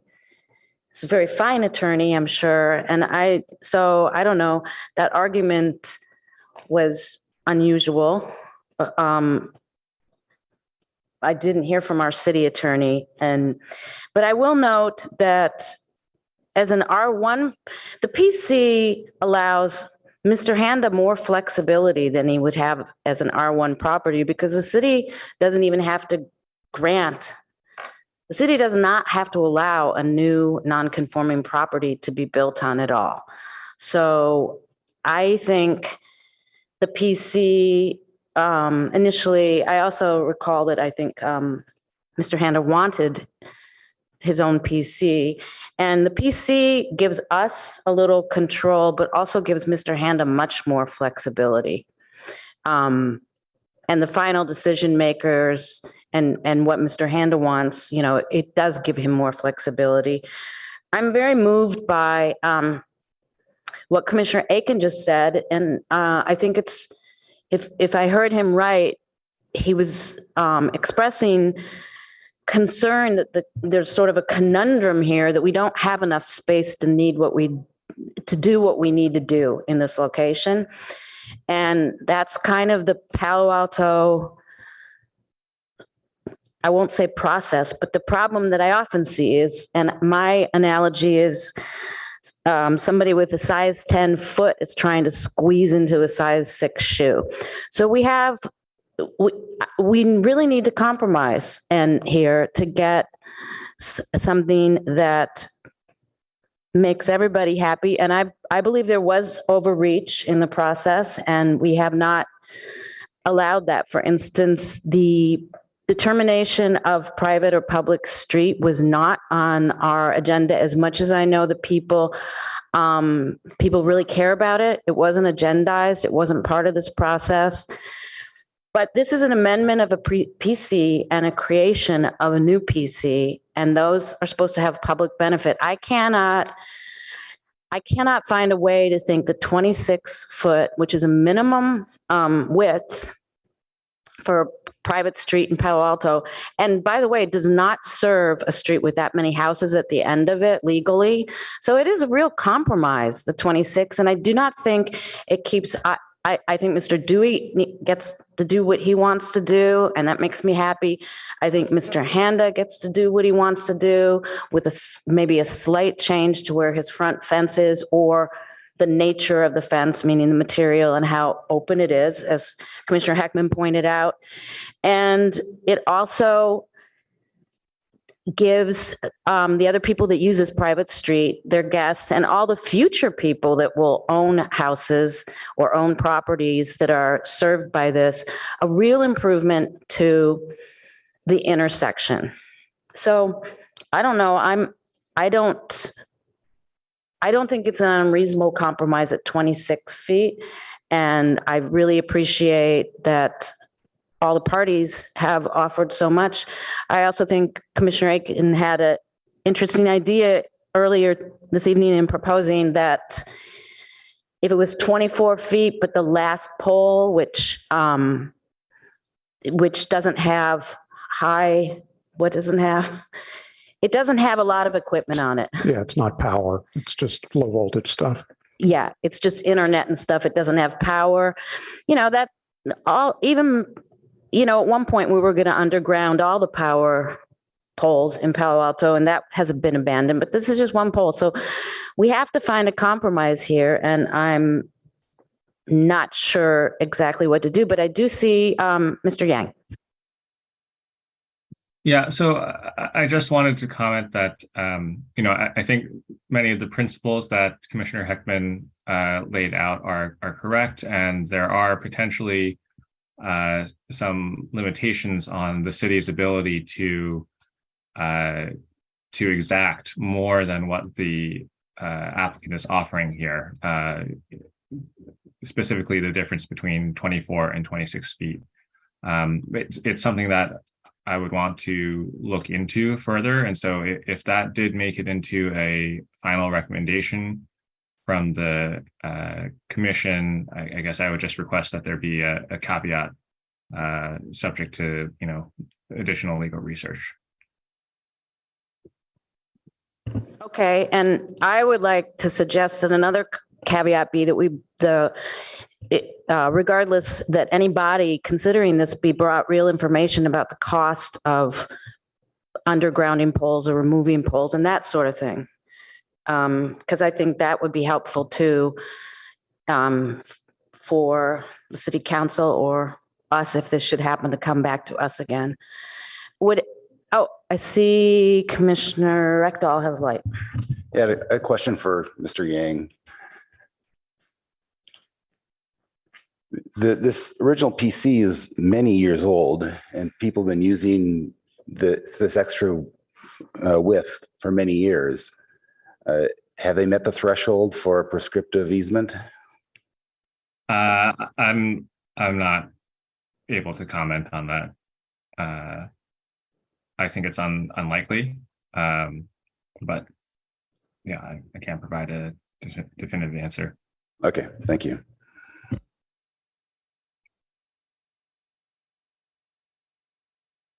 Commissioner Heckman? Yeah, kind of comment and a question. First, just to point out to the Vice Chair Chang that the sort of the premise that here's why we can, do what we're trying to do. They've come to us asking for permission to do something that they currently can't do.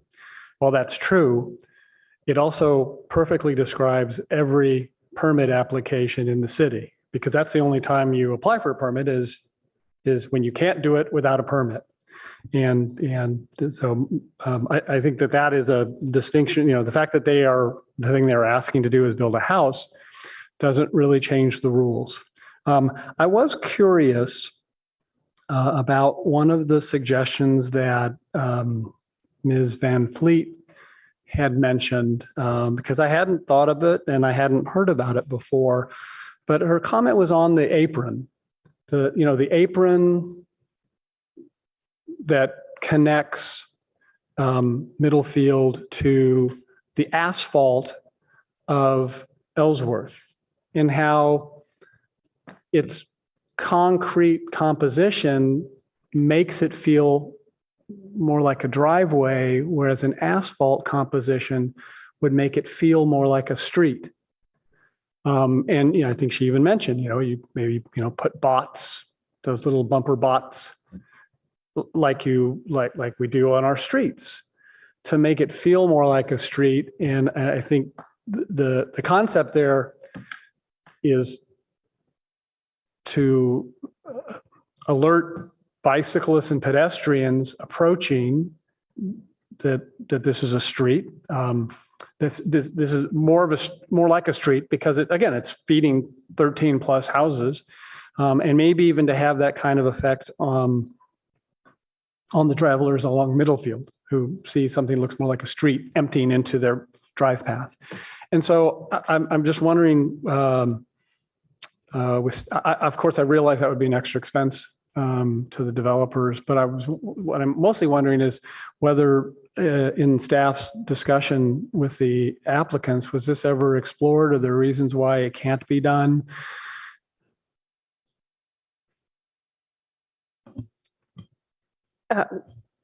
Sorry, I was thinking about the next item and the people. But the suggestion was to make so the this idea pavement go to. this asphalt. So some work is going to have to be done on that apron, right now to widen it out to 28 as proposed, 30 as the motion last week. Right. So some works, it's going to be torn up, and the question is could you tear out the rest of it and make it asphalt so it looked more like, the streets in both directions, there's asphalt coming into Middlefield. And so I don't know if we have, because it's a private road, it's not allowed to have asphalt in that location. So I don't know if Ms. I know Starlack is still with us. Sylvia Starlack is here. But then, so I mean, obviously having pedestrians step down, we want to have ADA curbs, right, from the sidewalk. If you're carving It in. would have to be just like the streets, right? Which, Yeah, right, just- they, you know, have a required grade down with those bumper bots, and then Right. it's flat across the street, right. right? There also may be drainage issues because of the way this, right? And so all of that would have to be taken into account. Sure, I'm it'd just have to be studied. wondering if it's, I'm mostly wondering, was it ever discussed and discarded, or it just never came up before? It didn't come up during this process. It would have to be studied. We'd need Public Works Engineering at the table. Okay. Thank you. Okay, I guess at this point, I should be looking for motions from colleagues. Would anyone like to take a stab at it?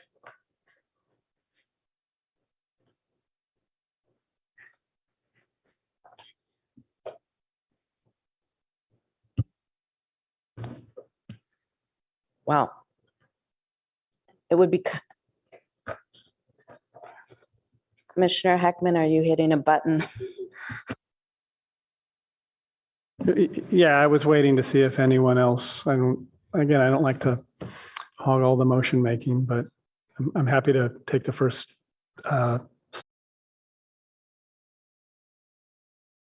Census. So there's a, are we just developing something to shoot down and then move on to the next? Sorry, as my experience is limited, I'm not quite sure how to proceed.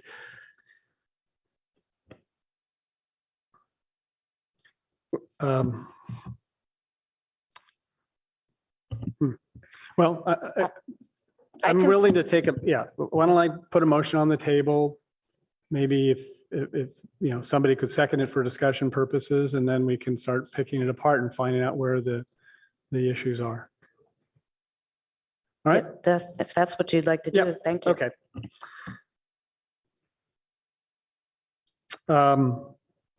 Before I make the motion, I just want to mention that when I read the two draft ordinances, which are attached as attachment A and B, one thing I noticed is that there was kind of a bleed over in the first one, the middle field, of a bunch of stuff about 702 Ellsworth.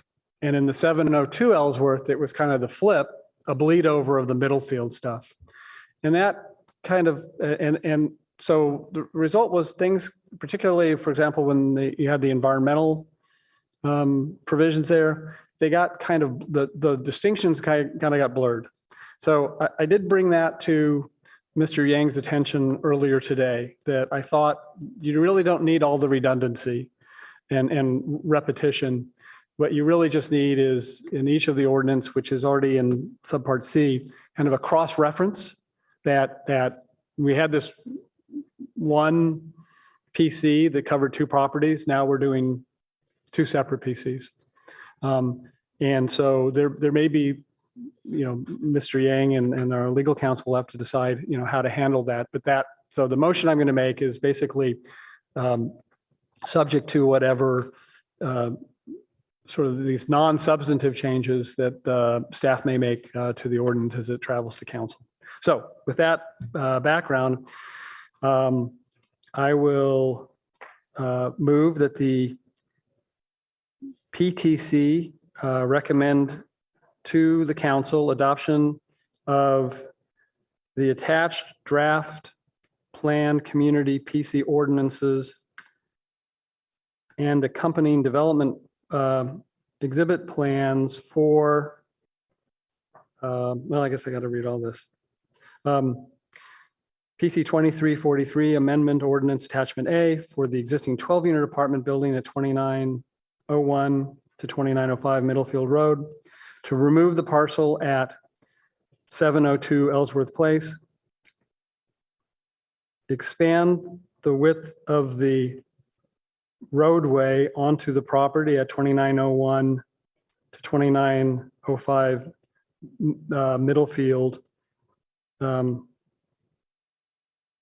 as proposed by the applicant, meaning 30-inch expansion. Provide one on-site delivery truck space to serve Ellsworth Place frontage properties and 4 on-site uncovered parking spaces, and relocate appurtenances to enable the Ellsworth Place road widening. B, 702 Ellsworth Place PC ordinance, attachment B, to enable the removal of the apartment's guest parking lot previously required with PC 2343, and the development of a single-family residence shown in the development plan with indicated specific minimum setbacks, including a 6-foot setback on the creek side unless a greater setback is determined through a soil stability analysis. The expansion of the width of Ellsworth Place roadway by 18 inches for approximately 42 feet as proposed by the applicant. And the restrictions on the front yard height and landscaping, with a suggestion that the applicant consider utilizing a 3-foot wrought iron fence in place of a wooden fence with 3-inch wide slats between.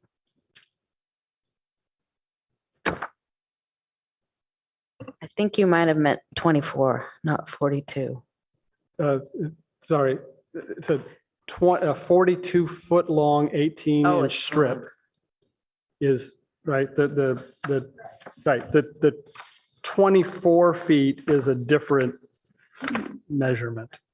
Yeah, that's the special setback, right? And I'm proposing that that is per the ordinance, per the draft ordinance, which references with the correction, as Mr. Hayes noted, and staff also noted in their slides. It's 25 feet for the middle field and 24 for the Ellsworth. There's actually different special setbacks for those. Yeah. Okay, so I think that is the complete motion. Do I have a seconder? I'll second. Okay. Seconded by Commissioner Liu. Discussion? Or would you like to speak to your motion? Sorry. Well, just very briefly to say, I think this is the right way to go. I think it's the way we need to go. I want to deliver to our city council a recommendation that ideally they would just adopt. And I'm concerned that the alternatives considered for this motion may, present them a situation where they can't adopt our recommendation and are wondering why we made it.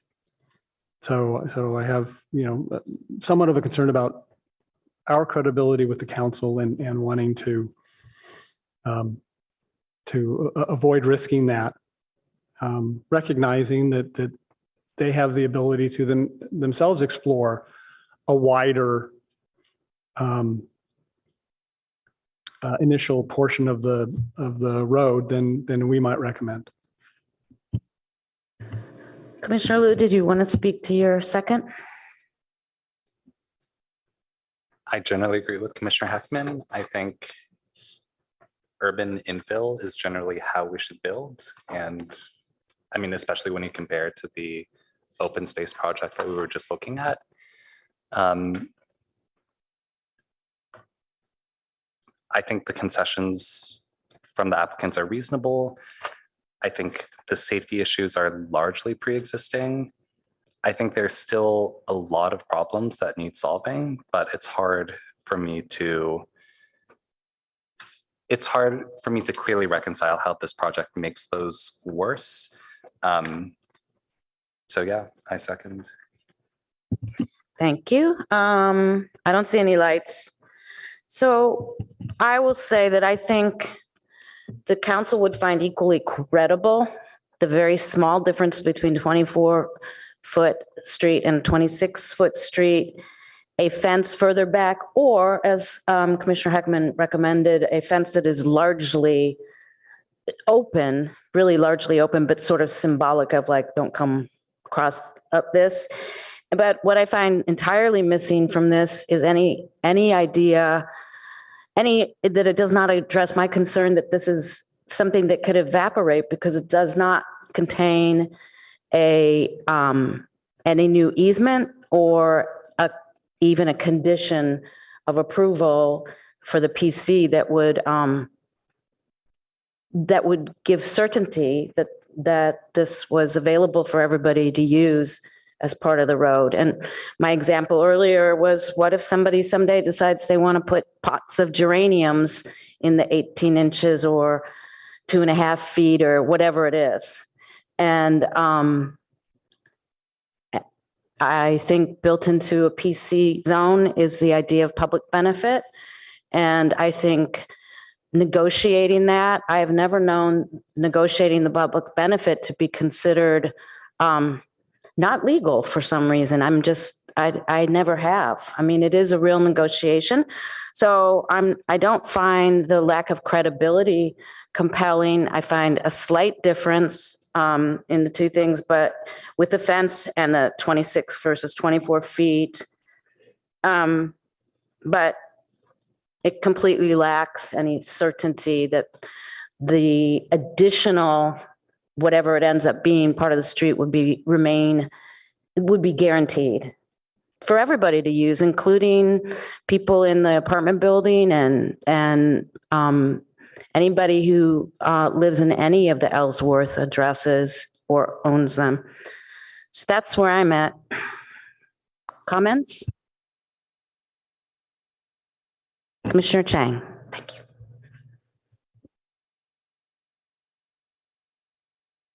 Sure. As written, I won't be supporting this motion. I would have supported a motion that recommended the staff recommendation with a few modifications. The change about the 6-foot setback with the creek, unless a lesser setback is recommended, makes sense to me.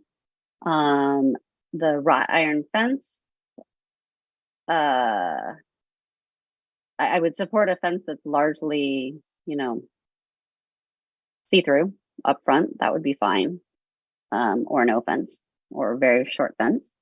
And then I concur with Commissioner Suma's, or with Chair Suma's comments about needing something that indicates that the widening of the private street is a condition of approval or an easement or something that is more permanent. And I stand by meeting the 26 feet, which is kind of where we had landed last time.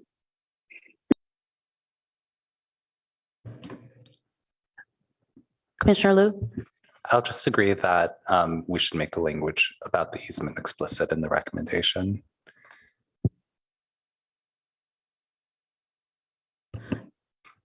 So would you like to withdraw your second, or would you like to suggest an amendment, or? I'm reading it and thinking about an Okay. amendment, but I'll get back to me.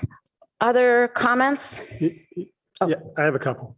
Sorry, and just really responsive. First, the chair, even though this won't sway you to support the motion, Mr. Yang did mention earlier that this concept of including language in both PCs about, and what I wrote down here when I was listening to you is to the effect that the areas that this 30-inch wide,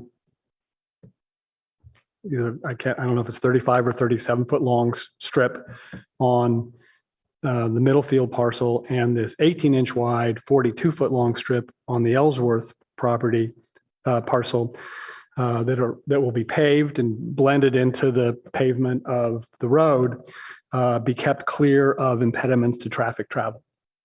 So I would add that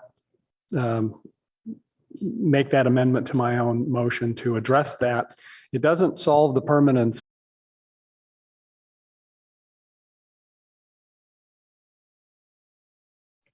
We can't extract easements. And what we've heard from the applicant is that they are not offering to grant an easement on the Middlefield side. They would only grant the easement on the Ellsworth side if we were using conventional R1 zoning, which my motion does not do. It uses the PC zone. And so we don't have, in my estimation, an offer to grant an easement. And for the reason I expressed before, I'm not wanting to include that in the motion.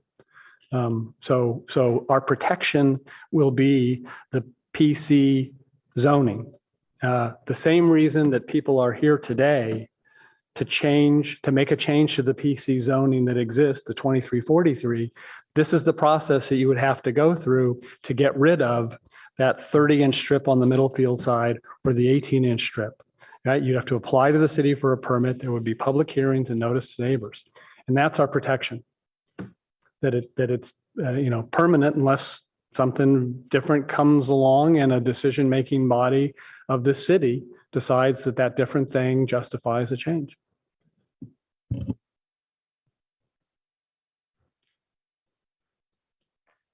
Commissioner Liu, did you want to, are you still thinking? Yeah. Okay. Yeah, I think it would be better done as an easement, to be honest. And I guess that this whole case really is proof of why I think that would be better done that way, because PCs, the meaning of PCs get lost over time. And I don't find this strong enough. And I also think you might find that giving the council a range from 24 to 26 for them to decide might be a more successful type of motion here, because I think a lot of people really feel it's reasonable with 26. I mean, a significant benefit, financial benefit, has been given to both sides. And there are other benefits, such as a nice new home in Palo Alto. No one denies that. But I just think we've kind of lost perspective a little bit, that we can offer a range to the council and let them decide what they think is better, since they are the decision-making body. And that might be more agreeable to a majority of the commission. Yeah, so I feel like, Chair, at least you may not be, well, if you understand the nature of my motion and its reasoning, you know that I can't offer, the only range I could offer is a reduction. Since my range is premised, since my motion is premised on the most that we can ask for is what they are offering, that's the premise.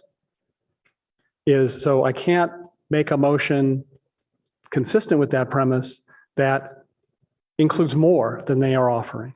And I'm not going to do that. It may be that it could be that Commissioner Liu, now that I've clarified that I don't want to make easements explicit, in fact, I explicitly don't want to include easements, that may cause him to withdraw his second, and that's fine. And if so, then the motion will die for lack of a second, and somebody else can make a motion with a range or with some other figure. Okay. Commissioner Liu, Can we briefly check with the applicants just to confirm that they would not be willing to have easements on both sides for 2 PC zones? we can, but we could do that if you need to, but I thought you were considering either withdrawing your second or suggesting an amendment. And well, if the applicants agree to that, then we can add an amendment with explicit reference to easements. And I would be happy to keep the motion as it is. Okay, Or, so or I think both Commissioner Heckman and I would be open to that amendment. And I think it would maybe make some other folks. because I'm kind of concerned we're getting a little in the weeds here and we should vote on this pretty soon if. Yeah, I like Mr. Liu's suggestion. It may well be that the applicants are not comfortable offering easements on Middlefield or with a PC on Ellsworth. And if so, then we'll have that answer. And then Mr. Liu can decide whether to withdraw his. Okay, why don't you pose your question to the applicants? I think they understand the question. Okay. Hopefully. Yeah, I think it's just the way we've used our terminology. Probably not. Yeah, the way we've used our terminology over the last few meetings has been a little bit sloppy. So I think this point is not actually clear to me. Yeah.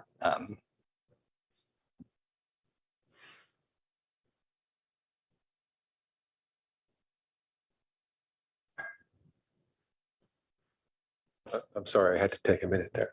That's fine. I can only speak on behalf of my client. And so that would be the Middlefield parcel, and we would be willing to make an easement as part of the PC for that 30-inch portion. Okay. Mr. Honda would have to speak for himself.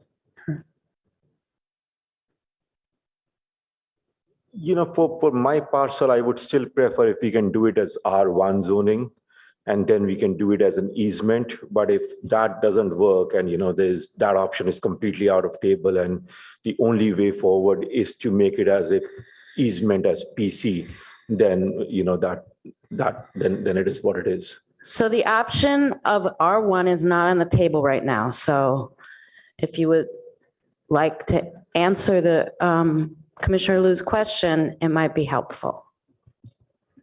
I'm sorry, can you repeat the question in that case? I think you did answer. I think you said as very unideal, but it would be acceptable to have an easement on an additional PC. Right. Yeah.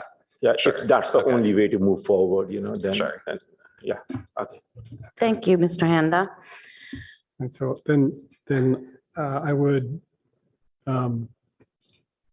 clarify that the motion I made, which in this regard relates to the proposals of the owner of Middlefield and of Ellsworth, includes the proposals that they've just verified that that the specified paved strip, 30 inches by either 35 or 37 feet on Middlefield and 18 inches by 42 would be the subject of an easement granted respectively by each of those two owners to the owners of the existing 20-foot wide easement for Ellsworth Place. And that's voluntarily offered by each of those two property owners. So I would clarify that that is the intent of my motion.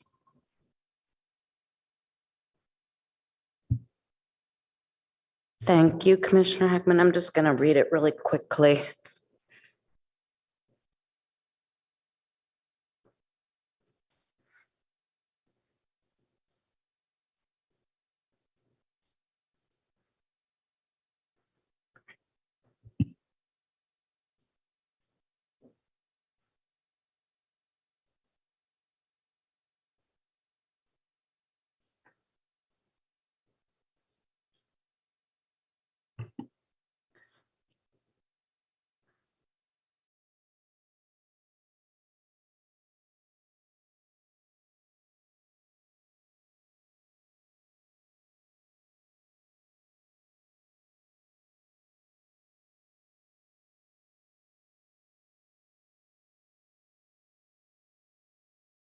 To get the language right.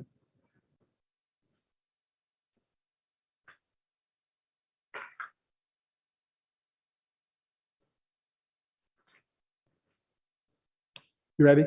Yeah, what's your correction? So in B, the fourth line that starts 6 foot setback from, it's the creek part property, yeah, unless, and it's a greater setback.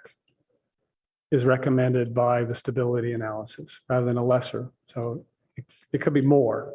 It's not going to be closer than 6 feet, but it could end up being more. Okay. All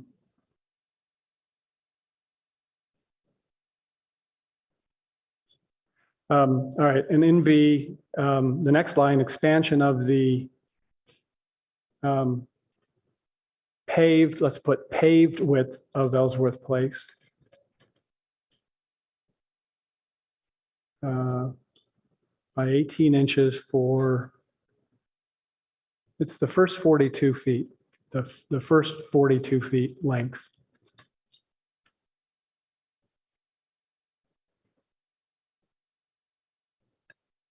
Commissioner Heckman, can I just throw out there something? Because you're talking about the paved width, and as we know, it's not, the paved width is currently beyond the 20-foot easement. So Let's see. So a factor.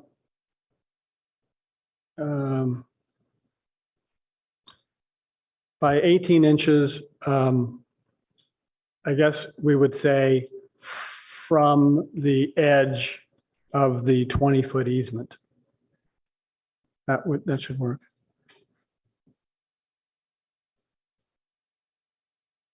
After 18 inches from the edge of the 20-foot easement.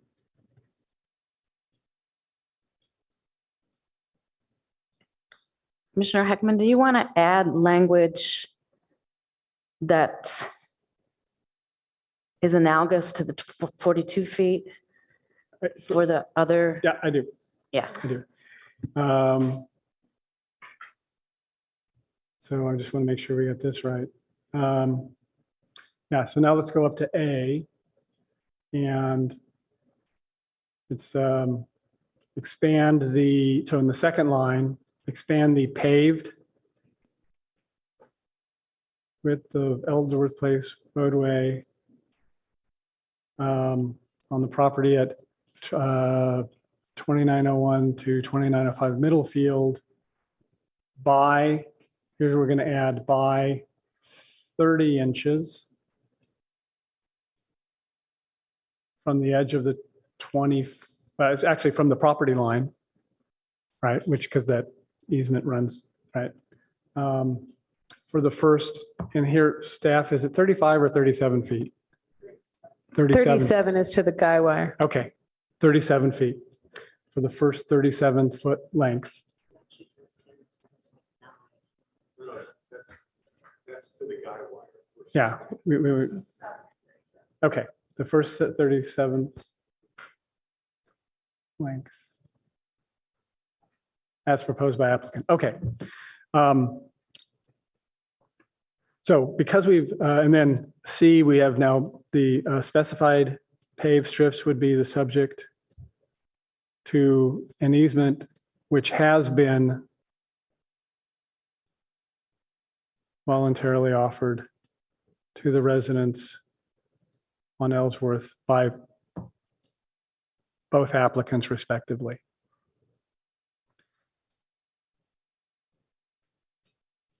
Okay, so let me just point out that with this iteration of the motion, this idea that the area has to be kept clear of impediments, we don't need that because the nature of an easement is it has to be usable for its purpose. And so like, that's why we don't have to tell the Ellsworth person he can't put stuff in the middle of the 20-foot roadway.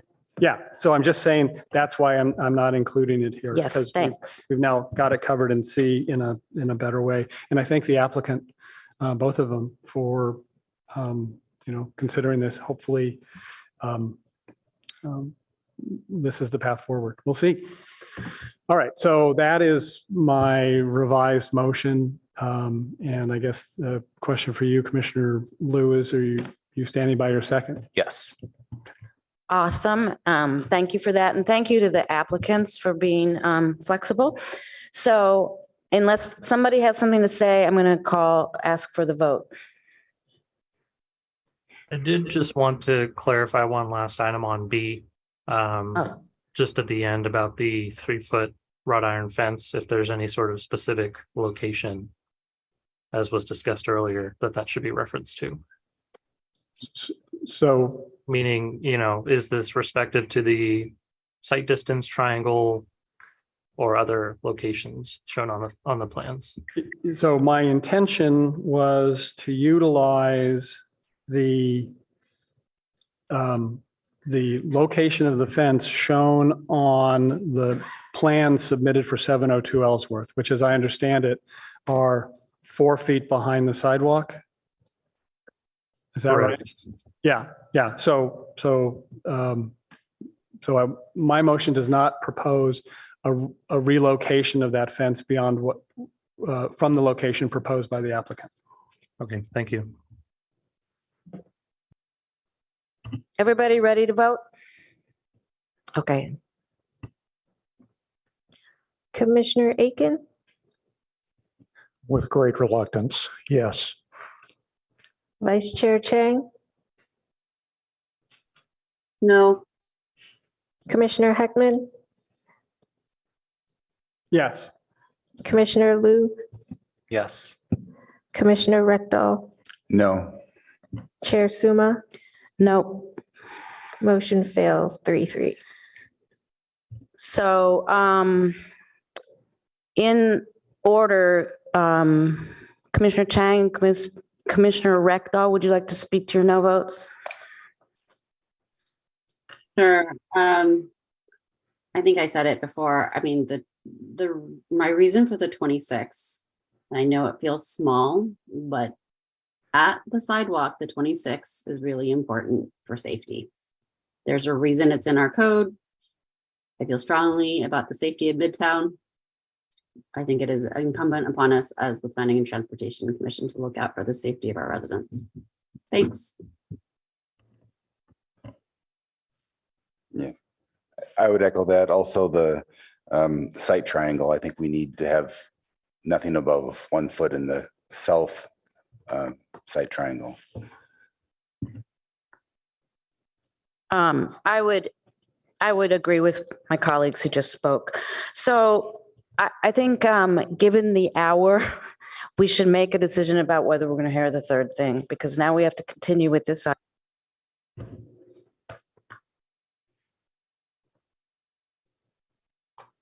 Well, I gave George permission to leave. He has to be awake in the morning at 7, or start work. So if anyone were to have building code related questions, we don't have our chief building official for that third item. Colleagues, would you like to continue the item, or would you like to? I mean, we have to continue with Mr. Handa and Dewey's project, but would you like to continue the third item? Yeah, I don't see any way that we're going to make that in a timely manner. So I think we're going to probably should just punt that one to the next meeting. Go ahead. Yeah, so I think so too. I think this current item could take us a while longer. And so really I guess the question I would have for staff is, right now we have nothing on our 8:30 agenda for August 30th, right? We talked about that at the beginning of the meeting. So we could move this last item, the electrification, to that. It would be the sole item, or we could move it to September 13th. And so I guess one of the questions I have is your sense of the September 13th, that it's going to already be a very full agenda? Yes, that's a full agenda. All right. So it sounds like we should move it to August 30th and have a short meeting. Does that work for you, Ms. French? Because I know there's been pressure to bring it back to council, the electrification item. But does it work for you to have a meeting on the 30th? Yes. Okay. All right. Would you like to make a motion? Would you like to make a motion to move it to the 30th? Maybe So- somebody else can. We should wait until we can conclude with this, and then we can make that formal motion to continue it later. Yeah, thanks. All right. So back to the matter at hand. So what I'm looking for is an alternate motion.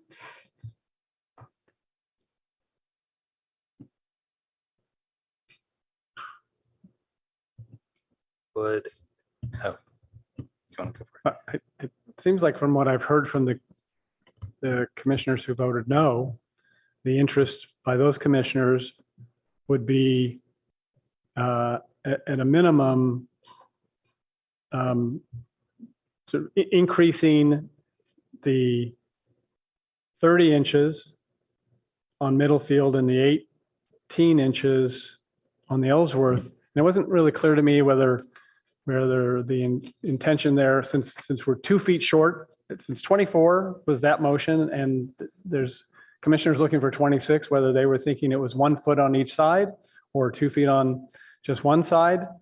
So I think you could, clarify that, and that would fit it. I also think probably to address Commissioner Rechtel's issue, there would need to be a change at the end of B where I referenced the wrought iron fence. And also, I know that in the motion at the last meeting, there was I think it was part of the motion that the easement would not just be for the first 37 feet on Middlefield or 42 feet on the Ellsworth property, but for the full 100 feet. No, we actually, that was what was initially proposed, and then we modified that to accommodate Okay. both Mr. Dewey and Mr. Okay. Handa. All right. So I'm happy that's not So, on the and I table. think Ms. French can explain this, but I think it was not evenly distributed. And I think it's probably because it's sort of unused area in a sense, on the Dewey side, whereas Mr. Handa is trying to put a house there. So the distribution, it's in our staff report somewhere, was It was an additional foot on each side. I have my hand up, so I'm gonna. Okay. Yeah. I've been having my hand up for a while. That's correct. That's what. it's 36 inches. And Ms. French it's 36 inches, I believe, on 2901. And It was 3'6", I believe. So it was gonna be 30 inches, but then you add a foot to that, and that makes so it's it. 30. Could you just verify where those numbers are in our staff report? I know they're here, but.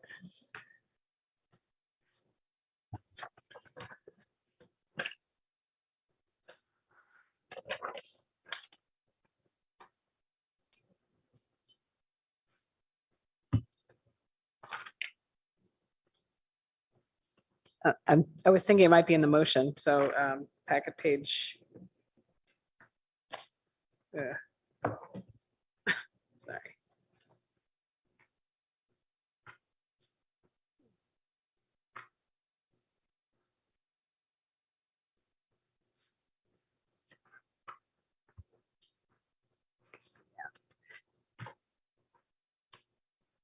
Not. There's the clarification on page 80, which describes an additional foot on each property. Was that what you were after? I'm asking for if it were to be widen the street to 26 feet, what the distribution was on either side. It was not even from the middle, the way staff had suggested it. And it's in here someplace. But if somebody could. Yeah, let's see, 3'6" wide asphalt is stated on page 70, packet page 77. Yeah. For the middle field, says 3'6" wide asphalt.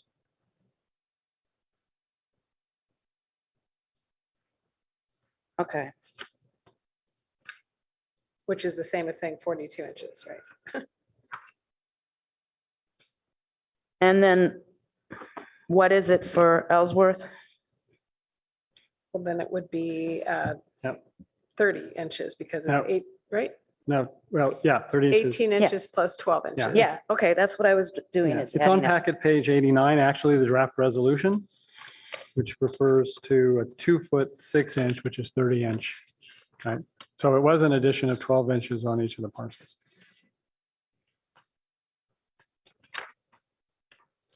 Okay, so if we make those changes, we can keep all of this language, but make the changes, the appropriate changes in both A and B. Yeah.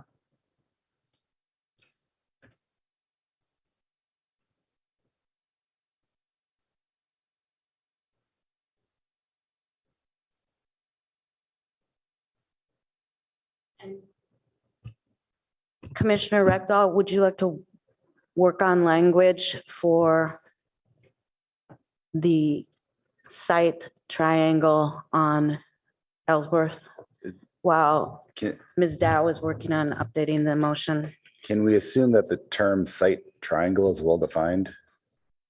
Or do we have to define what a site triangle is? The site triangle is very clearly defined in our fence code handout. So if you use that term, we'll understand what you mean by it. Okay, very good. But if you're thinking of a different site distance triangle that's not described as that 45-degree angle with 35 feet on each side of the intersection of the curbs, then obviously you don't have that. Yeah, as I mentioned earlier, I think flatter would be better, but at this point, I'm happy just with the standard 45-degree.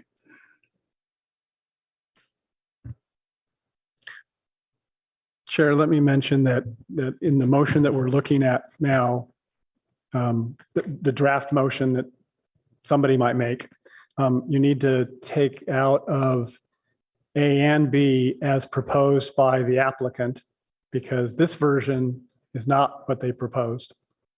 Right? Yes. So, okay. And then similarly, I'll wait for Ms. Dow to take care of B.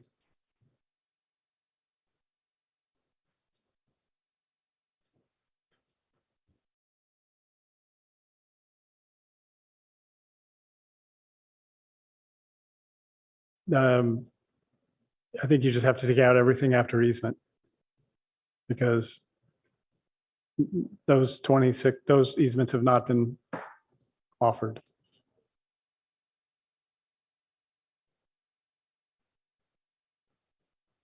And then also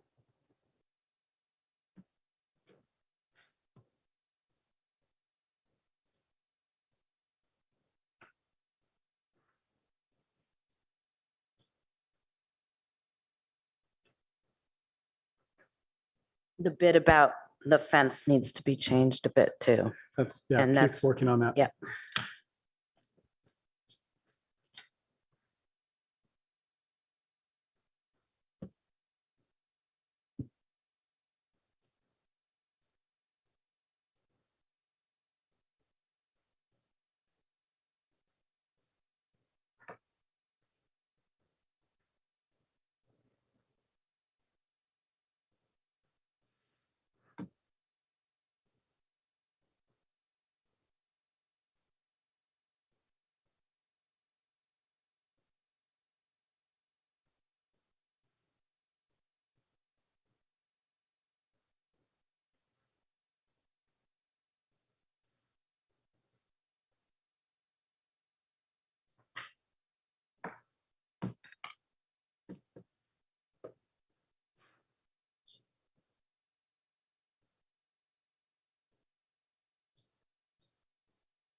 Yes.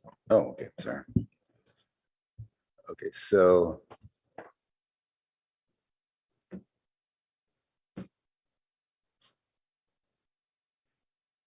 at the end of B,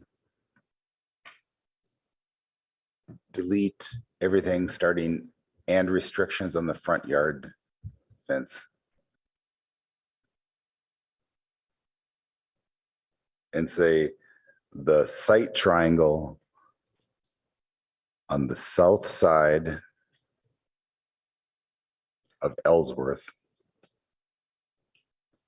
It is by definition on Ellsworth, because this B is regarding Ellsworth. Oh, okay. Well, Yep. it doesn't hurt to be clear about that, I guess, but it is kind of redundant. Shall not be obstructed by plants, fences, or other objects taller than 1 foot.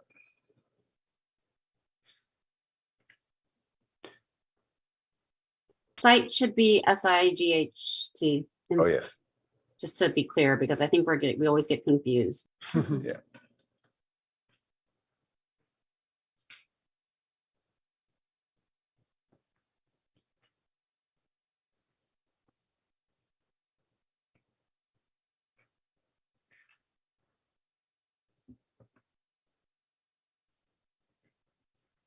Might I weigh in just for a moment? Please. Because there's a fire hydrant that's taller than 1 foot. There's some other things that are Yeah, there, I don't like think this language, stop signs and things. I think we want to be specific to the fence here. We don't want them, Yeah. we've already said that they can keep existing trees. And we don't want to imply that they have to remove the fire hydrant, which is sort of okay, which is okay. So I would say the fire hydrant, if we say on the property. and I think you want to just say where you want the fence and how high you want it to be, because the fence is the issue. I don't care where they put the fence as long as they don't put it in the site triangle. Okay. If they wanted to put a 1 foot fence in the site triangle, I have no problem with Why that. don't we say shall not be obstructed by new, what was your word? Appurtenances? Impediments. Impediments, Okay. including a fence, but new impediments. We're not telling them to move things that are there. Yeah. We don't want new I mean, right now things. there's one tree there and the fire hydrant and then a post. Okay. The fire hydrant is not on the property, so they have no control over that anyway. True, that just it's in the site triangle. Okay. So I turn this off.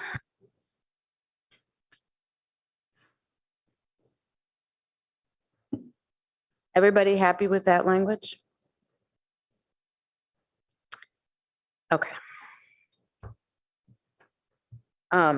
Do I have a second?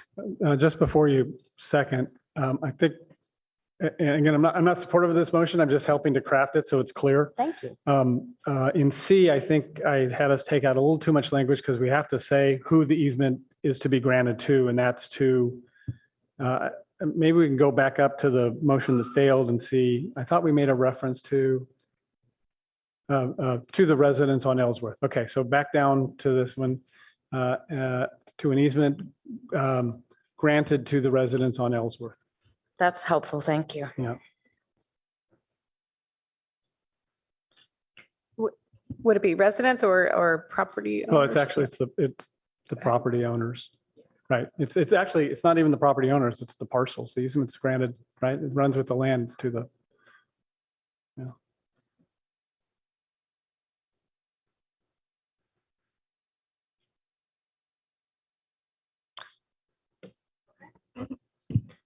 Everyone ready to vote?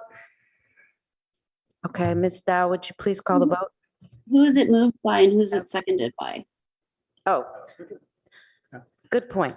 I think the chair, I kind of got the sense that the chair was building the motion. Okay. Do I have a second for my motion?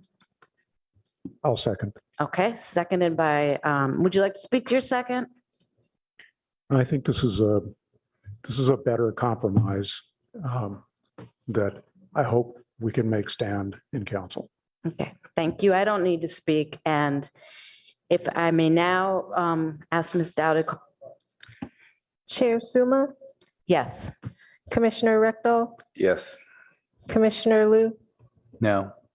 Commissioner Heckman, No. Vice Chair Chang, Yes. Commissioner Aiken, Yes. motion carries 4-2. Thank you very much. Would you like to speak to your no vote? Oh, I guess, I think I've made pretty clear my concern about our ability to require an applicant to grant rights over its property to other private property owners, at least under these circumstances, if not under all circumstances. Thank you. Commissioner Liu?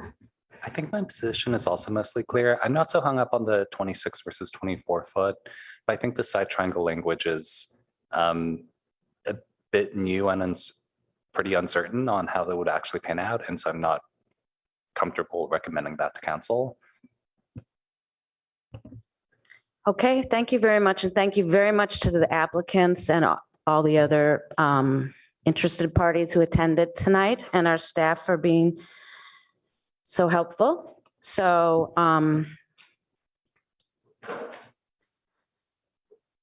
unless you would like to start the other item on.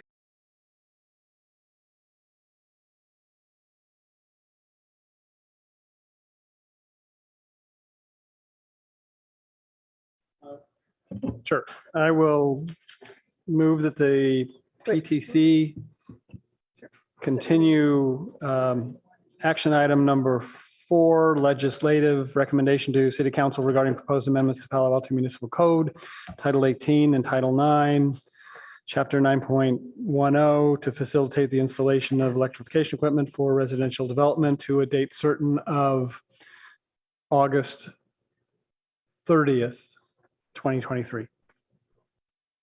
Do I have a second? Second.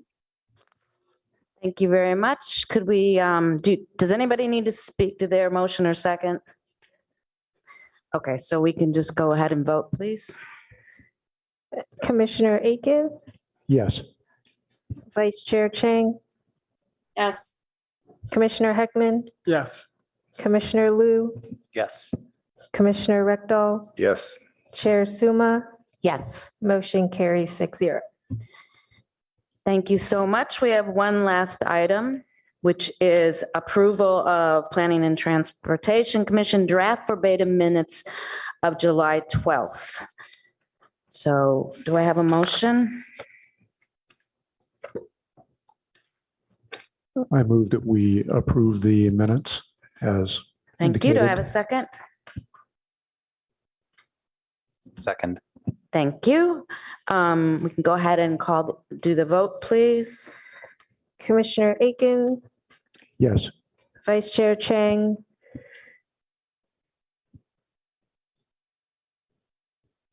Commissioner Chang, we can't hear you. Technical difficulties. Yes.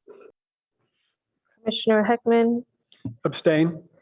Commissioner Liu, Yes. Commissioner Rectal, Abstain. Chair Suma, Yes. motion carries 4-0-2.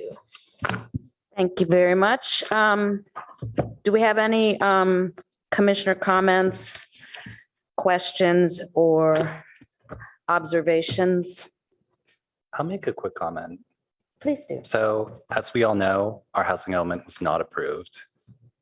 This obviously will come back to us soon and obviously will be a really high priority for us in council. I'm curious if staff has any immediate reactions or any ETA for when this would come back. Well, we do have plans to come as previously planned with modifications to our zoning code to proceed with what we know we need to do already, the housing element, and what we are committed to.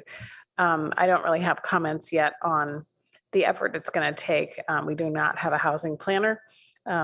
He left, and so the team that's left is discussing, use of consultant and use of staff and priorities and such. I don't have any reactions, I can say.